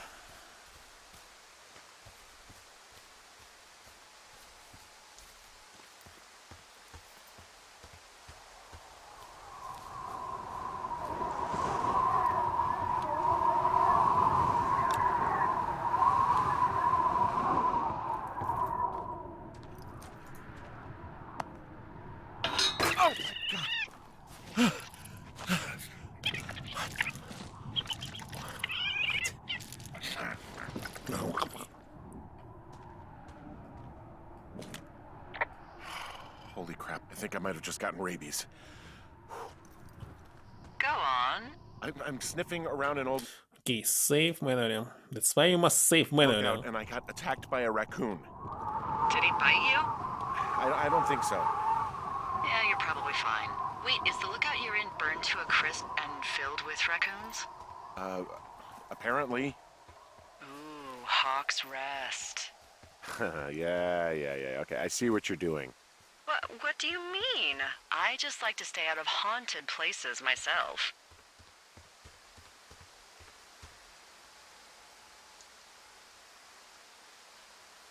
Okay, go on. Out with it. You want to hear about Raccoon Carter? So, some years ago, way before my time, a man named Winthrop Carter was stationed at Hawk's Rest. He was an angry loner. The story was he lost his life savings betting on horse fights. Horse fights? In Mexico. So he did what a lot of us do in times of trouble. He signed up with the Forest Service to watch for fires. His first night in his lookout, there was a break-in, and the break-ins didn't stop. Finally, one night he awoke to find someone in his lookout. He reached for his hand axe and threw it at the figure, and just before the axe killed its target, he heard a small voice cry, "Help!" What was it? A raccoon. Oh, of course. See, back in these days, the Forest Service wasn't so good about dropping off food and supplies, and, well, Carter was hungry. So he did what anyone would do.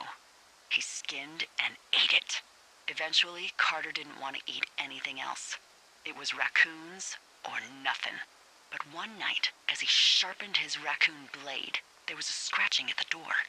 He looked towards it, and again, heard a tiny voice. "Help! Help!" What? He approached slowly, knife in No, hand, this and ripped time. the door open. But no one was there. But then, from under the bed, he heard another small voice. "Help! Help!" Carter looked under the bed, and, of course, nothing was there either. So, startled but believing he was just tired, Raccoon Carter went out hunting, and for the first night in months, came up empty. Now, in I'm bed, gonna his sleep stomach rumbling, he right hears the voice as again. soon as I figure out how to do the Help! next day. And now, he wonders if it's coming from inside of him. But then, a figure appears at the edge of the bed. Again, he reaches for his Wait a axe, second, but why in its it's- place is another figure. Widescreen. He looks for the door, and there are more and more figures. Beady, glowing eyes peering out through dark masks. He leaps out of bed, horrified, slips and hits his head. And before he can get up, he feels hundreds of little fingers and razor-sharp teeth digging into his skin. Far away in Bighorn Tower, the lookout reported hearing a voice echoing through the valley. Loud at first, and then smaller and smaller, until they faded away forever. "Help! Help! Help!" It's the story of Raccoon Carter. And now it's His cool. ghost still wanders through the valley moaning, "Help! Help!" on hot summer nights. How do we know the story? So, how'd the tower burn down? Lightning, I think? I don't really know. Nature trying to purge the ghost. Oh, there's a bed in here, and from the looks of it, it's where the fire was the worst.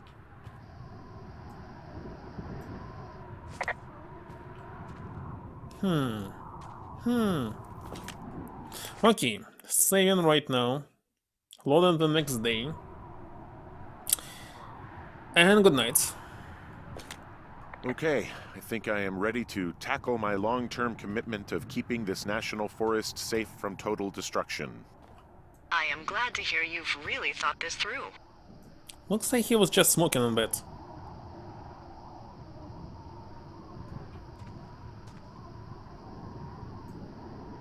It seems like you're having some doubts. Why don't you hike around for a bit and let me know when you're ready? Okay, now I'm ready. Let's get to work. How were those precious few seconds of jobless freedom? Oh, Can he go to another day? Good. Now get to work. So what the heck happened on the next day? Like, I wasn't able to crawl around. I was sitting in one place, eating this stupid food. It's here on the right, I see it. Henry, having a nice afternoon? Uh-huh. Hi, it's Ben. And it's James again. And this is day 9, a story-only day. There's not a lot to do. Yeah, primarily you just eat a sandwich. But there was at one point gonna be elks. In the sort of framing of the beautiful sunset across the canyon, there was gonna be a very majestic herd of elks. And in fact, this is why we made the elk rig, as far as I recall. Because now the only other places in the game where you see it are, there's a dead one, which is optional and apparently quite hard to find. Yeah, most people miss that one. Yeah, there's one in the intro, but we made them so they could majestically stalk through the canyon in a herd. And, well, actually, I made an elk walk cycle and nibbling on grass animations, but the problem was, we did all this weird, like, you know, sort of conjecture about like how we could implement this, and it's uneven ground and there's winding passages through the cavern. We're like, well, maybe we could do some kind of elk navigation, or we could have them walk along a spline, and then it very quickly was clear that that was very silly. What's interesting, though, is this is still one of the most taken photographs in Firewatch as it is. Like, people still think it's very pretty. Yeah, it ended up being less is more. Yeah. Everyone, you want to slap elks everywhere, but sometimes you've got to exercise restraint. Well, game 2, nothing but elks, probably, right? Nothing but elks. Yeah. I agree completely, yeah. So you must press it Henry. as soon as possible. Henry, wake up. As soon as possible. Here may be the same. Get out of bed and pick up the radio. I'm not going. At day 15 there must be one singlet inside. Hi, Larissa. Hi. How are you? I'm very well, thank you. How are you? I'm good. Well, I think you probably know this, but in the original script, your character was not Australian. West is here. She was from Chicago. And then you were cast, East is and here. I changed the entire So what is the script. slide? Hooray Yeah. for me. Yeah. I didn't Well, it's actually the know that mutants she in was skis. from Chicago, but I did know that she Northwest. was originally American. But then when we discussed it, you know, you had that thought of, well, why couldn't she be from anywhere as, you know, the world becomes more multicultural. And Wait, I'm therefore, leaving it since I until am this. Australian Check it. natively anyway, to just, you know, capitalize on that. It was like a beautiful discovery. It was so serendipitous because it would have been really easy, I feel like, even though you and Cannot Sissy be sound middle of so the night different, because it's not you have different morning tones of here. voice. It's a bug. I think it would have been easy had you had an American accent for people to a little bit be confused. It's a really startling scene, this scene that we're in here, where the radio chirps and it's his wife and not his boss. Her, yeah. Yeah, and we I've wanted actually, I was going to say, I've watched a bit of gameplay with people in that moment Spots? playing the game and their commentary on it, and it's always really fun to have that. What?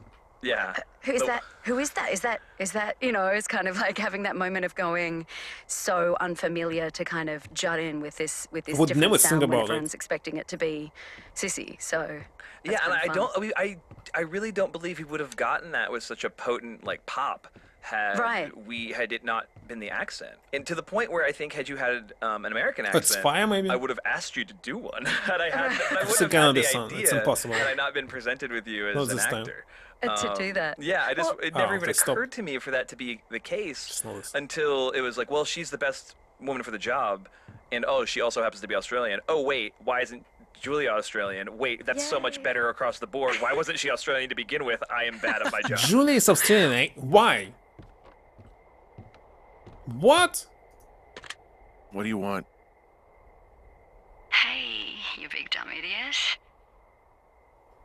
Oh, it's...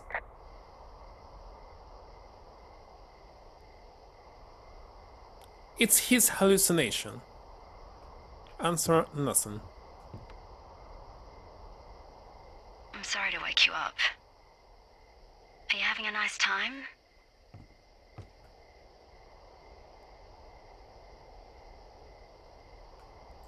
Why it's Julia? Henry? Not the radio. Are you having a nice time? What can do? You just must be so tired. I'm sorry. Well, I'll let you get back to sleep then. What the heck is this creepy Jules. stuff? Delilah seems nice. Mm-hmm. Sure. Bye, baby. You cannot talk with somebody over the radio. It's impossible! What the creepy stuff?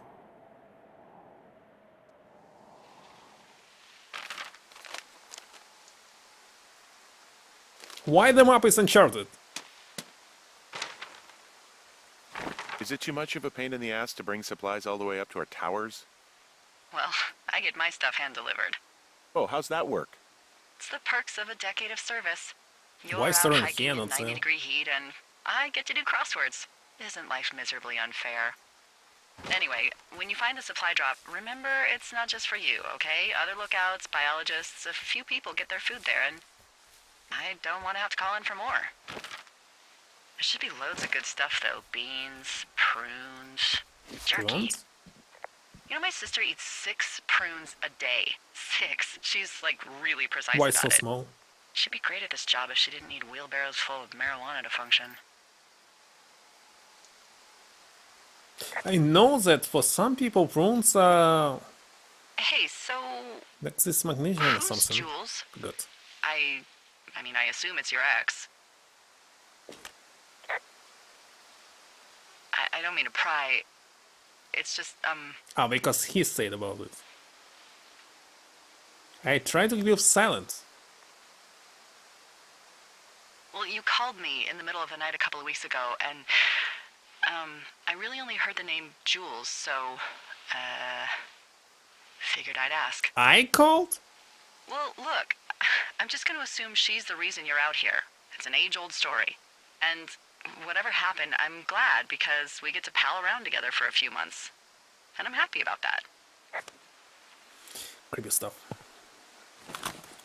On day 2, you have a bunch of conversations with Delilah about Julia, or not. You can kind of choose to have those conversations in any which way you see fit, being really open about your life, or lying, or just sort of playing it soft. Mhm. And all of that stuff now comes to a head here on day 33.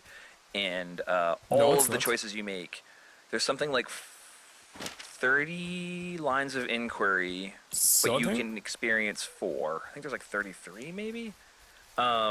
You'll experience 4, and whatever is true in Delilah's mind based on that ends up sort of triggering this conversation here, where she wants to know either about Julia, a name she heard on day 15, or wants to tell you about her life and her experiences with a guy named Javier. And a lot of players will play this game and never even know who Javier is. It might be you. You might not know that character exists because of the way you talk to Delilah on day 2. You learn more about Delilah if you tell her less about yourself, if I'm not mistaken. It's actually the polls. So if you tell her absolutely everything, or you tell her absolutely nothing, yeah, you learn a lot about her. The way we made these work on day 2 is kind of interesting. There's a lot of sort of state management going on. We're paying attention to a lot of stuff. One is just how long has it been since you've talked to Delilah? But then we also kind of need to know how long has it been since Delilah has talked to you about some heavy life stuff? Because if she keeps calling you back and being like, so, tell me about your life. So, your wife, huh? Girlfriend? It's just going to feel, at best, annoying, and at worst, completely unbelievable. So we're also tracking that. And then we also don't want Delilah calling you like, all the time. Like, we don't want her calling you when we know there's a good chance you're about to discover something big in the mystery. Like, you're about to climb to the top of the wire on day 2. And we don't want her to be like, so, girlfriend? That would be bad. So what we did is we actually paced the game out by putting these invisible sort of like cube triggers all over the world. And I saw this I probably closet. placed, I don't know, 30, 40 of them. There's another one. And Because I'm not as you right enter here. them, 21 the is on game the right, sort see? of asks itself, how long has it been since Delilah's called you? How long has it been she talked about That's a Delilah? bug. And what is true? What does she know to be true about Julia? And it was a little hard to debug, but we built a pretty like clean looking, at least I tried to build a really clean looking state machine for it. But ultimately, I'm really happy with the way Why it is the played Higgs out, there's so and many that bugs? It feels like you are wandering through the world, and the conversation unfolds naturally. But furthermore, it was really fun to actually build once I had it working, because I could pace the game by physically moving triggers around the world, where it was like, oh, that was too soon. Like, spread these apart, delete that one, put that one over here, put that one in this grove. And it was a really sort of satisfying way to tell this part of the story. From my point of view, it makes it so much more heartbreaking that he leaves her so far away. And I think, because I married an American and I had like a long distance relationship for maybe like 4 months before I came over, and that, you know, it's really stinking far away, you know? So to have really that far. separation, Specific spots. if it's Chicago, you kind of go, well, get on the plane for a couple of hours and then you can go and visit her. But a 14-hour journey and the emotional heartstring pull, like all of that, you can understand why he's so torn about what to do. And also for him to move to a completely different country and then have to deal with, you know, a sick wife and living in a space that he's unaware of, you know. So even though, of course, living in the forest is about as Right, unfamiliar as you can get as well, but, you know, it's like double worst of two distance. evils. Yeah, it's like 14 hours That's to the right. trailhead from Australia. He and then sounds another 14 completely hours in from different trailhead places to constantly. The lookout tower, so it's like more That's than a right. day's Well, based on the shadow, sun is here. That's right, that's right. But And it's then not the only contact west. you have by phone. And, you know, and I think we discussed this in recording where, you know, when you have a phone conversation with someone, it's great now with Skype and FaceTime and everything because you can actually see their reaction, but there's so many little nuances to a conversation that you just have no idea. Is it because they're half asleep? Is it because they don't give a shit? Is it because... Oh, I'm sorry, can I swear? Oh, you Is can it- totally swear. There's so many Okay, cool. fucks and shits Great. in this game, it's not even, you can't stand it. Fucking shit. Yeah, it's, you know, or is it because he doesn't give a shit about her anymore and she doesn't know and she's confused anyway? And yeah, so that kind of complexity for me made that little scene so much more beautiful and tearing at the heartstrings kind of thing. What if I take someone else?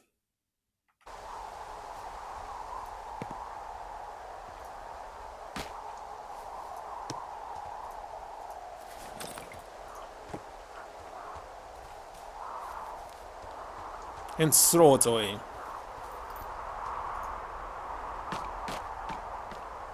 Good luck with this food.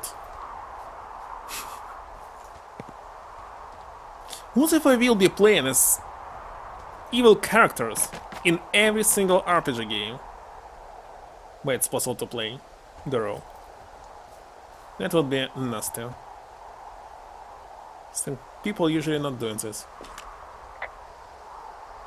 Found the supplies. Oh, good. Enjoy. So we did finish it. Let's double check. Just for sure, I'll save. Alright, I got everything I need out of here. Time to chow down. Just yours, right? Who do you think I am? Yeah, just mine. You've got a front row seat for what might be the biggest fire of the year. Yeah, it's really going. I'm gonna call it in. They'll send in a hotshot crew for some suppression, but Why seat 2 I bet we'll when be it's stuck supposed to with be her for 1? the rest of the summer. And she doesn't have a name yet. I usually think of something funny or something practical or a little risque when coming up with them. In this scene, Henry and Delilah get sort of the closest they get in the game in terms of their intimacy. Sissy, I think you've been drinking. What? That's pretty obvious. Rich I was / drinking Henry, here? you're delightfully awkward in all of your painful ways. And something I don't know if I told you guys. Wait a second, this, why it's but day 64? I had this notion. Where's the heck? Day 34. Again, I missed something. How is it possible? How to get another day? Don't tell me I'll need to replay the whole game. Where the heck is day 34? Why the heck it's not available? Because I throw away the supplies? Okay, looks like I will be looking offline for this 34 and how to trigger it. Maybe we'll be role-playing some stuff. But not today! Let me rate somebody. That's stupid. How they did design this game like this? Did I need to play it several times to unlock everything I want to unlock? Not talking about unlocking everything. But that's it. For some reason, despite they must get day 34, we somehow skipping it. Everything I need out of here. Is it really because I throw them away? Just yours, right? Who do you think I am? Why is the Jaeger 64?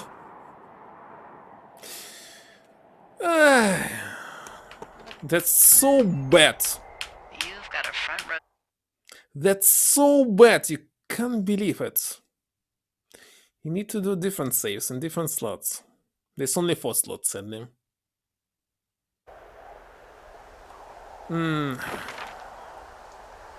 Day 34. Let's read about this.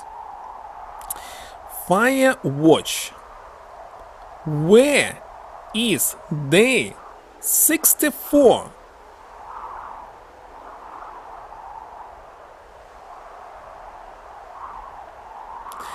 Henry must choose to take supplies intended for another lookout station, but I took all of them. But I threw them away. It's unsafe immediately. That's so bad. Must choose to take supplies intended for another lookout station. When he goes to supply, drop a day. But it's so bad. Supplies are down there. I cannot grab them. Okay, not today. Tomorrow I'll do it offline, and we will continue from this place. So that's so stupid. Let's rate. Let's rate. Where's my rate? Holy shit, I can't believe this shit. That's simply no good.